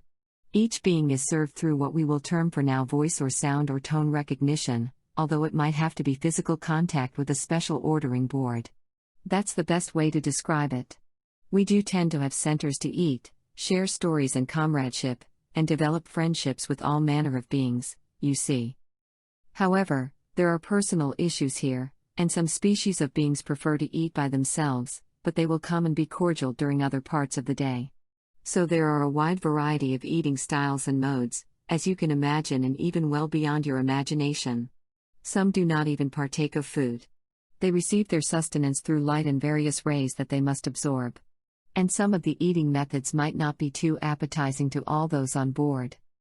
How are toilet facilities set up on the motherships and the scout craft for those who require them? These are easily set up according to the specific being's requirements. There are pop-in modules to handle any requests for devices stored on board, or if not, are brought on board before the ship leaves on its mission. Needless to say, there is a huge variety of this type of facility, depending on the size of the being, and many other factors. I hope there will be facilities for Earth humans when you come to visit us. Of course, everything will be arranged well in advance. Does the mothership reconfigure its interior itself each time to accommodate different types of crew and guests, Or is it done by the crew members? Both. The mothership has great abilities to adjust on command, but some work is always needed for adjustments. What other work is there in the ship? Oh my, that might take hours to describe, but yes, there are beings who prepare food, beings who work as scientists, processing information gathered from the worlds we visit, and beings to run and service countless parts of the ship. There is a need, you see, for so many people on board. When you're on the mothership, how do you know when your shift is over, when it is time for another being to take over? The answer to this will be complicated for you, to be sure. There is a semblance of time, but certainly not the same as on Earth. On the mothership, people come and go by simply telling their partner or partners in doing whatever studies they are involved in that they wish to be relieved. Much is done by advanced forms of computers, which allow us much free time to pursue our own interests and to be able to meditate at will. Life is not as complicated for you. It is much slower in pace. Still, there are duties that have to be performed, and there are beings who volunteer to do them. We are a big happy family on the ship with few, if any, crosswords between us. Then the answer is that you do not really keep to any set schedules. Is my understanding correct? Yes, although we do have specific duties that must be performed, because we take pride and enjoyment in doing what we do, it does not really seem like work. Do the beings on board wear some type of suit with colors denoting their work or even planetary origin, or is it left up to the being to wear what it is accustomed to? More the latter. You will find a huge variety of dress on board the ship. They will not look anything like the crews of Star Trek but just slightly like the Star Wars presentations, only the different forms of life, not any uniforms. Other grassroots contactors. How many others of the crew on the mothership will be doing grassroots contacts besides you? Only 2 others will be doing the same type of contacts I will be doing. Where are they from?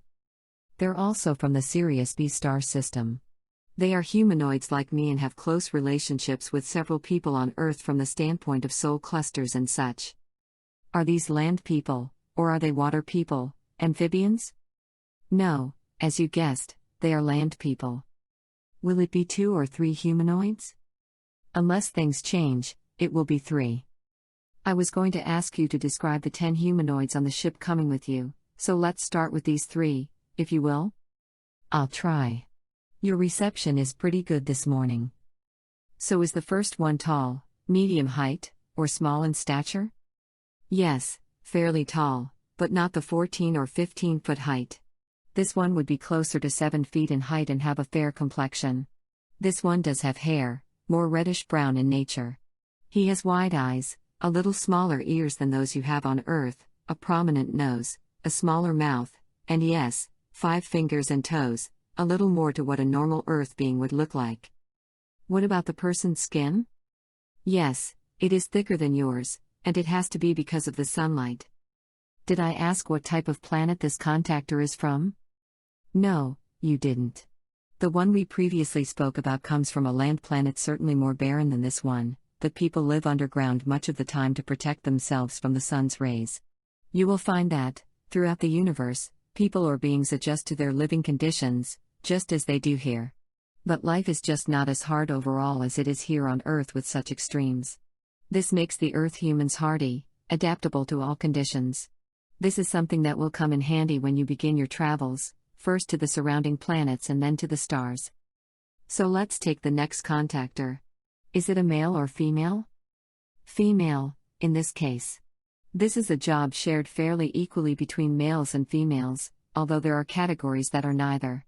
This person looks closer to the human species but has darker skin than the first contactor described, a very exotic-looking being. She has black hair and normal limbs, shall we say. She is slighter in build, closer to my size. And she has green eyes, we will call them green for your purposes, as you almost do not have their color on Earth. Is she from Sirius B? Yes, exactly, from one of the 20 planets we have discussed before. Everyone on the ship will be from these planets with a couple of exceptions. Is the third grassroots contactor humanoid? Yes, of course. And again, more like the way you look than, say, the way of my appearance. Height? The contractor is slightly over 6 feet in height with a little yellowish tint to the skin. Again, the skin is thicker than yours. So 2 eyes and ears? The third contactor has larger eyes, as those of most humanoids, and smaller ears, as with the other contactor we discussed before. Fingers and toes? Yes, but they are not the same number of digits. The nose is roughly the same size as yours, perhaps a little smaller. The mouth, again, is smaller. There is some hair growth but not much. In our eyes, what will be the most unusual being on the ship? I must say this with humor, but you will be flabbergasted to use your own words to describe the beings you will meet on board. We have discussed before that there will be bird beings, reptilians, and yes, beings from the insect realm. You will be in sensory overload, to use your words again. Chapter 14.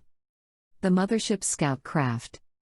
Antura, do you have smaller scout-type craft, shall we call them, or does the ship just descend to whatever planet you are going to in whole? We have done both. We do have the smaller craft so that we can do multiple studies or even one study across different parts of a planet at the same time. The mothership, as you call it, can remain in orbit and receive these transmissions from the smaller craft, taking readings of many types that are beyond your understanding or capabilities at the present time. Yes, that's one question I do have. Why will it take so many hundreds of years for us to learn these things, as I've been told that after my life in the 3400 AD era, I'll have a life 800 years before to explain what we'll be finding. Surely this information will be available to us long before that through our connections with you? To a certain extent, but keep in mind that we are not allowed to give you too much. We can give you little bits and pieces, but you are to make your own discoveries as part of the explorer race. You will make discoveries that we have yet to make, because you will not be so influenced by the past as we are, if that makes sense to you. Therefore, you will be allowed to rediscover or discover what we already know, but in a different way perhaps, which will be exciting to all of us watching this experiment. How many of the scout ships does your mothership carry or hold? Good question. Certainly 20 to 30 on average. Besides these scout craft, there are some people movers, shall we call them, that are like buses or airplanes in that they can hold larger numbers of people, but there are normally only 2 or 3 of those. How large is the craft that you will take down to the surface of our planet, and how many does it hold? Yes, these small craft, as you call them, are not large. Let's see if you can receive this. Yes, 40 feet in circumference is about right, not too much larger than that. It can hold 5 to 8 comfortably, I would say. Do your motherships and scout craft have the ability to create clouds, Antura, or is what we see just a holographic appearance? Excellent question. It is quite easy to create a cloud formation to assist in cloaking our ships, although I know you will ask me why they do not appear more normal. The answer is that we want them to appear unusual to the population so that they will notice and wonder about the cloud formations. Naturally, we have the ability to create normal-looking ones should we need to, and we have done this countless times in the past when we did not wish to be noticed or seen. Since you said previously that the mothership is controlled by the pilot's mental instructions or communications, are the scout craft controlled in the same way? Or since there is a variety of people, beings, using these craft, do they just have manual controls? These scout craft easily adapt to each being's thought processes so that if the pilots of these craft wish, they can simply order the craft to turn and go where they visually or mentally instruct. But some beings like the pleasure of controls, so those are available to use if anyone wishes. Could these controls be changed to fit the size and appendages of the pilot? Yes, that is easily accomplished by simply thinking or entering one's race. Are your scout craft from the mothership round, triangle-shaped, or globular? They would be the more classic round shape. Do the scout craft sent out from the motherships have transparent glass, plastic, or alloy, or are all your observations done via some sort of images displayed inside the craft? No, there are portals to view outside, but obviously they must be much stronger than glass or plastic. This alloy was developed over a long period of time, and your scientists will not discover how to do this for several hundred years, as we will not be allowed to give you this information. You must discover it yourselves. I assume the scout craft have retractable legs? Yes, and as you surmised, there are typically 3 for stability. They even have the ability to meld into the ground just a little for even more stability. You have probably seen photos taken in which these craft have landed and left significant marks on the soil or ground. Are your scout craft able to hover, should you wish them to, just above the ground and not extend the landing gear? Quite so, but under normal conditions, the scout craft landing gear will extend down to the surface. There are few times we would need to hover, and of course, it takes a pilot at the controls to keep it at that level. The landing gear can take just about any surface known. If the surface is fragile or the craft would sink for some reason, then it would hover, but we would probably stay on board. And to answer your next question, yes, we have instruments to tell us if the surface can hold the weight of the scout craft. These instruments read the conditions in a split second, so there is no waiting around for analysis. Please describe your spacecraft door or portal. Does it drop down straight to the ground, or is it more of a ramp? Actually, more of a ramp, perhaps a little shorter than you have pictured or imagined, but still easy to use. Even this can be modified, depending on the being using it. It is flexible in a way, you might say it has multiple settings. How the scout craft functions. What is the maximum speed a scout craft can attain not using a portal? Extremely high speeds, well over 10,000 miles per hour. Would they be able to travel at 20,000 miles per hour or faster? Yes, but not so much above that without the need to use a portal. Do the occupants know instantly that they are being watched and captured on film or video? Yes, most of the time, they are showing off, as they are allowed to do. The ships are having fun, knowing many people will see them and several will record their presence. How do the occupants of the scout craft know they are being watched and photographed in any way? Readings are taken, and they are very accurate, down to individual people, so the scout craft pilots are quite aware from their instruments who is watching them or will be in a position to observe them. The instruments can read feelings and thoughts. Speaking of these spacecraft in general, Antura, why is there no G-force inside the craft when you make abrupt turns? How do you nullify the gravitational force? This all has to do with magnetics and force fields and such. These are things your scientists will learn as they begin to study magnetics much more in the future. They have only found or discovered the tip of the iceberg, to use your terminology. Author's note: later I asked for more information on the G-forces at work. Yes, this ability to null the gravitational G-force, I believe you call it, was developed many centuries ago, and you will eventually learn how to do this yourselves. I can't give you too much information, as this is another thing for your scientists to figure out how to do. But suffice to say, there are inner compartments, or layers of hull, that act as balancers to these sudden accelerations. I assure you this is very complex. It will take many hundreds of years for your scientists to duplicate.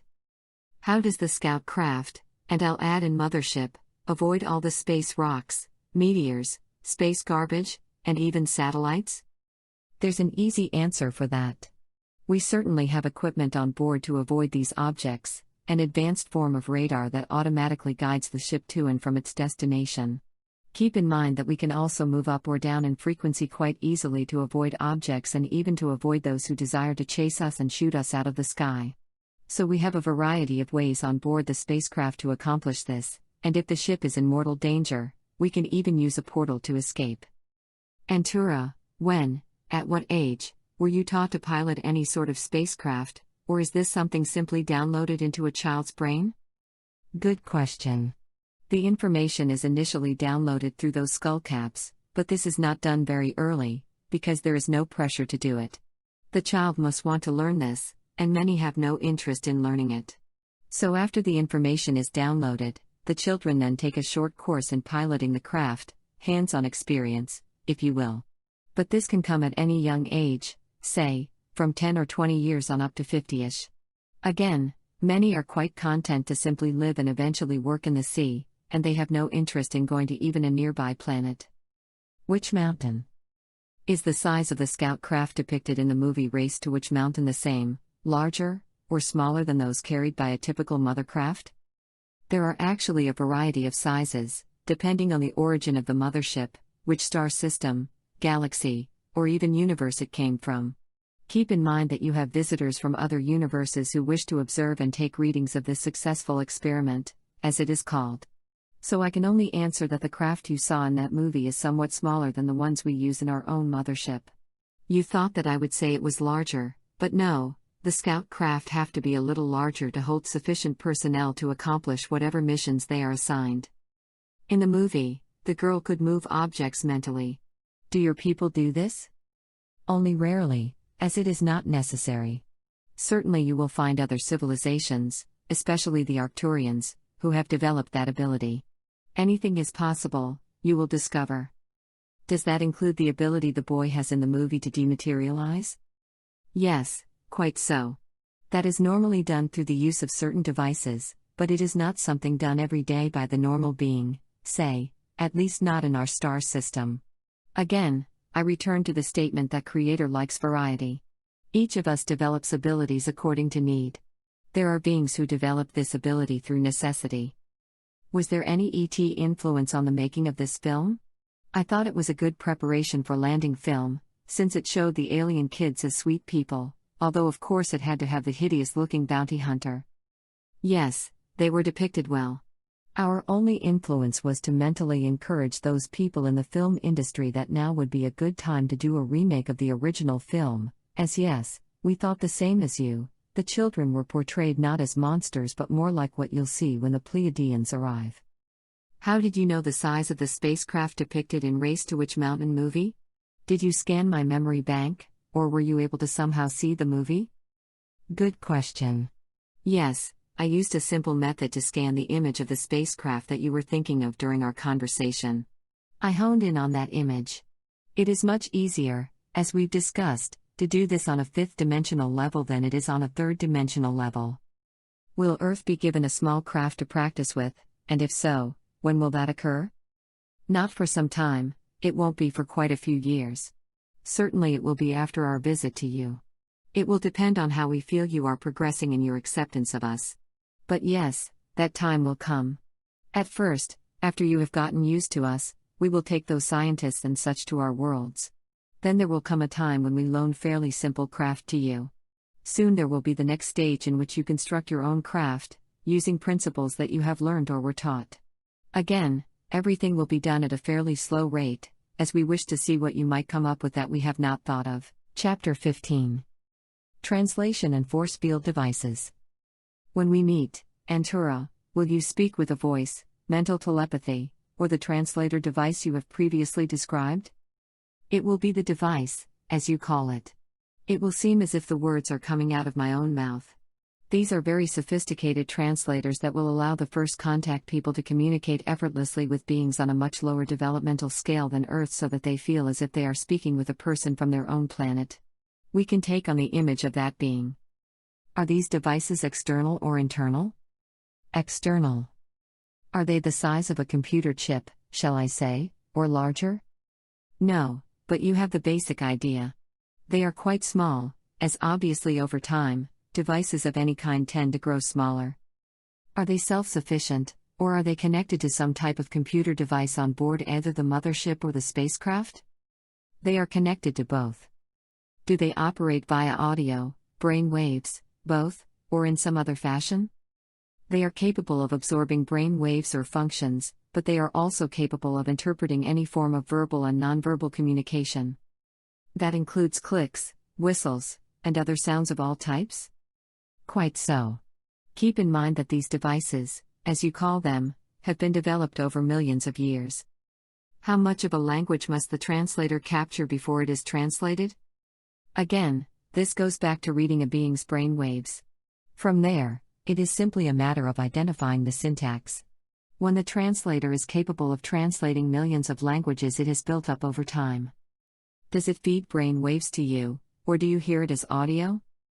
It can do both, according to who is using the device. We don't even think about it, as it is so natural and easy to use. I assume you have had one or more lives on Earth in an English-speaking country? Quite so. I've had several, in fact. Are you able to bring up a particular Earth language you spoke? Or is there no need to do this due to the use of your translation devices? There you have it. Yes, during meditation, I can bring up one of the prior languages I spoke, but there really is no need because of the complete translation devices we have. As I have explained before, they are capable of reading brain waves and other minute idiosyncrasies of a language, any language in the universe. As a comparison, Calculations done by hand just a few years ago, in relative time, are now done on your smartphones or computers. You would not return to the slow manual way unless your computer devices were not available, so it is the same with us and our translation devices.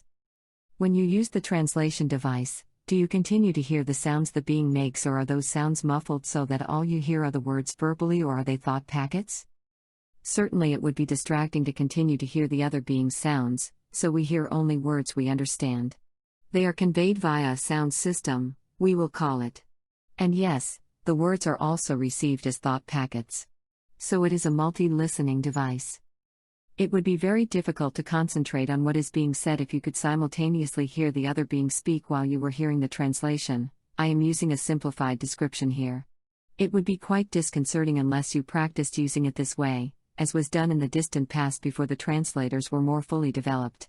These translators went through various different models and upgrades over an extremely long time before the ones used today were created.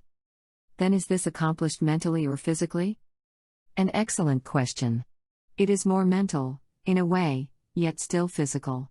So you could say a mixture. After you use one of these devices one time, you don't even notice. Is the voice you hear one that varies from being to being, or is it more or less the same tone? No, it does vary, as it takes the essence of the language and yet is modified.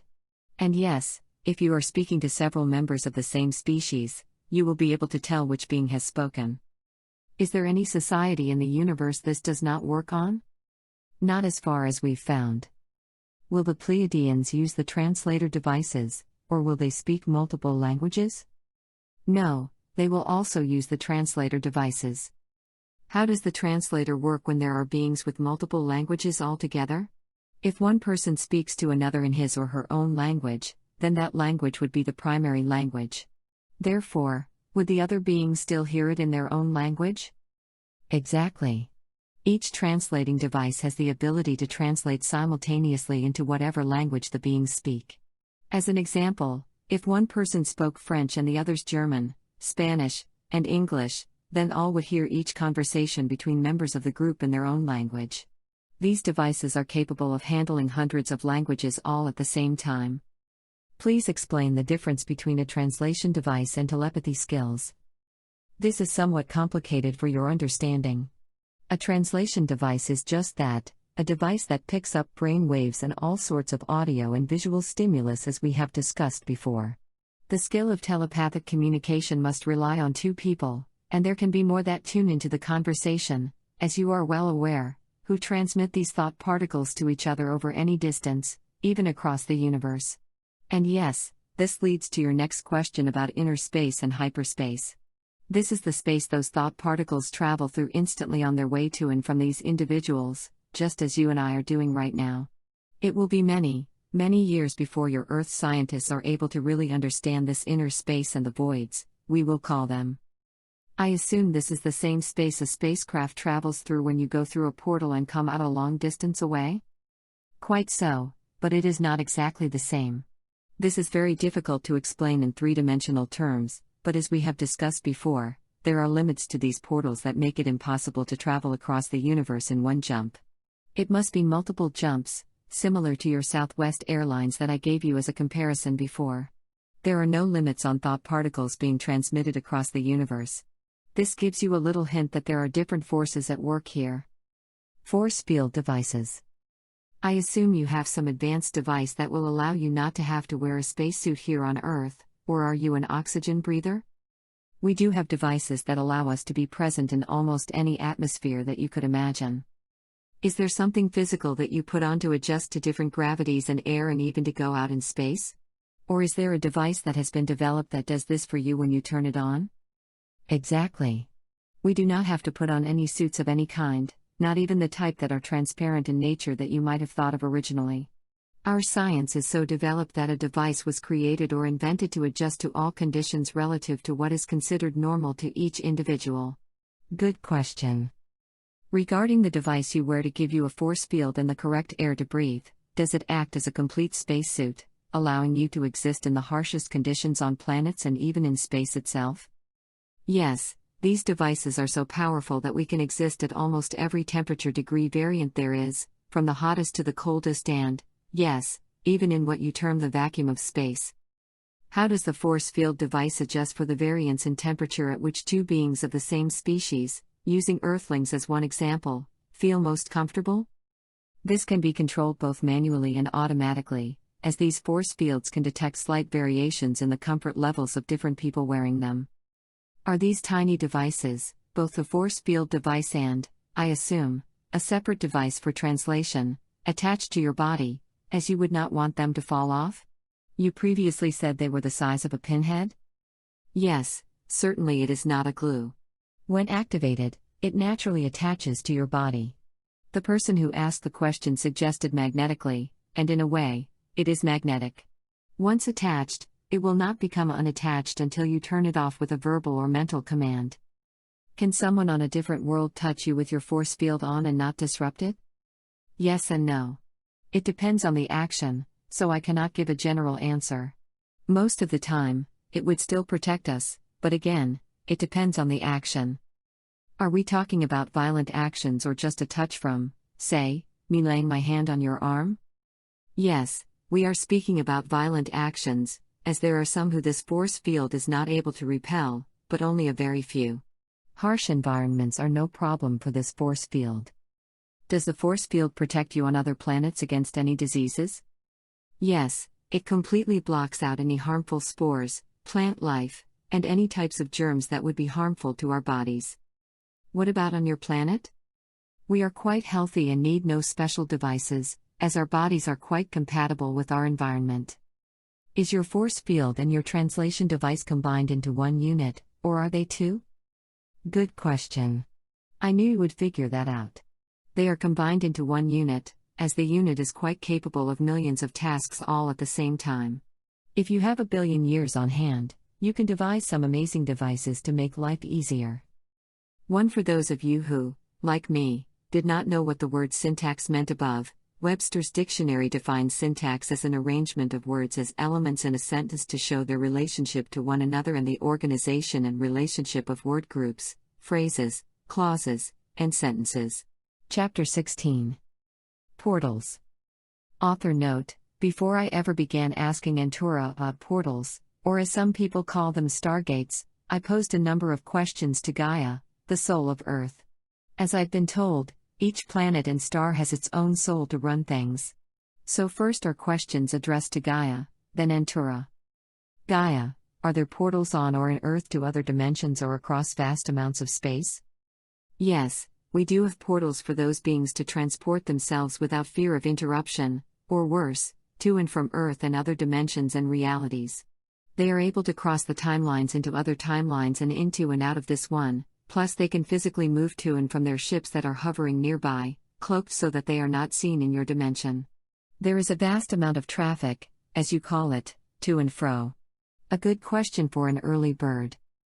Are there many of these portals or just a few? There are a number both under and above the surface of Earth. I have allowed these to be constructed by very advanced beings who have your best interests at heart. We do not allow the dark beings to use these facilities, which answers a possible question you might have asked. They must be safe for all to use without fear of running into something that would be detrimental. Is there still a portal in the Sedona area?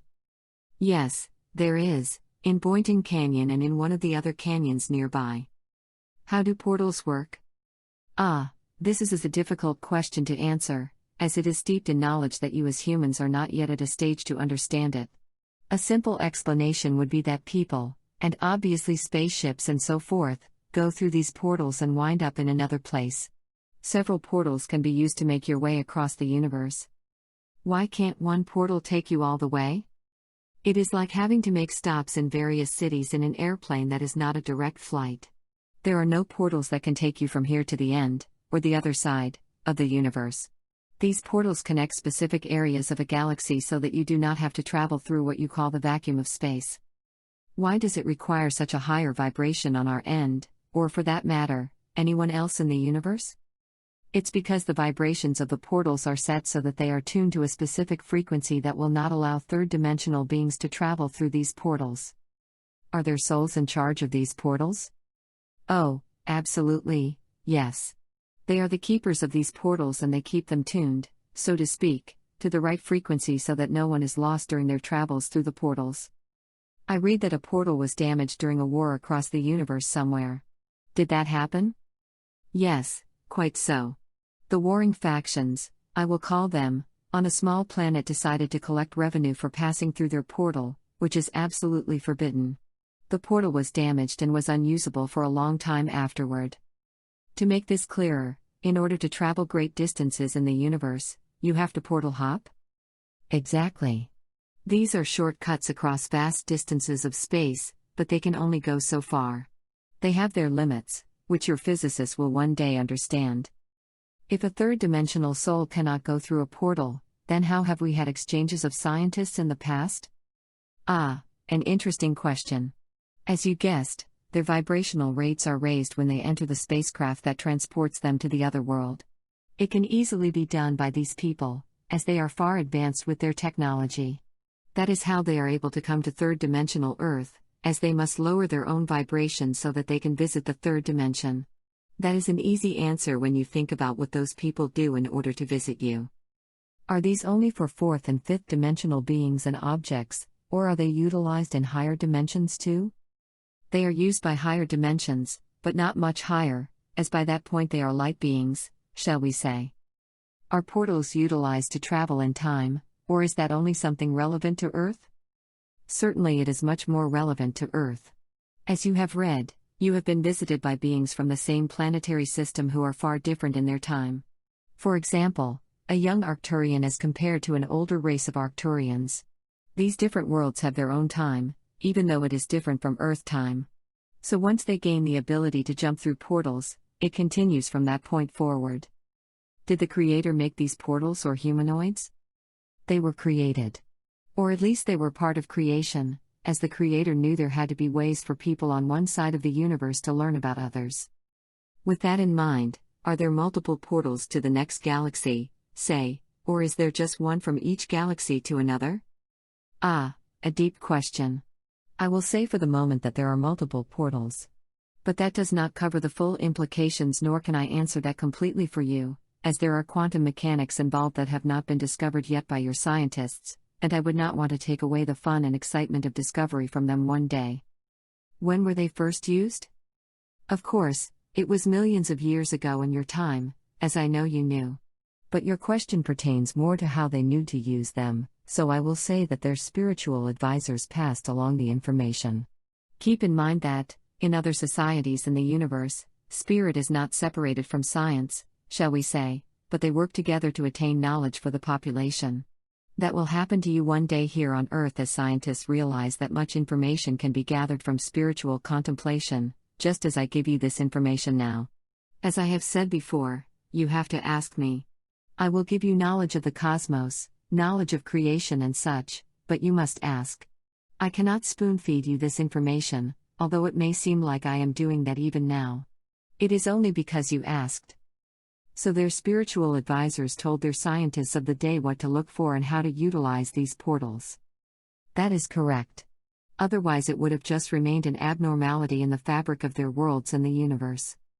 Gaia, you said some time ago that portals will allow us to travel from one place in a galaxy to another without traveling through the vacuum of space.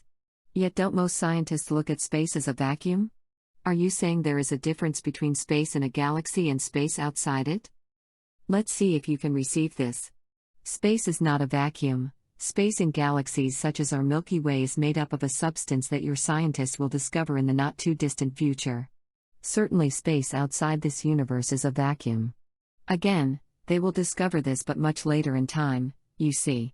So there is a substance, but your instruments can't really measure it yet.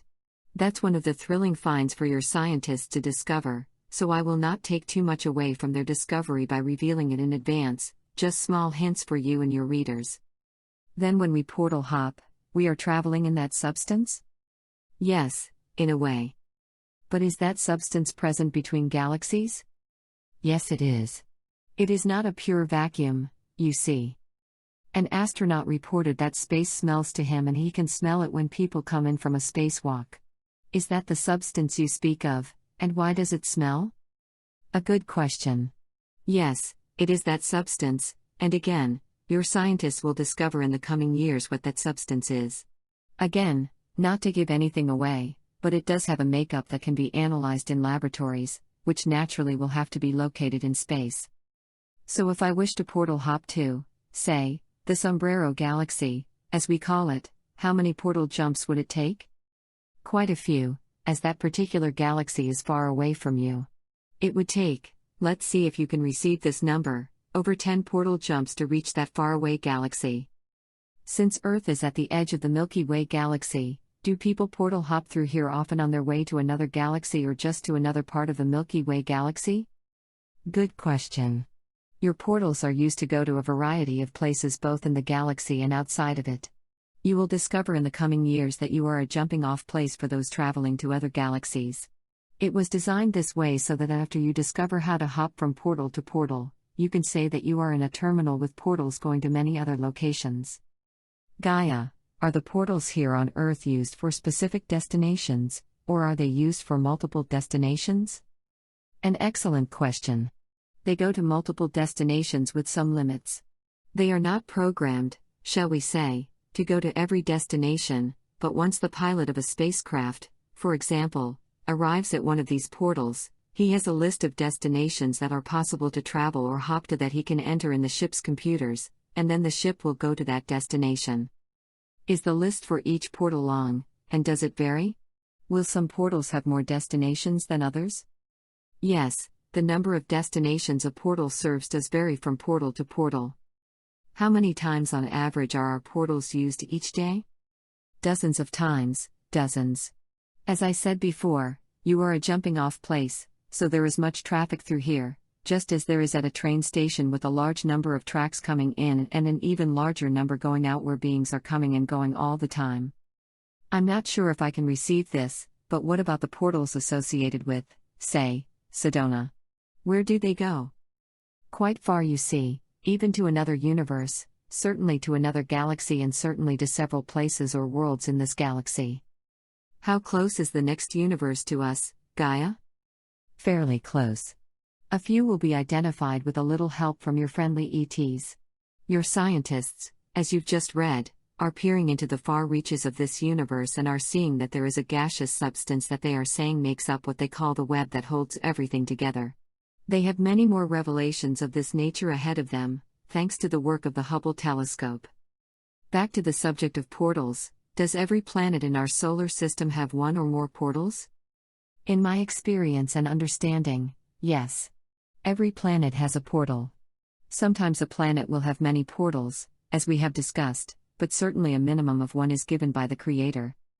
I wasn't sure what you would answer on that one, Gaia, as I thought with all the trillions of possibilities, there might be some that did not have a portal. Yes, it would seem that way, but again, in your voyages across the universe when Earthlings begin to explore the stars, you will find not only great variety but even some similarities too. Portals are just one of those similarities you will find. Does each planet have as many as Earth does? No. They are not main hubs, shall we say, as Earth is. Some only have one or two and others have a number but not 60 plus as Earth does. Some have a few, less than 10 but more than the one or two you thought they might have. Are the portals, those 60 we have discussed before, on the surface of Earth, beneath the surface, or just above? Excellent question. They are just at the surface, the large majority. There are a couple inside, but the majority of the 60 are at the surface or just barely above it. I thought they would be a little higher. No. Close to the surface. When someone wishes to visit Mars, they don't really have to come through an Earth portal, do they? Yes and no. It depends on where they originate from, as again portals are like highways. You sometimes have to take a highway to one city and then connect with another to a different city. Yes, I can visualize that. In turn, are there some people who would have to go through a Mars portal in order to visit us, or, for that matter, one of the other planets' portals? Yes, exactly. Again, these portals are like a maze of highways, each with its own destinations. In three-dimensional terms, the database that holds all this information must be massive. Are all the portals in the universe known? Do they have to be known? That's a little confusing. Yes, there are databases, as you call them, that hold all this information that can be tapped into at any time. A spacecraft traveling from one point to another does not have to carry this information with it. It is available for anyone to tap into for directions, you see, from one point to another. Is this information kept by one society? Or is it kept by, say, the central sun Alcyone, or if not there, then where? Good question. No, it is kept in several places and by several different societies, works, and star systems. Each shares its knowledge with all who wish to access it. That brings me to another question. Do the reptilians have access to this knowledge, and are they free and clear and able to travel at will through any of the Federation portals, or must they request permission? Another excellent question. Naturally, during the space war, they were prevented from having this information, although that did not stop them. They found ways around this blockade, if you will, as they had planned this in advance. They knew where most of the portals were from the beginning. After peace was achieved, they were allowed, and are still allowed, to utilize these portals without supervision, shall we say. That was part of the peace process. Again, they don't tend to travel extensively through the Federation portals but can do so at any time. The ins and outs of portals. Antura, how do individuals transport themselves? Do you have beams as in beam me up, Scotty of the Star Trek series days? Or is it through portals or how is it done? Good question. There are a variety of ways that people can be transported from one place to another, even from one planet to another. We don't always have to travel in a spacecraft. There are portals that allow individuals to travel through them. And yes, we do have the capability of beaming someone or some things up to a ship if need be. Are they just energy portals, or are there any portals such as the ones portrayed in our Stargate SG-1 series? No, there are only energy portals. It is a very third-dimensional concept to give portals a physical form.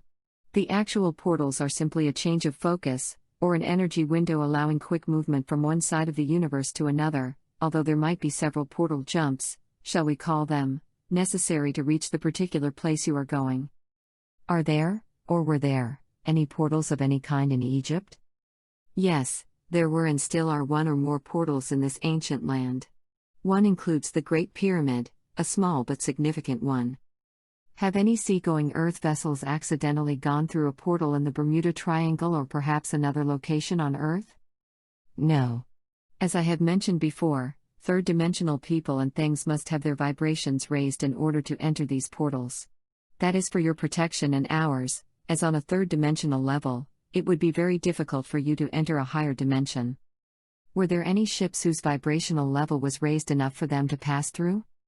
Only on one or two occasions when there were lives at stake and there was angelic intervention, shall we call it. Antura, when you travel to these other worlds and galaxies, do you have the same problem that we humans will have when we go on extended trips to other worlds, the matter of losing days, weeks, or months in your home world? We do not lose nearly as much time as you will. We've already been doing this for millions of years, you see, whereas in that 3400 AD era, it will still be relatively new for you. Even using portals, as you will, there will be a loss of days, as remember Earth is on a different time system than universal time. It is extremely difficult to explain with your third dimension concepts, but universal time and Earth time work at different rates. Remember, time for you has sped up, but when you go to the stars, you will be experiencing universal time which is different. Therefore, to answer your question, yes, I lose a little time but not too much, you see. So if the trip is extended, perhaps I would lose a month of my time on my planet, not so much, you see. This is the best answer I can provide you at this time, as this is something for a quantum physics scientist, and even they don't truly understand the difference yet, nor will they for a long time to come. There seems to be a contradiction about space portals. I've been told on one hand that portal jumps can only be made in spaceships and, on the other, that individuals can portal jump. Please clear this up for me. I'll try. The answer to both is yes. Spaceships do move through portals, but some types of portals can be used with the right kind of equipment for individuals to move through them. If these individuals were naked, shall we say, they would not be able to make a jump. It requires equipment far beyond your knowledge and understanding today. It still has to do with magnetism. I just read a piece by Robert Shapiro in the Sedona Journal of Emergence, in which he channeled a Pleiadian explorer who uses an older spacecraft for his explorations. One he does not use portals to jump but goes from mothership to mothership hitching rides. Why is that? There are all types of beings out there, and you could call this particular one a Renaissance man in a way. Certainly these portals are for everyone's use, but some prefer not to use them, as is the case with this person. His is a leisurely journey of exploration, and as he himself noted, he flies an older spacecraft that he calls his jalopy because he's in no hurry to get somewhere. He enjoys his interactions with the crews of the motherships perhaps more than his explorations of new worlds, although he certainly does his job, just slower than perhaps you or I would wish to. Is the figure of 60 portals correct for Earth, Antura? Yes, that is almost the exact number of space portals.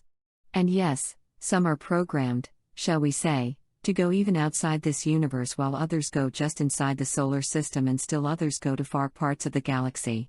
Again, these will be great discoveries for Earth scientists, but that is pretty far in the future. Are portals the same as what scientists call wormholes? Not exactly. They have the general concept but not the particulars. Portals are shortcuts across the universe, but scientists are still off on how they actually work. It will take many years of study on their part to discover how portals actually work. Do you have to travel to these portals in order to use them? Not exactly. We are able to program our ships to immediately access a particular portal without physically traveling to the portal as long as, let's say, we are in the area. Antura, on the subject of portals, do you somehow fold space before going through a portal? No, it is not accomplished in that manner. There are already folds in space that we are able to take advantage of in portal hopping. That's why we cannot travel across the whole universe in one portal hop. We must use the existing folds in space. I have neglected to ask you, Antura, whether it takes more than one portal jump to get from your planet to ours? Yes. It takes two, although you thought it would only be one. Are you able to use the same portals back to your planet, or are they just for one-way travel? No. They are used in both directions. And to answer your next question, there is no danger of two spacecraft crashing in the middle of a portal hop. We have instruments that prevent such a collision. Antura, are there one or more portals from Earth to the Moon, or is the distance too short to use a portal? No, it is not too short. There are even waves or folds in space that can be used to make the trip instantaneously. But certainly we have the speed in these craft to make the trip in normal space in a very short period of time. You do have portals to all the planets in your solar system that you will be able to use one day. Antura, the soul of the moon told me I would be visiting her one day. I assumed it would be with you, so my question is, will we travel through a portal or simply at a fast rate? We can do it either way. Perhaps we will go the slower, conventional way, and then on the way back, we will demonstrate a portal hop for you. That would be a good idea. Perhaps we both landed on that idea at the same time, as I had not thought that before I asked. Yes, I passed the idea along to you while you were typing the question. Antura, when you portal hop to Earth, how do you know in which time period you will arrive? We have instruments that zero in not only on the time but also which parallel life we wish to visit. These are simply frequencies, I shall call them for your purposes, so we naturally have known them for millions of years. It sounds complicated, and it is complicated too, say, an Earth human, but is not complicated for the technicians on board the spacecraft who may have dialed in the same time period hundreds of times. Can you more fully describe these folds in space? Oh, here we get into an area where I cannot give you too much information, as your scientists must discover this in the future. Not even a simple explanation as you would give to a child? No. The most I can say is they are like the appearance of waves in the ocean. Before the number of questions I have today, I was viewing some images of distant galaxies taken by our Hubble telescope. They were gorgeous, but that reminded me to ask how you travel from this galaxy to another. How do you know which portal to take? Now, that is a deep question. We have sensitive instruments, you see, that are far beyond your knowledge and capabilities. You understand that we can, to give you a simple explanation, enter the coordinates of the galaxy, and when we enter the portal, we wind up in that galaxy. From there, we can enter coordinates of whatever solar system and planet we wish to visit. Keep in mind that we probably already know where we're going, as we have perhaps already had visitors from that galaxy. There is much exploring done.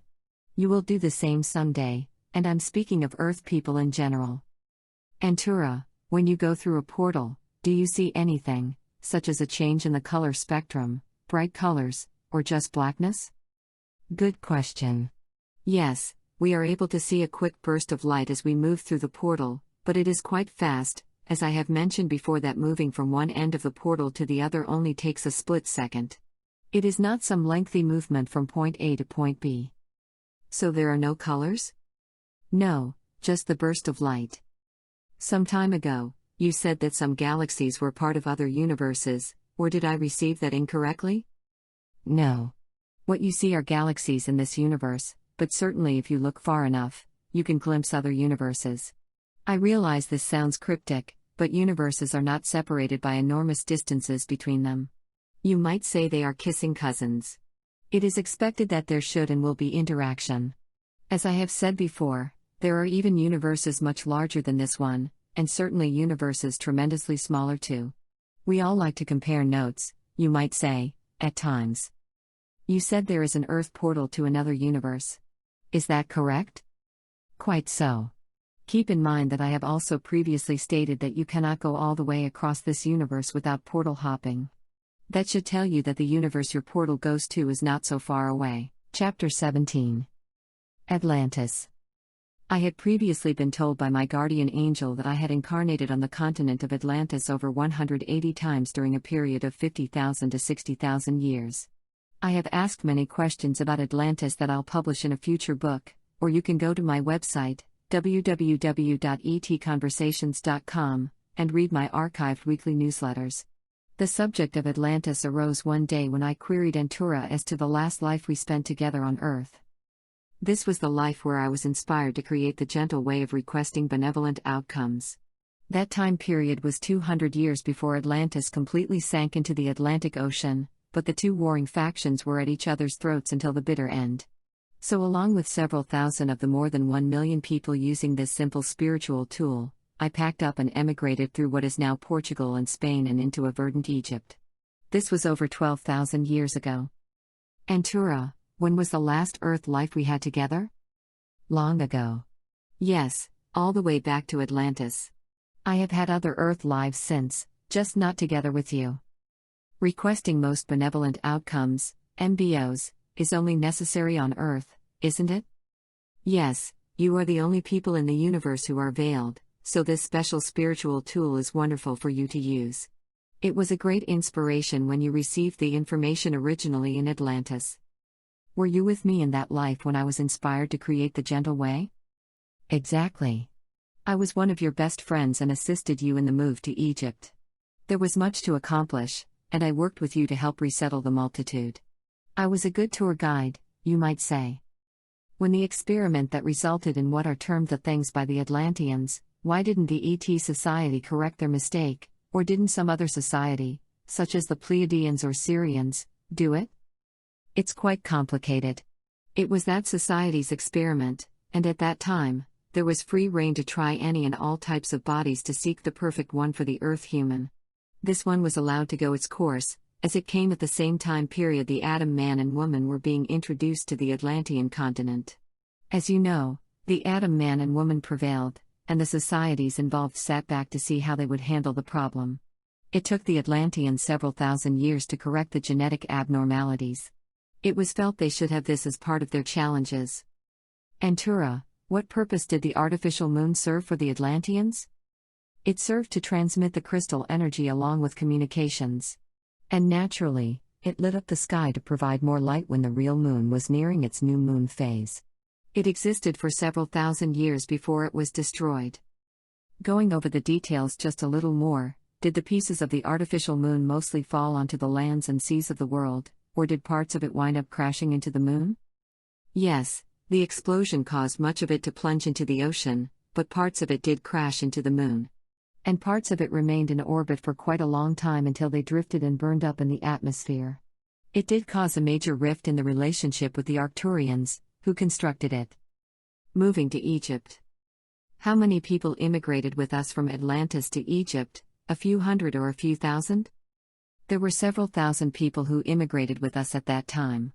Certainly, it was way less than, say, even 10% of the people who were practicing or using benevolent outcome requests in their lives. Many could not leave families and had to stay behind. They lived out their lives on Atlantis before it actually sank into the sea. Their grandchildren's children were not so fortunate. Yes, that was down the line, as we moved some 200 years before Atlantis actually finally sank. Were there earth tremors all the time, say, similar to what Japan and New Zealand experience now? Yes, and even worse. There were constant movements. It was a daily occurrence that everyone just learned to live with, but Gaia gave ample warning that that continent was not safe. Keep in mind that parts of it had already sunk into the ocean, so the residents understood quite well what could happen at any time. Yet they continued their fighting and warring with each other right up until the end. How much were we able to take with us? It was not like we had a bunch of moving vans to transport all our possessions. Everyone was limited to what could easily be carried by hand and small wheeled carriers, slightly similar to those wheeled racks you have to carry luggage today but different. So everyone moved with virtually just the clothes on our backs, to use a popular phrase of today. Was Egypt a tropical environment when we arrived? Quite so. The desert expanded gradually over several thousand years. When we arrived in Egypt from Atlantis, were the Syrian water people mentioned in Lois J. Wetzel's book Akashic Records there already, or did they arrive later? Good question. Yes, they had recently arrived, knowing you and I would be arriving ourselves, you see. So there was an immediate connection. Were the Syrians in ancient Egypt described in her book From Your Planet or Another in Your Star System? Good question. No, they were some of our forefathers, I shall call them. But their appearance was described as looking like men from the waist up and fish from the waist down.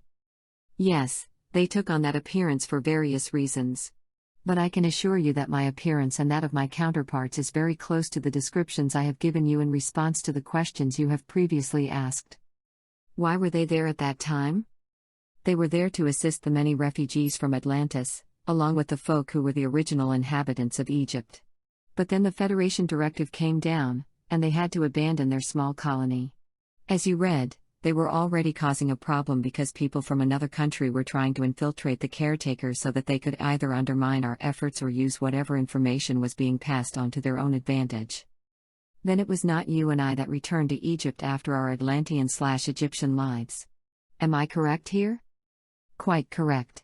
These Syrian beings were people with functions not too different than mine, but they acted more as contact people for governments. Chapter 18. ET Contacts. Antura, can you tell me what really happened at Roswell, New Mexico, back in 1947? There was a crash of a scout craft from one of the worlds studying you. There was a loss of life, and the beings who died were studied by your scientists, who were sworn to secrecy, as there was great fear that your population would become very fearful and imagine an alien behind every tree. Therefore, your government created plausible or semi-plausible explanations in order to keep your citizens calm. As has been reported, fear that humans might not be the smartest beings in the universe, or that there were beings capable of interstellar flight while all you had achieved was propeller aircraft along with the very beginning of jet power, would have led to great fear. Since you are veiled and cannot see your true magnificence, you have to feel you are at the top of the heap, so to speak, and that you are the smartest beings on your planet or any other. In some ways, this is true or will be true as you go out to the stars and cause whole civilizations to begin growing again after being stagnant for thousands of years. But introducing ourselves so that there is not mass panic has been quite a difficult achievement. Again, you are rising in your knowledge and acceptance of beings different from you, thanks to all the science fiction movies and the many sightings of our aircraft seen in your skies. So Roswell was the first, but there have been a small number of other accidents or encounters during which an ET was injured or killed. These will come out in the future, much more so after the Pleiadians make their appearance in 2015, and more will be revealed. Antura, did U.S. President Eisenhower meet with a delegation of ETs in the 1950s? Quite so, this has become almost common knowledge. Were they from the Pleiades? Not exactly, but they certainly were similar in appearance to Earth humans so that there would be no fear. They met and it was agreed that the ETs would hold off from making public contact, as it was felt there would be much fear. The Obama inauguration. Was it a Federation spacecraft, or more than one, that buzzed the inauguration of President Barack Obama on January 20, 2009, an event that was captured on TV? Quite so, there was more than one taking readings of that huge crowd of people. There are very few times when such masses of people are in one place, which enables these ships to compile massive amounts of data quickly. Yes, but at the same time, they knew that there would be 1 million cameras, and I'm not exaggerating too much, recording the event, so they knew they would be seen. Correct. That's part of their mission or goal, to let everyone know that they were there observing. Thousands, if not hundreds of thousands of people, will view these pictures and wonder who was in that ship. How fast were they traveling, as they went through the whole frame of the TV screen image in seemingly half a second? Correct. They did not have to hover, nor could they, as there would have been a problem with your military aircraft had they done so. They sped through the area at easily over 2,000 miles per hour, fast enough so military craft could not or would not have been able to follow. It was even caught on their radar screens, but naturally this has been kept as classified information up to this point. The spacecraft that was seen seemed to flap wings. Yes, it had that appearance, but those wings, as they were called, were rapidly taking readings over a wide area, and no, they were not part of a propulsion system. Then it was not a bird as someone claimed? Certainly not. As you thought, it would have been an enormous bird to have been captured on video at that distance. And its speed was far beyond any bird's capabilities. Do your spacecraft have the ability to measure compassion, anxiety, love, and vibrational levels? Yes, would be the answer for all four. Again, we've been doing this for millions of years, so those feelings are all part of your etheric field around your bodies. Have I left out anything else you measure in our etheric field? Yes, but you will have to ask me. I can't volunteer the answer. So I could add in happiness, sadness, and anger to those measurements? Exactly. All human emotion would be the more general way to cover it. And not just emotions for humans, it can measure these emotions for all beings. Were they only able to measure the group emotions in general, or were they able to take simultaneous readings of 1 million people? No, these machines or computers, using your descriptive words, are capable of measuring that many individuals at one time. Not just the group as a whole, but certainly we can do that too. So the mission was to gather data while being captured on film or tape, right? Quite so. And I might add before you ask, the readings they obtained were very favorable to your development. A great sense of benevolence was observed in our readings. The Sirians were Earth humans' first protectors. Author's note: for those of you who have never heard of Nibiru, it is reported to be a planet that intersects with our solar system every 3,600 years or so on an elliptical orbit. It is also known as the 12th planet. Zechariah Sitchin published several books about the planet and its rulers, which he had translated from Sumerian writings, Earth Chronicles series. Antura, is it true there were mines, gold mines, established by the rulers of the planet Nibiru at some point in our history? Yes, this was very early in your history. But they did operate these mines using humans as laborers. And yes, they did fight among themselves for control of these mines. Is it true that the Syrians were our first protectors? Quite true. It was seen that you were being taken advantage of by interlopers, shall we call them, and we came and announced these activities would cease. So then you were left to grow mostly on your own but still with a lot of visits from us and others. Who were the interlopers, as you called them, who were interfering with us when you became our protectors? As you guessed, it was the Nibiruans. They were having a field day, as they were using Earth people as virtual slaves to do their mining and other work. The Earthlings had no chance, as the Nibiruans had thousands of years to prepare to use Earth. They were forced to back off when we came and warned them to cease their operations. Was this well before you interfered in Atlantis? Yes, quite a few thousand years even before Atlantis, which is why you only have the ancient writings of the Sumerians. Do you consider gold, silver, and diamonds to be valuable? Certainly not in the same way you do, but yes, they have uses beyond just being pretty to look at. You'll find many more ways these metals and gems are used in the coming years. Did your planet have anything to do with activating the crystal in Arkansas that someone channeled about? No, that was not our planet. As I mentioned before, there are over 200 planets, so in this case, it was someone else from the Federation. Atlanteans. Antura, let's go back to ancient times. How many times did the mothership you will be arriving in travel to the continent of Atlantis, and were they always aware of its presence, never aware, or what? And how common was the contact?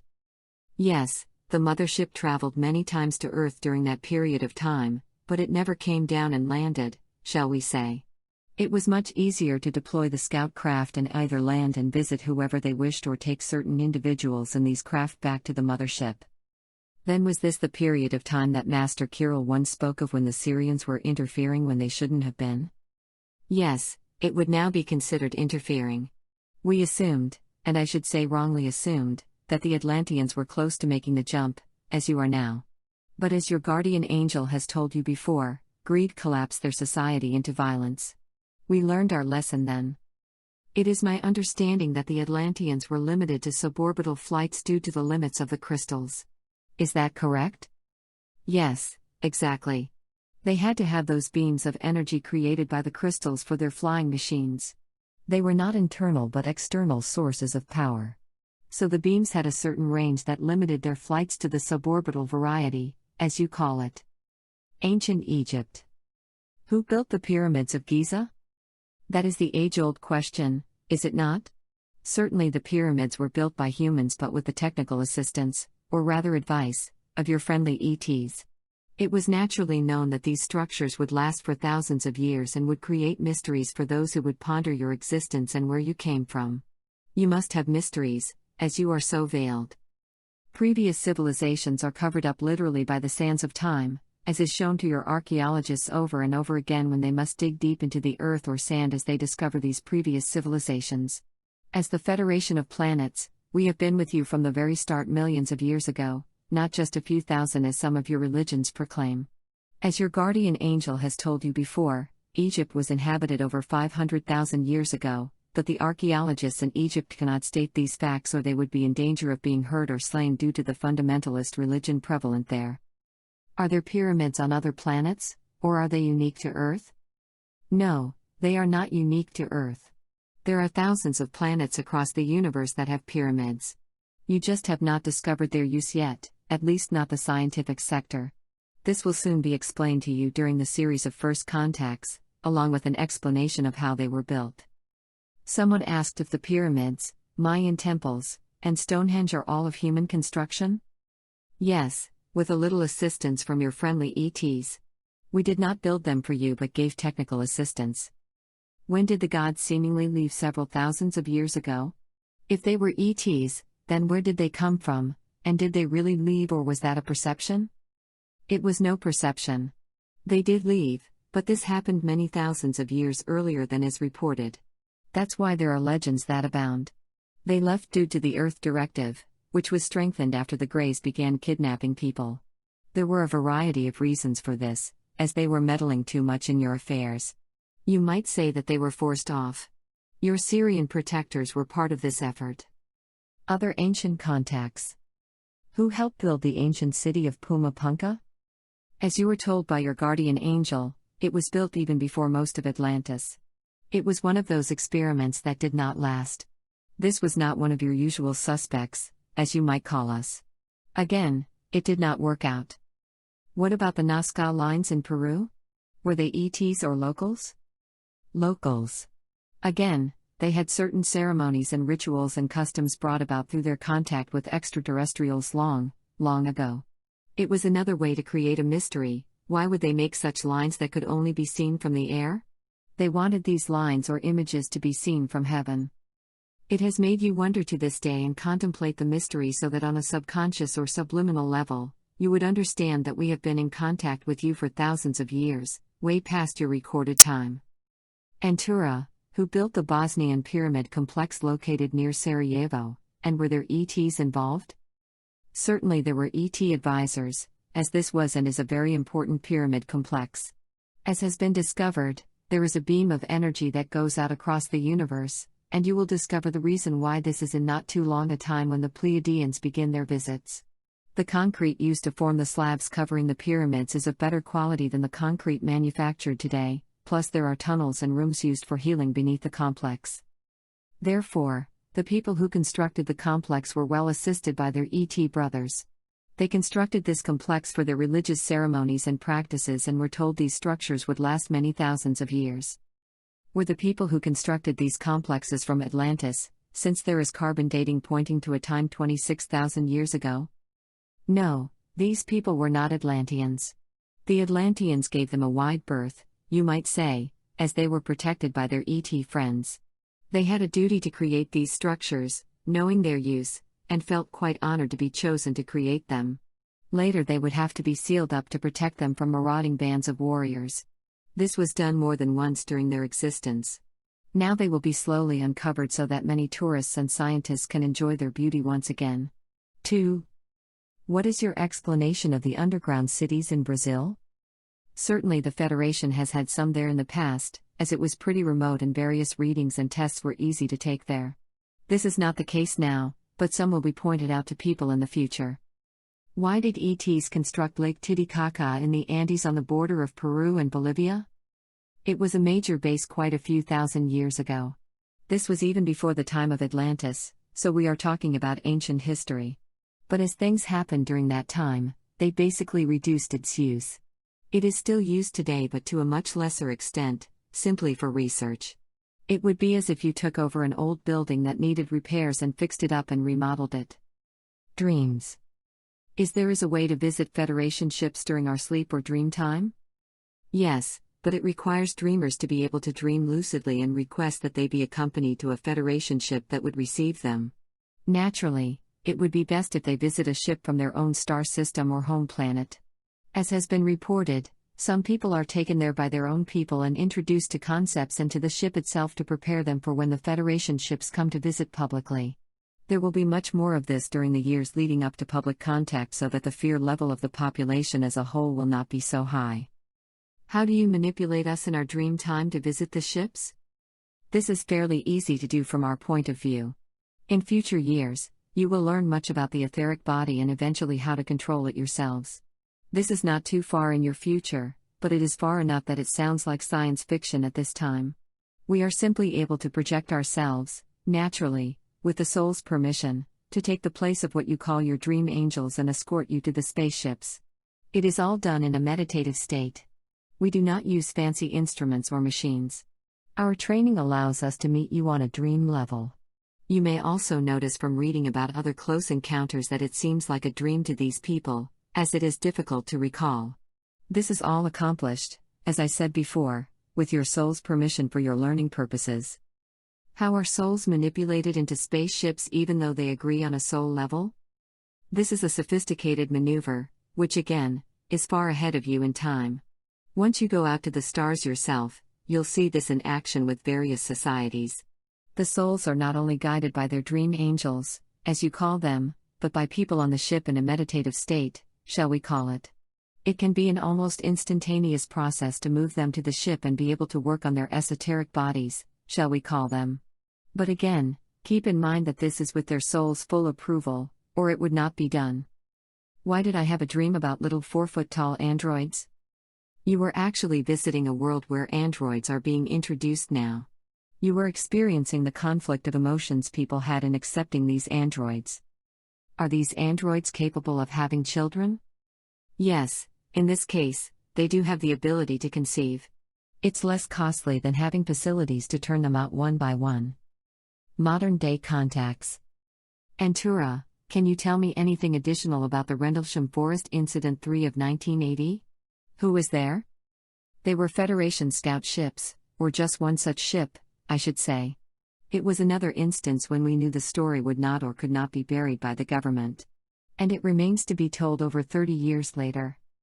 Do the creators, shall we call them, of various Earth races such as the Dogon people and the Aborigines visit them?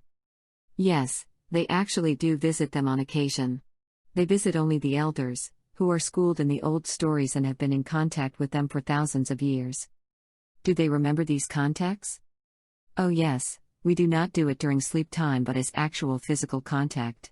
Naturally we, meaning the Syrians, take on an appearance just like these people in order to not frighten them, as they are humans and their creators do not look exactly the same. And they cherish their experiences. Are the Aborigines leaving Earth as has been reported by at least one channel? No, not to the extent they say.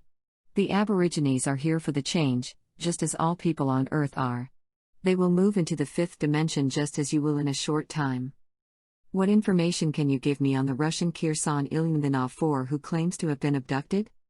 That did happen to this person during those times before such practices were stopped. Please explain more about the abductions of people from Earth by your people. I thought these abductions were done primarily by the Greys, as we call them. Yes, that is correct. Our abductions were much gentler and mainly involved passing along information to certain scientists and such that we were allowed to communicate with on a soul level. The Greys were desperate to avoid annihilation, so they were heavy-handed in their abductions. As I mentioned before, we corrected that. Antura, are there black-eyed ET children asking for rides? No. This is an old wives' tale in a way, but it also comes from memories of actual encounters. The memories fed to these people were of children, but of course they remembered the black eyes, which in real life are larger than the images they recall. Overall, these images were created when they abducted someone and took them back to their spacecraft so as not to frighten them. It was only partially successful. I assume you are referring to the Zetas? Quite so. Do the Greys live beneath the surface in large numbers? No, although their numbers were larger in the past. Now, just a few live beneath the surface. Antura, are the Grey aliens the Zetas? Correct. Are most ETs from the present, Antura, or are there some from the past and future who contact us? Almost all are from the present. The Federation curtailed most of the activities from your past. What about the reported robotic-looking humanoids in India? That's a different group, but the Federation allowed them to be there, as long as no humans were interfered with or contacted personally. I will add that there is great activity now that you are close to bridging over to the fifth focus. If there is any more traffic, we will have to have police directing the spaceships. That is a humorous comment. Do beings from both the light and dark side live among us at the present time? Certainly there are those with good intentions and a few with not so good intentions who live on the surface and attempt to sway you in one direction or another. They are quite limited, as they cannot use any supernatural powers or any instruments, devices, and so on. A lady asked me about an alien being who appeared in her driveway and living room. This is an ET from where? Is there a connection with her husband? Was there a feud between two planets? Yes, I will confirm that there were ETs, as you call them, in both places.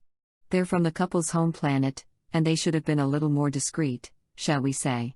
Her husband is quite well known on his home planet, and there are those from elsewhere who might have wished him harm but were prevented from hurting him by his home people. There was a feud going on between the two planets, which is finally being settled, and life will return back to normal for them. This is quite unusual, as there is peace between almost all the worlds these days. People were dispatched, you can call them ambassadors who have experience in settling disputes, similar to the people you have on Earth who do this work. They have brought the two sides together to resolve their differences. UFO sightings. Antura, why have so many ET craft or UFOs been seen around the moon? They were on various explorations. Plus they knew they would be seen, so it was a reminder to all who see the video footage. Is there a moon base? Yes, of a type, not anything major. It is just used for some studies and an easy way to keep hidden from Earth. Would you please comment on the UFO sightings over Manhattan, October 2010, http://www.dailymail.co.uk/news/article 1320523 UFO brings streets New York standstill.html, and China, August, October 2012, in recent times? Yes. They were your friendly ETs reminding everyone that we are here. They were a little lonesome, shall we say, as they would be much happier doing a full visitation, but these flights are needed to keep up appearances. These two were from different places in the universe. Yes, Andromeda is one of the places. No, the other one was not from Sirius, as you were thinking. This other one's home would be perhaps a little difficult to convey, as you don't know the area. Their job, as always, is to keep reminding you that there are other beings in the sky who mean you no harm. May I remind everyone that you are quite safe and protected by order of the Federation. No more abduction for experiments is allowed, even though the ones that did happen were performed with the soul's consent. Being veiled, you did not know this, and they were frightening experiences for those taken away in the middle of the night. These days all visiting species, shall we call ourselves, are only here to observe and give gentle reminders of our presence. Naturally, the governments still say we are weather balloons and other such tripe. They do have their reasons, as humans can be frightened by the appearance of a mouse, much less a large spacecraft. You have too many movies on wars of the worlds and invasions and such. Good theater, but not so good for preparations for our coming together, I assure you. Was there any particular reason for a UFO to appear over the St. Petersburg airport in Russia, April 2012, and are Russians more accepting of UFOs than the citizens of the USA? Good question. Yes, we did want it to be known that we meaning generally everyone, are here, so we put a spacecraft over an airport. With all of their radar and people watching the sky, it certainly makes the news, even all around the world. So yes, a Federation ship was there. Regarding the Russian acceptance of extraterrestrial life, yes, a slightly higher percentage of people in Russia are more accepting than those in the United States. They are not brainwashed by their government, as are people in the United States, to believe these spacecraft are weather balloons and such nonsense. Was there a spaceship over Denver on May 14, 2012? Yes, this was a similar instance to the one where a Federation flew craft over St. Petersburg, Russia. Both sightings caused a lot of talk, which was what we wanted. Another reported sighting was of the UFOs seen above Denver on several occasions recently. Were they friendly ETs or experimental spacecraft? They were not experimental craft but friendly ETs. They were accomplishing two missions. They were making people notice them and doing some readings. Was the UFO seen over Brooklyn, New York, on June 6, 2012, real or fake? It was real. The pixelated image does reveal a spacecraft, although not one you normally see. This one was in the shape of a diamond or spinning top, if you prefer that description, and it was not a Federation ship. It was allowed to be there for studies. We also liked that it would be seen and discussed. Is the news regarding the sightings of spacecraft making any headway with Earth people? Yes. Again, these sightings are there as reminders. Slowly but surely, the population, especially the younger ones, are accepting that you are not the only living beings in all the billions of planets out there in all the billions of solar systems. Your religions downplay this or even reject the idea, thinking that you couldn't handle the truth. Slowly but surely, we are breaking down that wall of resistance and disbelief. Antura, will there be any large UFO sightings coming up in the near future for largely populated areas? Yes, as you have noticed, these sightings have become much more numerous, and certainly one of the reasons is that when it is summer, we know that people are more likely to be outside. So we, meaning the Federation in general, take advantage of the summertime with everyone out and about to put on displays, knowing that we are being photographed and recorded on video devices. Just keep looking to the skies, folks, that would be my suggestion for anyone. Requesting MBOs to see a UFO, as you call the ships, will assist you in making that connection. Of course, those who wish for proof will have to carry a video recording device or camera with them at all times after making this MBO request. What was the purpose of the spacecraft flying in and out of the sandstorm in Arizona on July 5, 2011, as seen on YouTube? First, there's the obvious. The pilot of the spacecraft knew there was a helicopter with a video recording device flying in front of the sandstorm, so it was a perfect time to be seen flying around the sandstorm, in and out of it. Another reason for choosing that time is that it is quite known by pilots that you do not fly in and out of sandstorm, if they want their craft to remain in flight, as the sand will quickly clog up the engine, resulting in a crash landing. But these spacecraft do not have problems with sand, so it was a demonstration that this was not just some aircraft with a bright light flying in and out of the sandstorm. People would have to realize that the craft was something else.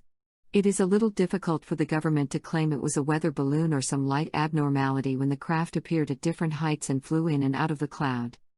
Again, this was a demonstration to be recorded. The spacecraft did not have the assignment of studying the sandstorm per se. Its mission was to be photographed, and yes, there was more than one of them. Yes, these were Federation spacecraft, scout crafts, fairly small in comparison to, say, the one in which we will travel from the mothership to see you. Jim, who is helping me on the book, received the following email from his friend Peggy in November 2012, strange observation at Vanderbilt Beach, Florida, near Naples, around 9:30 p.m. Over a half-hour period, I watched in amazement as 4 orange flying objects smoothly glided close overhead from east to west, disappearing in the clouds to the south of the crescent moon. They appeared one at a time about 8 minutes apart and made no sound. Any thoughts what I could have been seeing? They almost looked like fireballs, very curious. What were they doing, Antura? Yes, another set of readings were being taken. You are the most analyzed planet in the universe.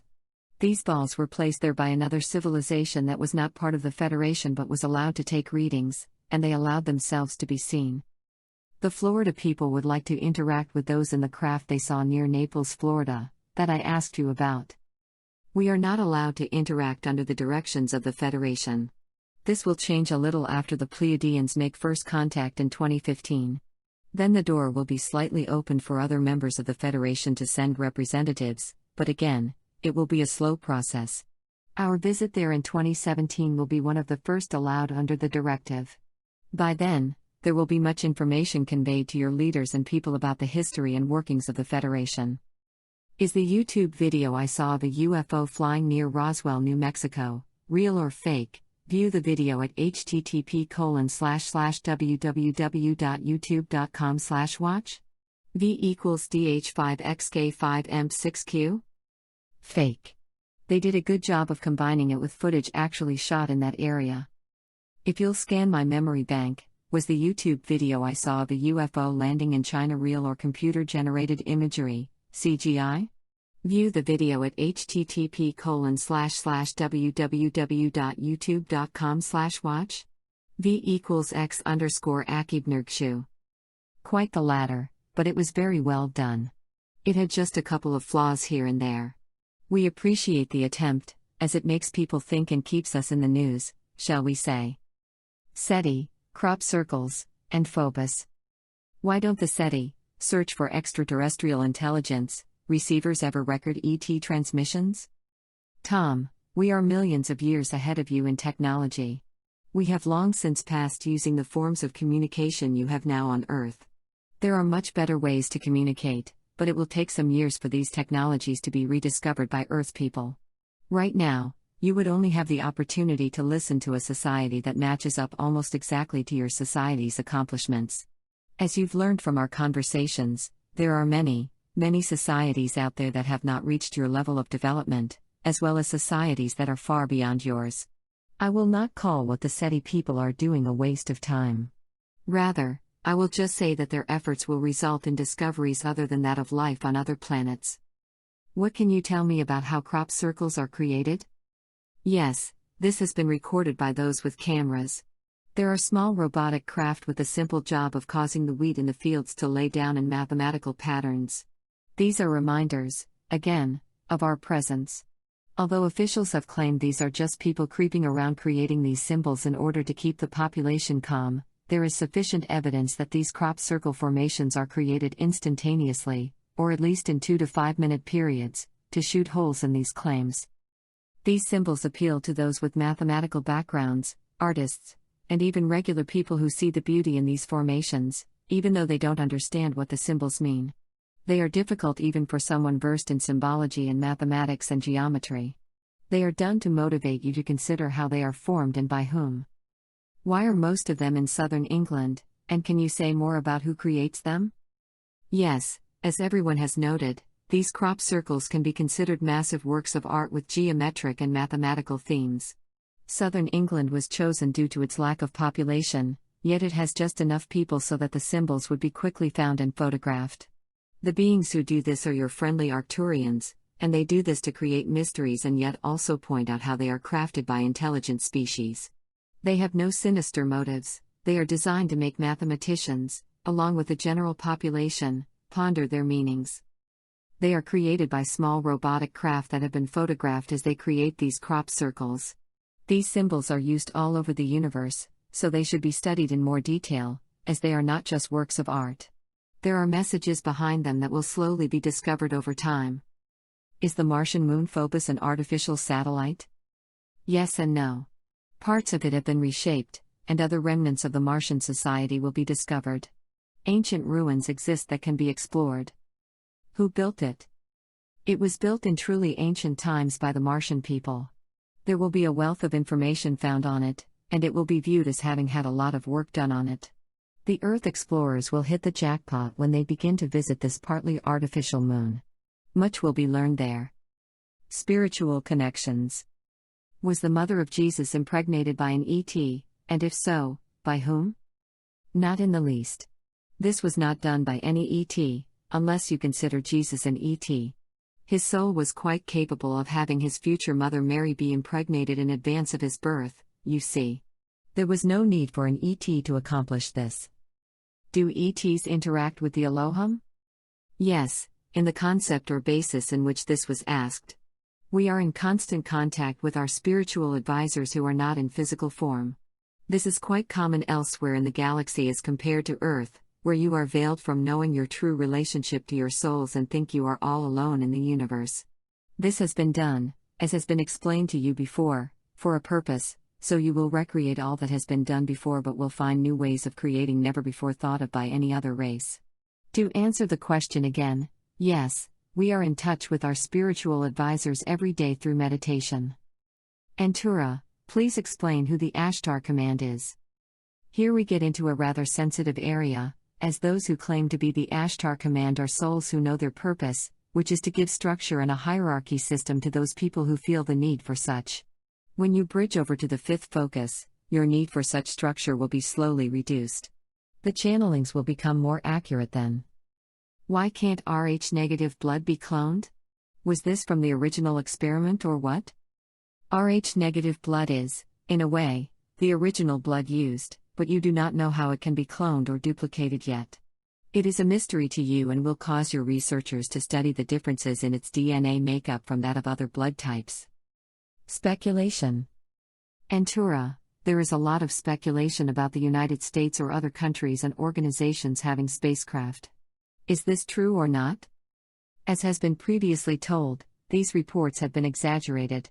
You do have some aircraft, we will call them, beyond what is admitted in the normal news, but these craft do not have the capability of flying to the Moon or Mars and so forth. Naturally, the military has been financing these craft, but true interplanetary travel is still 25 to 30 years ahead for you. There is much development still to be done before that occurs. Don't forget that there are those who wish to make money who make wild claims with no basis in fact for their 15 minutes of fame, as you call it, then they can earn fees from their books and speaking engagements. The more outlandish these claims sound, the more they attract attention. I have been told that 30 or 40 years ago, friendly aircraft, American, I believe, were flying over Russia and returning to Alaska at speeds up to 6,000 miles per hour. Your comments? This is somewhat of an exaggeration. Yes, there were aircraft at that time that traveled up to 2,000 miles per hour but not as fast as your friend's friend reported. And certainly these aircraft were kept top secret both then and now. Of course, they were monitored by your friendly ETs, and certainly there were times that our ships were clocked in the speed range you mention. They were observing and taking notes, shall we say, of your aircraft performances and missions.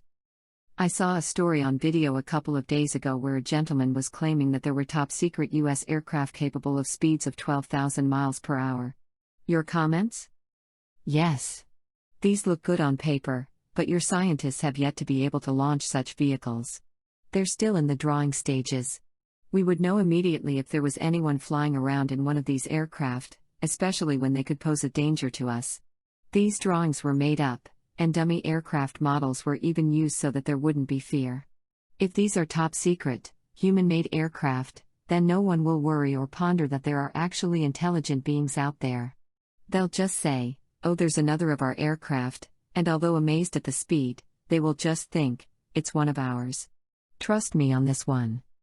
Antura, There are images I've seen purported to be of some type of object going through the meteor in the sky above Russia, February 2013. View the video at http://www.youtube.com/watch. V equals Yukshape 3 ig. Was this true or was it CGI? And if it was true, was it a Russian missile or an ET-controlled object that did not explode but simply broke apart the meteor? In this case, it was decided that this errant meteor would cause severe destruction, so one of the Federation ships monitoring the meteor sent the equivalent of a missile with no explosive warhead to break apart the meteor before it could do real damage instead of just the sonic boom. Why are there reports about some places suffering damage and a few yards away there was no damage? When the meteor was broken apart, some shock waves traveled out in a narrow band, depending on the size of the projectiles. Other shock waves created the broad destruction of windows and structures that was reported. We have heard stories of people killed and work destroyed by those who wish to keep free energy away from our use. Is this true? And if it is true, was this done by private companies or one or more governments? Yes, this is a long-running conspiracy theory. Certainly there are some kernels of truth to the stories in which large oil companies have stepped in at times to buy off research in order to protect and extend the demand for oil. Money is a great motivator to someone who has lived quite some time on an academic salary, shall we say. The stories of deaths have been exaggerated. I will not say they have not happened, as I would need to scan a number of records, but I do know some buying off has occurred. Creating the explorer race. How many species have contributed DNA to the Earth experiment? Over 20? Yes, more than 20. Certainly all of the species wanted to contribute, but it was found that there was a great overlapping. So there are not many more than 20 who contributed, as there were other species that were descendants, shall we say, of the contributing ones. Is it true that the Lyrans wanted us to only have simian eyes? Quite true. They did not want you to appear like the majority of the universe. They wanted you to feel as if you were the only beings to exist in the universe each time you viewed yourselves in a mirror. But was this partially because they wanted to be viewed as the top dogs? Yes. Naturally, they were looking far down the road to the time when you would one day come calling. Would you give me any information on the root languages on Earth and where they originated from? I'll do my best. Let's begin with Latin. Yes, the Pleiades. Chinese? Its planetary system far off the beaten track, shall we say. Not one of the normal sun groups. Arabic? The Arcturians. English? More Pleiadian, but you understand this language is an amalgamation of several sources. Antura, what Earth languages originated from the Sirius B or A system? As you may have guessed, the Germanic languages originated in this star system. Where did the Japanese language originate? Not in this system. It is a system you're not familiar with, but it is obviously part of the Federation. So Nibiru had no part in providing this or other languages? No, but they influenced them, shall we say, during the time they were close by due to their orbit.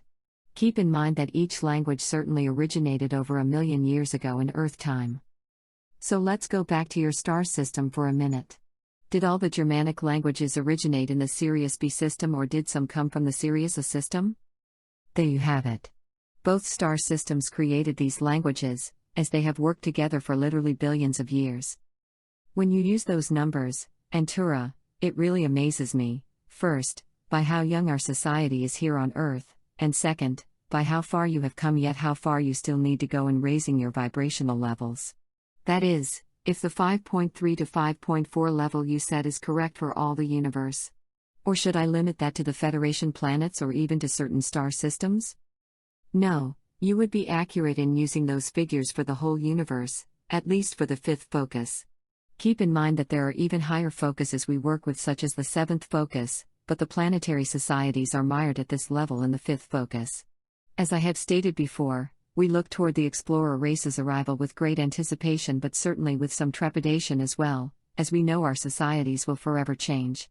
We realize that this is for our own good, but as you know, what you have become used to over millions of years feels comfortable. To change something you are so used to feels as if you were about to step out into space, trusting that there is an invisible walkway. Yes, this analogy is similar to a scene from Indiana Jones and the Last Crusade. Why observe us? Has there been anything that your observers have noted lately regarding Earth that you found interesting? Yes, we see a great deal of Earth movements, and our readings indicate that you are expanding in not only your vibrational level but also in your knowledge. That is what has impressed us the most. We took hundreds of thousands of years to do what you are doing in only a few thousand, very impressive, but we knew that going in. Would you please explain why we are the most observed planet in the universe, and could we go 1, 2, 3? You have, as a planetary society, been the only ones to work with negativity and to do so successfully in the history of the universe. You are the only society to be veiled from knowing your connection with your souls and your past lives. You are the only society to have a time loop in which you are experiencing all of your lives at the same time. You will be the only society that ever transfers from one focus to the next while everyone on the planet is alive. Can you explain negativity? Yes, I'll try.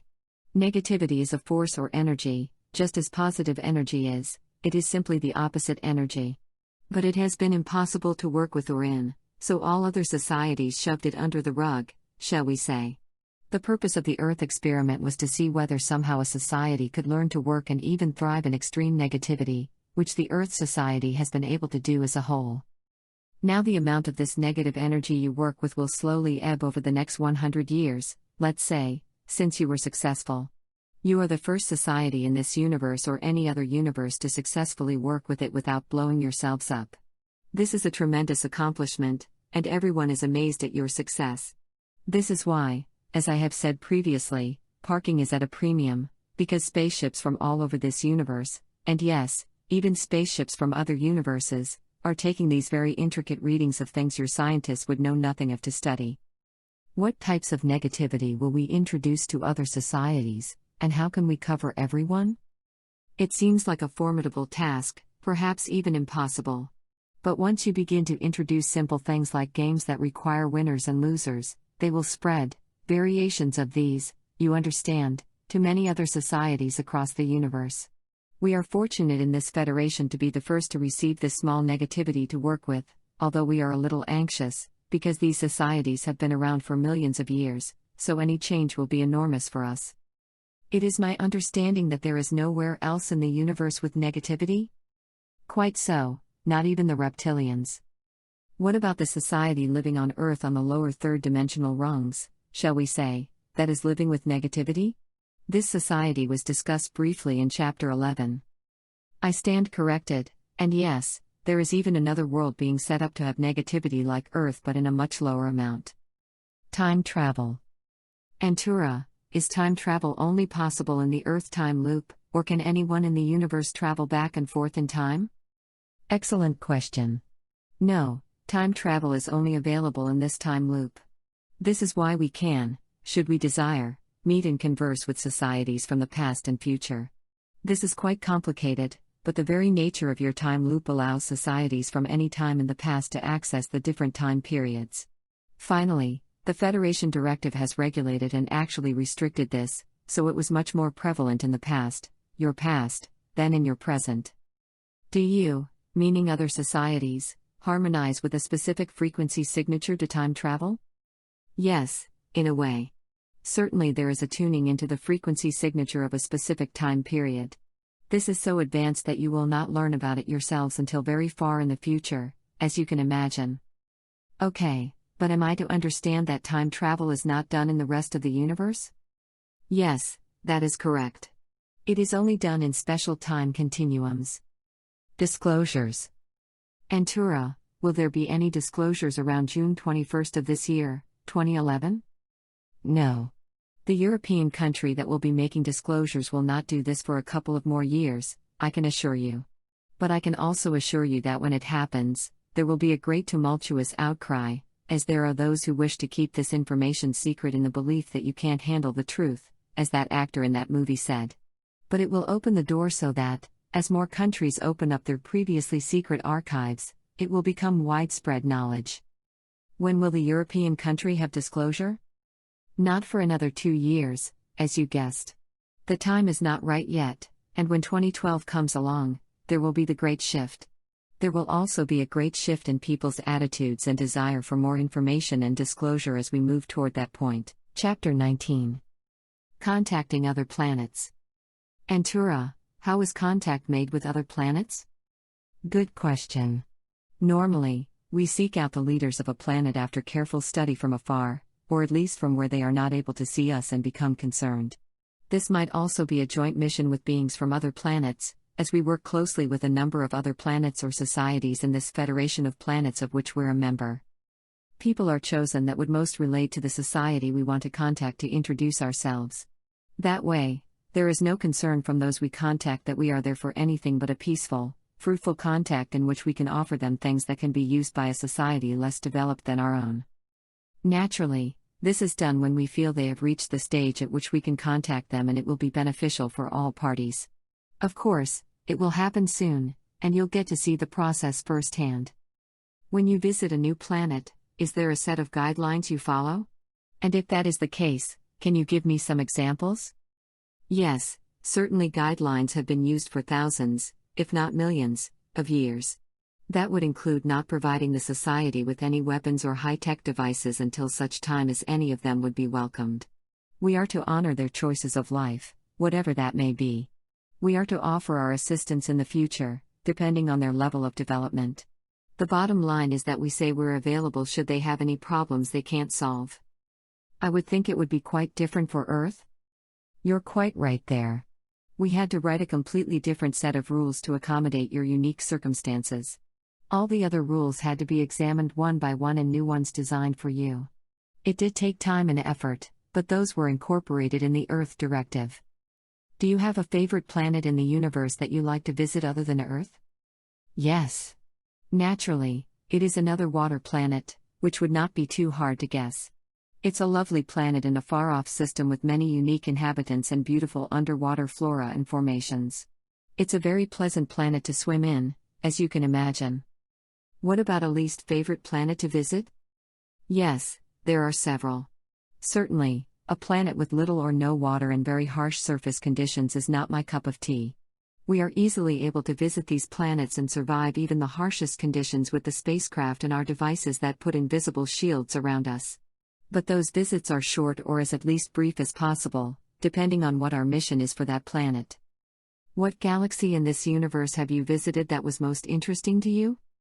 The Sombrero Galaxy is one that was very interesting with a large variety of beings. Each galaxy and each universe has its own differences, so when you visit each one, each has its own flavor, if you will. The Desert Planet. What type of world was the last one you visited as a first contact? It was a pleasant planet, but quite different from Earth. It was a very dry, desert-type planet, and the beings were, shall we say, quite different from humanoids. They were coming to the point in their evolution at which we could introduce ourselves, but would still be considered much younger, shall we say, than Earth residents. Remember, we've been in contact with Earth beings of all different types for hundreds of thousands of years. So we generally start at an earlier development stage than it would seem from your perspective. Were you part of a delegation or an individual contact? Both. We like to make individual contacts, along with the more group-oriented or government contacts. It will vary depending on what the form of life might be. There are so many differences in this regard that it would be impossible to explain to you at this stage, but we'll work on that in the future. What is your specialty in these contacts? After 800 lives on Earth, I do have the gift of gab, so to speak, or an ability to work with a large number of different beings. And those Earth lives gave me the ability to make these contacts work and to solve any problems that arise. How was the desert planet discovered? It was one of our scout ships. I say one of ours, because in actuality it was a Federation scout ship that was taking readings of a star system and found that there was life on several planets, including the desert planet. How many Earth years ago was that? Not so many, certainly less than a couple of hundred Earth years. How long did you study the planet before making contact? Certainly it was less than 200 Earth years. We have very detailed instruments that measure things you've never considered, plus all the normal things you would imagine to be useful in studying a new planet. It's just that this is done quite quickly, as again we have developed instruments over thousands and thousands of years to quickly do these studies and assimilate them with what you term computers. Did they have anything to offer or barter? Not really at this time. We made the contact as a goodwill gesture, you could call it, and we will offer them some assistance in the future. What did the beings on that desert planet you contacted look like? Were they humanoid? No, they were not. They would be a little difficult to describe, but certainly they have the appearance of a sloth, although much larger. And yes, they do burrow in the sand, but they are intelligent and will accomplish much in the coming years. Then they do not have cities or villages? Quite so. I know you might think that we would only contact much more advanced civilizations, but again, we contact beings on planets thousands of years before they make that jump. That's why we only needed a short time to study them, as they are still a very basic form of life but intelligent. Our instruments are able to read that intelligence and determine that they will progress to eventually have a thriving society. Is there a common method of defining intelligence in Federation protocol when you do a first contact? Yes, I suppose you could say so. We hearken back to those measurements, which can also measure the intelligence of the beings on a planet we are studying. It is quite easy to measure the IQ, using Earth terms, of all the beings on a given planet to know which category to place a particular species in.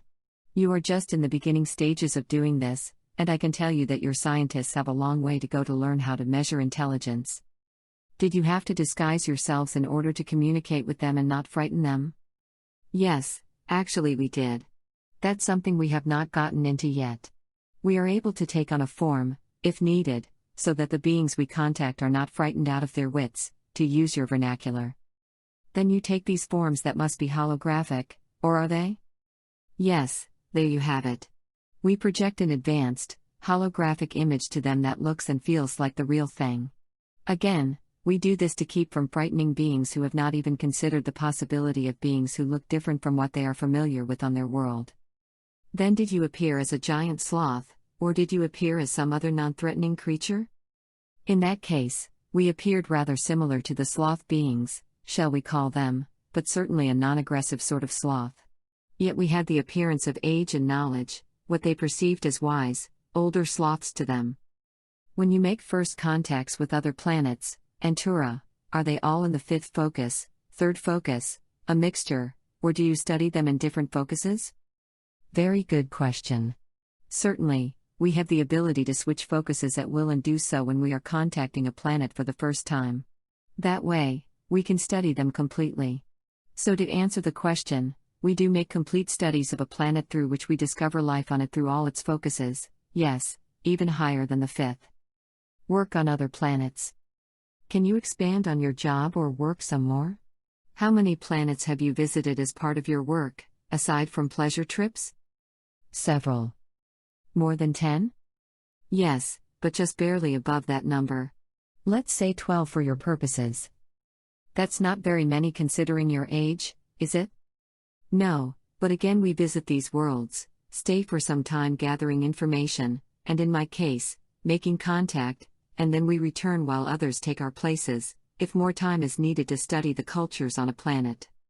Then besides the desert planet, what other types of planets have you visited? There have been a couple of gaseous-type planets whose societies we studied lived beneath the surface, some in various forms of liquid, including my own planet's specialty water. That's another thing to keep in mind, we Syrians are brought in if there are water planets discovered, as we can easily handle those environments to seek out the various varieties of fish and other forms of life that make oceans their home. And some of these societies are quite complex. What is the most unusual intelligent being you've met during your travels? Oh, where to start? That's a difficult question, but there are some enormous beings, shall we call them, who are part of the landscape of a world. That was pretty unusual. There are so many others, we can cover more of them at a later time. How long ago were you involved in the first contact of a water world, and how far along the path, shall we say, was their development? Just a few years ago in universal time. The world we visited is still in an early stage of development. As I explained, there are many worlds just like these that you will encounter when you travel to the stars. So we introduced ourselves, and naturally, we appeared to them as they looked so as not to frighten them. They have many thousands of years of development ahead of them before they are ready to travel even to other planets in their own solar system. But again, that's our job, to make these contacts and then return periodically to check on their progress. Are you familiar with the amphibians who live in a world where the oceans are completely different from water, beings who are able to propel themselves through the water at speeds of 300 miles per hour or so? Quite so, and no, they are not us. They are another amphibian race who, naturally, we know intimately, another version of the same type of being. And yes, they are quite fast in the liquid they inhabit. Are they in the Sirius star system or another? No, they are in another galaxy. Do you assist other societies in your dream state as Earthlings do? No, not in the same way, as we are not veiled as you are. That's why you cannot remember many of your dreams, as you would learn too much about your capabilities and who you really are.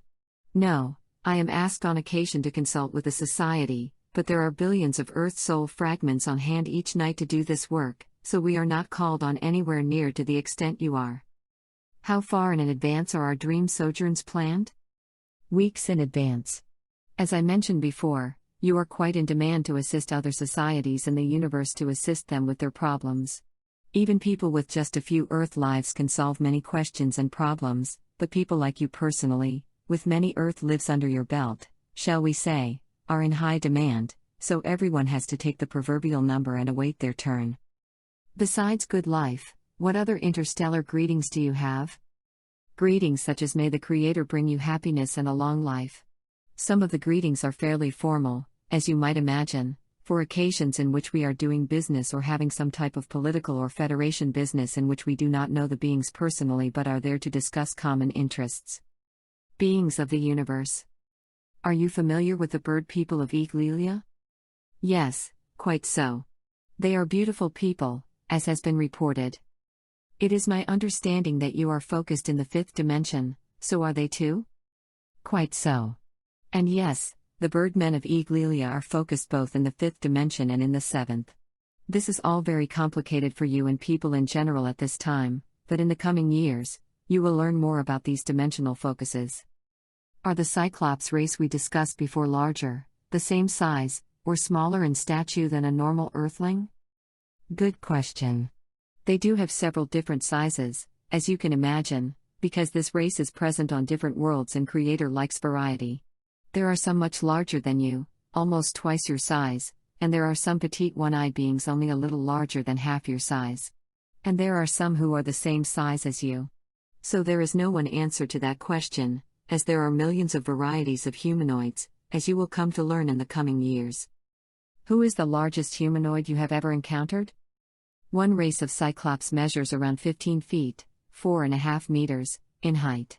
But there are a number of other races in which the humanoids, as you call them, are in that range. Creator loves variety, don't forget, and you will encounter very large beings in your space travels and very tiny ones too. What size do the reptilians reach? In that same range as the race of Cyclops, very near 14 to 15 feet, as I am adjusting for your height measurements. What other shapes do they have besides humanoid? An enormous variety, too numerous to list here, but look around you at the reptilians you have on Earth and you'll get an idea of the variety there are. Are there any ETs out there with the appearance of the xenomorph creature in the Alien movie?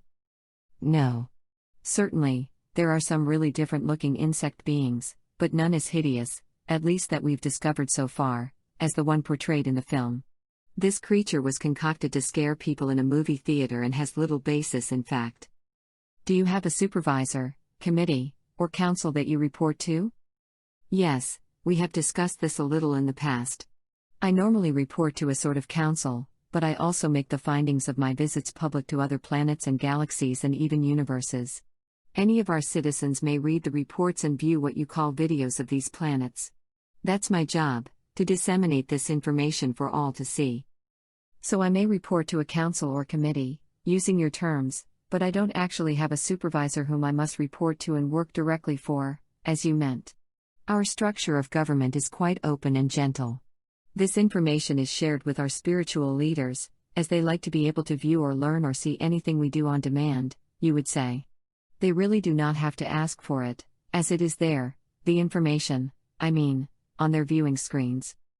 Antura, please explain more about the wispy beings that are sometimes seen and even photographed in space, the ones who have the appearance of wispy clouds.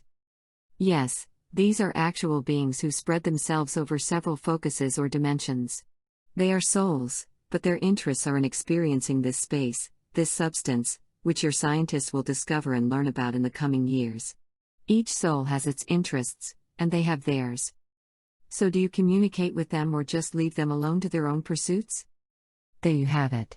We can communicate with them, but they have little interest in our affairs and we have little interest in theirs, unless we need to ask a question. Can you tell me what percentage of the universe is made up of humanoids? Yes, certainly a good percentage. Is it above 35%? Yes, a little higher. 40% would be fairly accurate. Were humanoids created by one society? This is a little like the chicken and the egg theory. When Creator created this universe, calls went out and several humanoid societies responded. Naturally, from them grew the large percentage of the universe you have now, you see. So to answer your question, it was not just one society but a few. Antura, do any humanoids have hearing or a sense of smell similar to a dog's on Earth? Yes, there are humanoid species with the ability to hear and smell as well as a dog on Earth is capable of doing. The two abilities may not exist in the same humanoid species, but there are humanoids who have great hearing and others with a great sense of smell. What about humanoids with great eyesight, such as an eagle on Earth has? Again, the same answer. There are many humanoids with better vision than the Earth human. Humans would actually be in the lower quadrant, shall we call it, in vision acuity. Is there a race of people who appear like the main character in the Hellboy 2 movie? Not exactly, but certainly there are humanoids with horns in the universe. Do beings from different species, races, or planets ever fall in love and live together? Yes, there are times, but the differences can be so extreme that it is a little rare for this to occur. There is more of friendship and an honoring, as compared to the actual love of taking another being as a mate.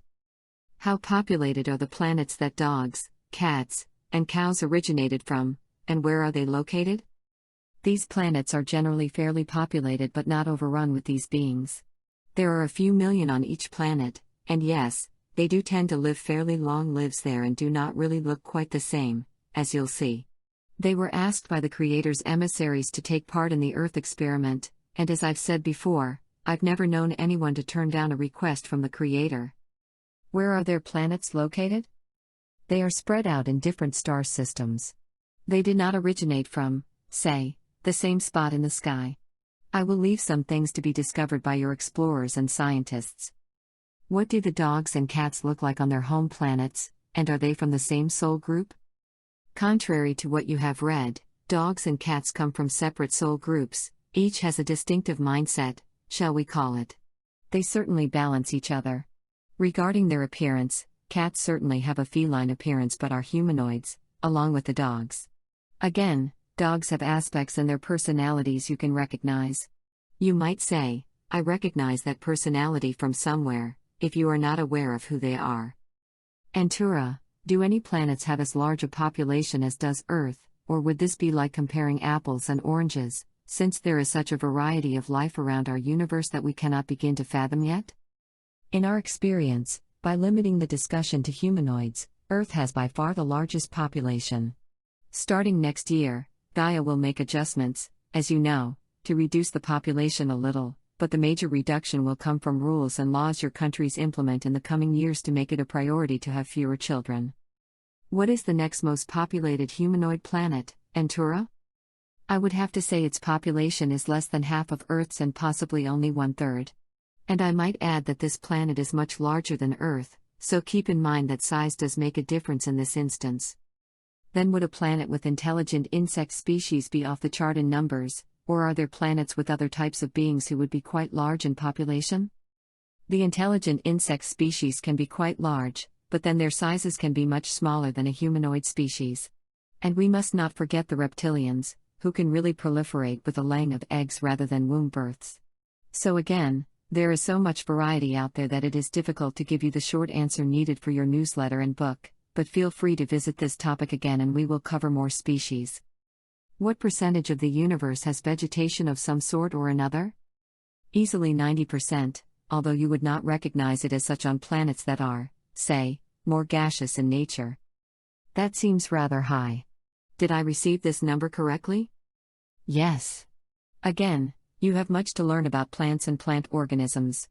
A planet that might appear barren to you on the surface might be teeming with life below its surface, and some plant species are tiny in comparison to what you think of as a plant. The Lyrans and vegans. There are galaxies reported by our astronomers as being 13 billion years old. Is that an accurate statement? If so, were there intelligent societies created at that time? Certainly they were created within a fairly short time period after the creation of their galaxies. Again, we must take into consideration your measurement of time and how inaccurate it is for dealing with universal issues. But to answer your question, yes, there have been societies that are well over 1 billion Earth years. That's where you come in, to move everyone forward to raise their vibrational levels. Are any of these societies as old as 10 billion years?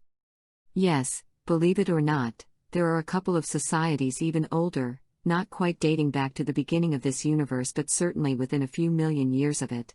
Truly ancient by any standard, you could say. Do they still operate on the fifth focus? Yes, although as you may have guessed, many of these societies, or I should say the oldest ones, also operate in higher focuses too. Would the Lyrans be one of the oldest societies? Quite so. They are a very ancient society. Are the vegans also over 10 billion years old as a society? Yes, quite so. There you have the two oldest societies in the universe. There are a couple of others that are quite old, but these two are the oldest. Did the Lyrans begat the Pleiadians and did the vegans begat the Sirians? In a simplified way, yes, the Lyrans are the forefathers of several races in the Pleiades and the vegans the same for certain societies of our Sirius system of planets. We are talking billions of years here.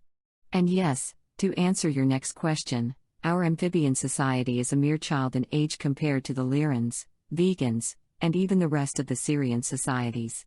But Creator recognized we would eventually make a contribution to help everyone across the universe.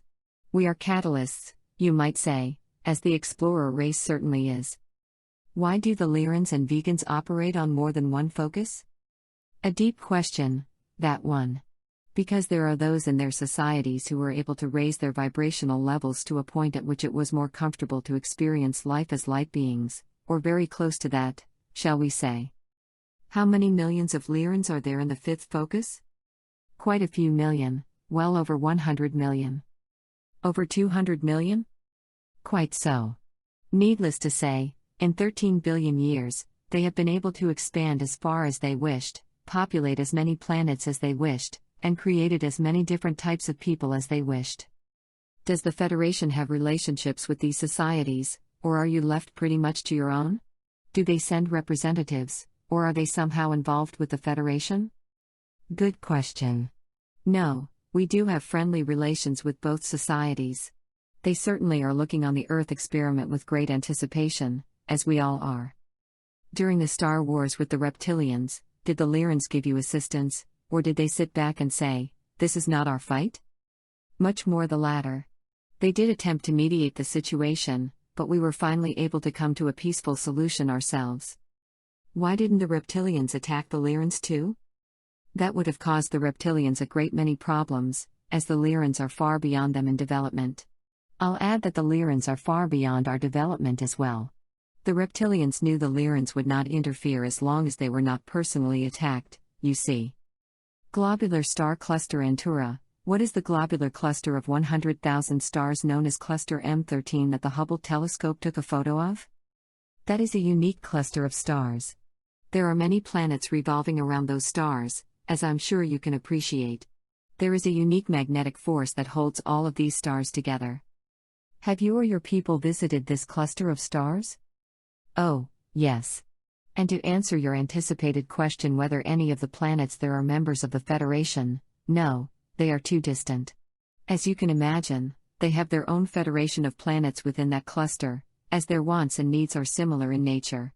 It would take hours to describe how unique this cluster of planets is, but suffice to say that you will discover many more globular clusters of stars in this universe, as the Creator loves variety. Did you find humanoids in that star cluster? Not so many.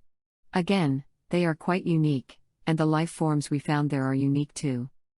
I'm not sure if I'm asking this correctly. Have you visited other galaxies in the universe, or do you consider these galaxies other universes themselves? A splendid question. We do consider these galaxies, as you call them, and not separate universes. And yes, I have visited them on occasion. Why wouldn't you spend more time visiting them instead of going to another universe? That's such a deep question. We certainly had things we wanted to know, and sometimes that information can be best obtained not in your own schoolyard, let's say, but somewhere a long distance away. Chapter 20. Other universes. Have you ever visited another universe created by another creator? Oh, yes. Several times. It is not that hard after you reach our level of progress. When you visited another universe, was it to study a culture, or were you there as part of a delegation meeting with representatives of a planet or federation? We wanted to see how other universes were created and for what purpose. I was there as part of a delegation, as it was known there were water planets there. Certainly that is my expertise, to work with the delegations from other water worlds. It was quite a busy time as we communicated with each other about our differences and similarities. Certainly sometimes the differences are so great that it is almost impossible to relate, but that's what such voyages attempt to accomplish, to understanding one another and to set up future communication. When you visited other universes, did they have galaxies and star systems similar to what the creator of this universe made?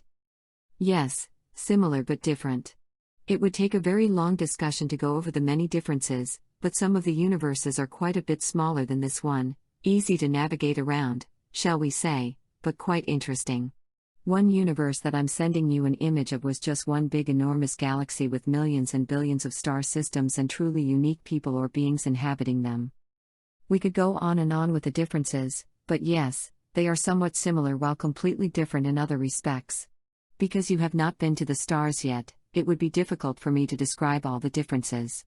Right now you have no basis for comparison, but you will have that in the future. Then these universes are not those far galaxies we see with the use of powerful telescopes, are they? Actually, yes, in a way. Cosmic neighbors. Can we see the next closest universe in the night sky, and if so, what do we call these star systems we see? The first answer is yes, you can see that universe situated not so far away. You think of them as specific star systems, not understanding that your night sky shows not only this universe but the one next door. That's why your scientists are puzzled by those that seem to be expanding and those that seem to be retreating. The nearest galaxy to Earth is the Andromeda Galaxy. Would this be the one in the other universe, or would it possibly be the Sagittarius or Canis Ursa Major too? Yes, the latter two are in the other universe. The Andromeda Galaxy is not. Yes, you received me correctly. Is the other universe that is close by younger, older, or about the same age as our universe? Good question. It is a little older, but not by so many years, shall we say. What would you say is the major difference between the two? Oh, where to begin? There are enormous differences. If you recall, I said when we visited the other universe that things were so different that it was difficult for even us to understand. Again, I point out we have been doing these explorations for a long time. To give you one difference, just the makeup of the planets there is quite different. It is hard to describe when your understanding and knowledge is so limited, but take my word for it, they are different. Antura, astronomers have discovered a large quasar group 4 billion light-years from Earth. Is this part of our universe or another? Another, as you were guessing.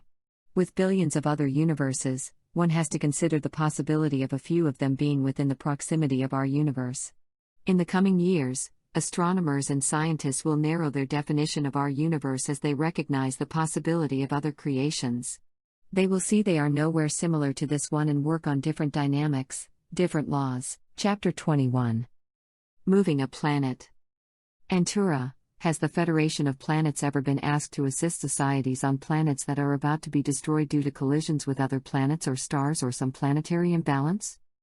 Oh, yes. Several times in the past we have assisted all the beings on a given planet to move to another similar planet when their lives were threatened with extinction. Depending on the number of beings on the planet, this can be an easy transfer or a very prolonged and difficult one. We do have many large spacecraft in the Federation that can be mobilized for these instances to assist not only Federation members but also others who are not. When the Federation finds a planet or is notified by a planetary society that their sun is in imminent danger of exploding, please go over the process of how a new planet is found to transfer the population to. How many ships must be employed, or do you just move the whole planet? An idea that just popped into my mind? Then how many ships does it take to move a planet? Not as many as you might think. We can summon up enormous energies, and it is all done peacefully with the approval of the planet itself and those who reside there. So do you move the planet through a portal? Yes, most of the time we do. Again, great energies must be harnessed here to make the portal able to take on such a large object, but it can be done, and it has been done numerous times. There are beings in our Federation who have handled these circumstances several times, both in their present and past lives, which, as you recall, they can draw on. Antura, when you move a planet, how do you retain the atmosphere during the move? An excellent question. It is retained by the enormous energy used to move the planet. It's as if the planet is wrapped in an energy cocoon during transport. I discussed moving one planet, but in actuality, if a sun is going to explode, all the planets are in danger. That's correct, and we will move any of the planets with life on them. Obviously, this is a huge undertaking, but it has been done countless times. Have you had any instances when the time of moving a planet was quite close to the time of destruction, or do you always have enough warning in order to take action in a timely fashion? It is quite rare that we will have little time, but certainly it has happened. In those cases, more resources and people are brought in to speed up the process. Antura, was Earth moved from the Sirius B star system to its present location in this solar system? Yes. It was decided that you could not do the Earth experiment properly if there were dozens of spaceships flying around all the time, which was the case, plus a special planet was needed with both oceans and land masses. You needed to be in a remote location rotating around a single sun. So was Gaia the soul of the planet at that time? Another good question. No, she was not. Again, a special soul was needed, so the soul of Earth at that time moved on to another young planet and Gaia took over this one. Saturn's moon Iapetus. Antura, my guardian angel says Saturn's moon Iapetus is artificial and was placed there over 1 billion years ago. Was this moon placed there by a member of the Federation or another society, such as the Lyrans or Vegans? No, it was not done by those two societies, but that is an interesting premise. It was placed there by one of your forefathers. It was not my people, obviously, as we're not that old. But I thought 18 to 20 million years would have been closer? Not at all. That's when your soul groups decided to settle in the Sirius B star system. Life elsewhere had been going on for millions and millions of years before that. When Creator created this universe, He also created beings shortly thereafter. Why would they have chosen to put a satellite around Saturn? That's just one planet out of billions out there. Are there millions of these artificial moons for other planets? No. The society that placed it there was told by Creator to do it for the future of this planetary system and especially for the explorer race. Creator wanted them to work far in advance, as the rings had to be regulated that long ago so that you would have the conditions you do now. Is this billion-year-old society part of the Federation? No, but they are friendly neighbors, we will call them. They certainly have an interest in the explorer race, just as we do. Antura, I was asked if the rings of Saturn were created by ETs, and if so, for what purpose? They were not so much created, but as they do play a part in your development, they are kept in good working order. You will find thousands of other planets with rings when you begin to travel. The artificial moon assists in keeping the rings of Saturn to remain in their positions. What is much more difficult is the understanding of why these rings are necessary. That's something for your scientists to ponder. It will not be solved for several hundred years. Let's leave it as one of those unexplained mysteries for those who come after you to solve. Certainly it is much more than to look pretty and different from the other planets. Chapter 22. The future. Do you know all your next lives coming up? For the most part, yes, but I don't dwell on that. Will you have an Earth life after this one or continue with lives on your planet? I will have another Earth life but not for some time. Do you know just about when you will transition? Quite so. Again, this is not something to dwell on, but even humans can sense long in advance of when they will transition, it's just that you hide it under a rock. We do not have multiple transition times as you do. There is no need, again, as we are not veiled and remain on our soul plan.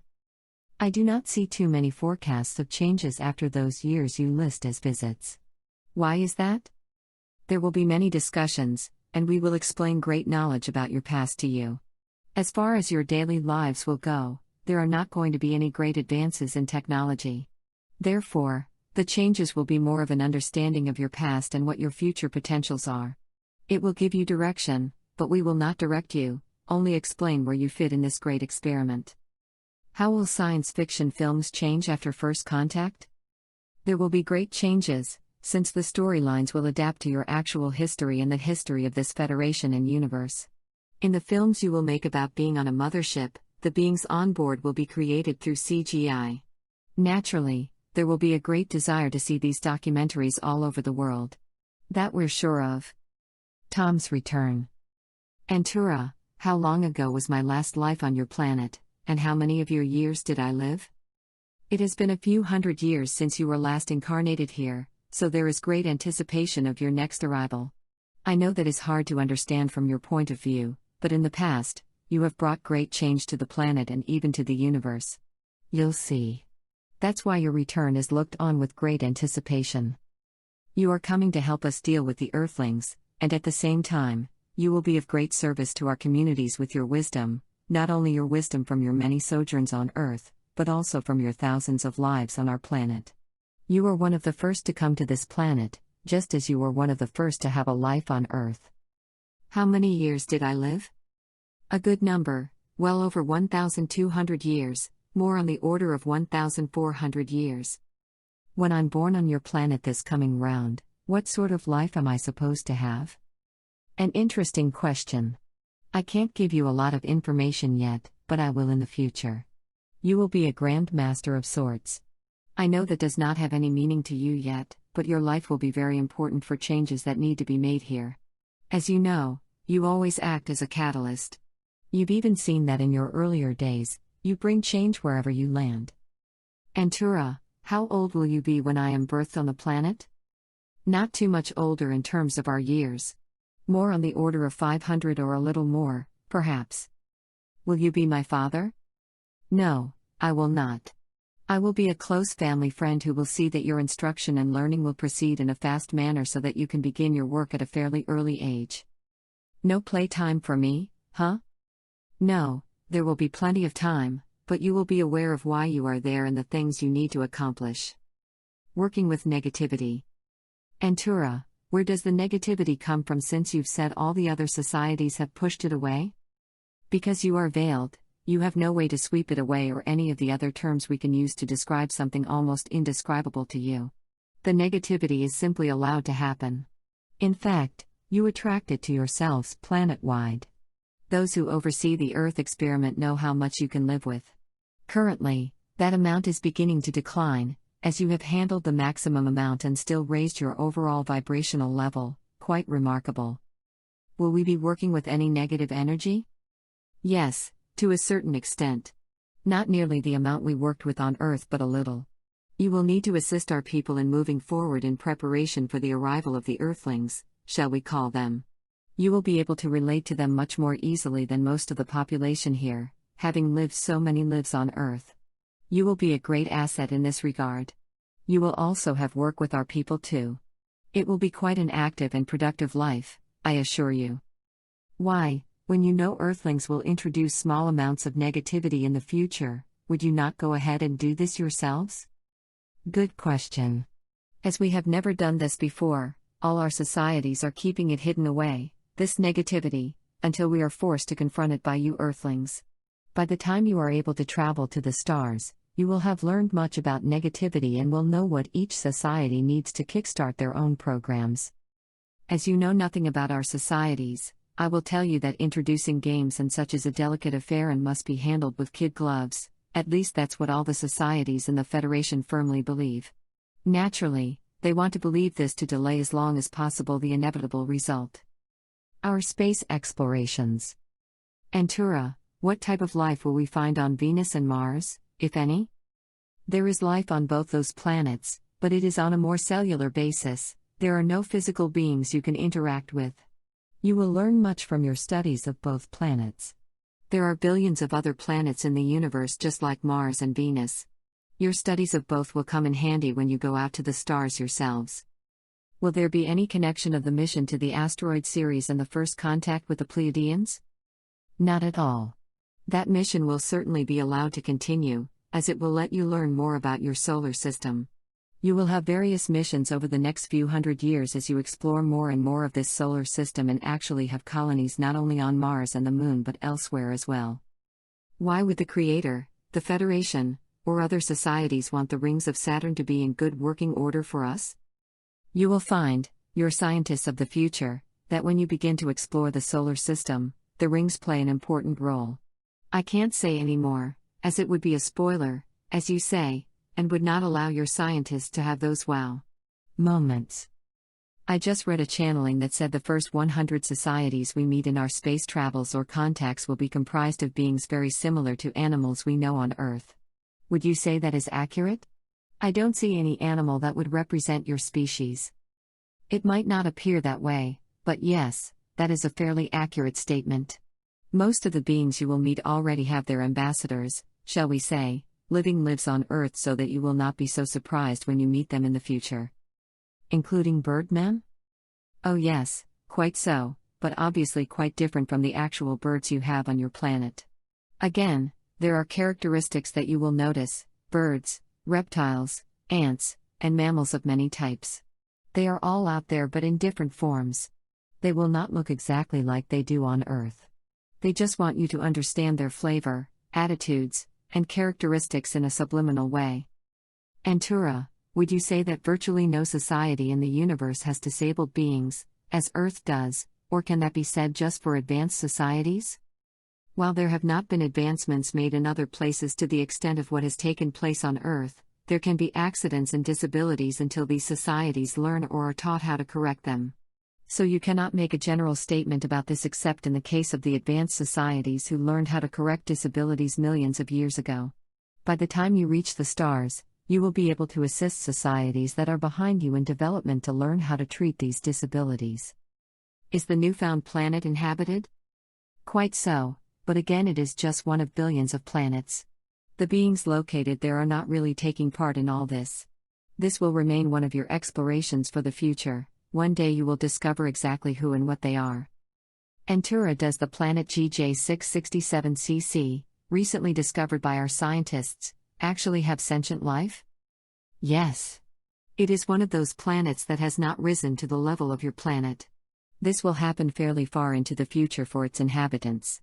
You will find there are many planets like that, so you will treat them with a kind heart. What are the rod-shaped objects in space recorded on video and photographs? Are they ships of some kind or living beings or a mixture of both?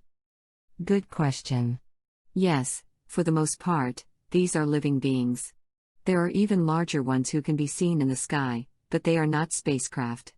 I am not allowed to say too much about them, as they are being studied by scientists and other interested people. I will say that they are able to travel between dimensions. You will find them fascinating to study, by that I mean your scientists. Will we be able to explore the universe with our minds, through techniques such as remote viewing, in the fifth focus?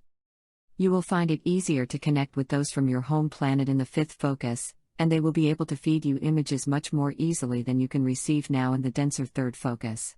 But it will be some time before people are able to tune in at a moment's notice to a particular location in the galaxy and obtain detailed or even fragmented information on a solar system or planets within the solar system.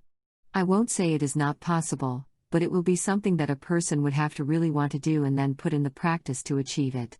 There will be such individuals, but they will be few and far between, as you say. Earth systems. I have been told by my guardian angel that we will adopt a 12-based number system. Is that correct? Yes, to a point. Your number systems will not work with the mathematical systems of the universe. Are our mathematicians aware of this system? Is it something you will show us, or will we have to figure it out ourselves? We may be allowed to show this to your scientists, as it only points in a direction and does not solve problems for them. And no, you do not have this system yet. It has been theorized by very few mathematicians on Earth who were being inspired. Is it a system in which zeros are treated as numbers? Yes, but your mathematicians will learn much more about this in the fairly near future. As you do not have the background, we would be completely mired down. I know this answer has been given before, but trust me, even I am not that involved in the mathematical system used. It is for those whose interests lie in that direction. Antura, how does universal time differ from Earth time? Our time is not built on the rotation of Earth. Millions of years ago, they created a system of measuring time in the whole universe, not just one planet. Even on Earth, you have more than one system for measuring the days, weeks, months, and years. That does not happen with universal time. It is actually much slower than Earth time. You are presently, and will continue to be, influenced by your Earth's rotation. When you go out to the stars and even to other planets, you will have to adapt to the universal time measurement or things will seem quite confusing to you. Would you say that Earth time is 2, 5, or 10 times faster than universal time? Or can they not be compared at all? Universal time is much slower than the artificial time you have here on Earth. Certainly, it would be a difference of 10 times or more. Is there any reason Earth people should not feel rushed? Time just flies by for you. So that comparison is fairly accurate. Naturally, this was done so that Earth humans could speed up their development. What may appear to have taken 1,500 years on Earth actually would have been only 150 years or so in universal time. And that's why it will continue even after you begin to explore the universe. This is a little difficult to explain, as you can imagine.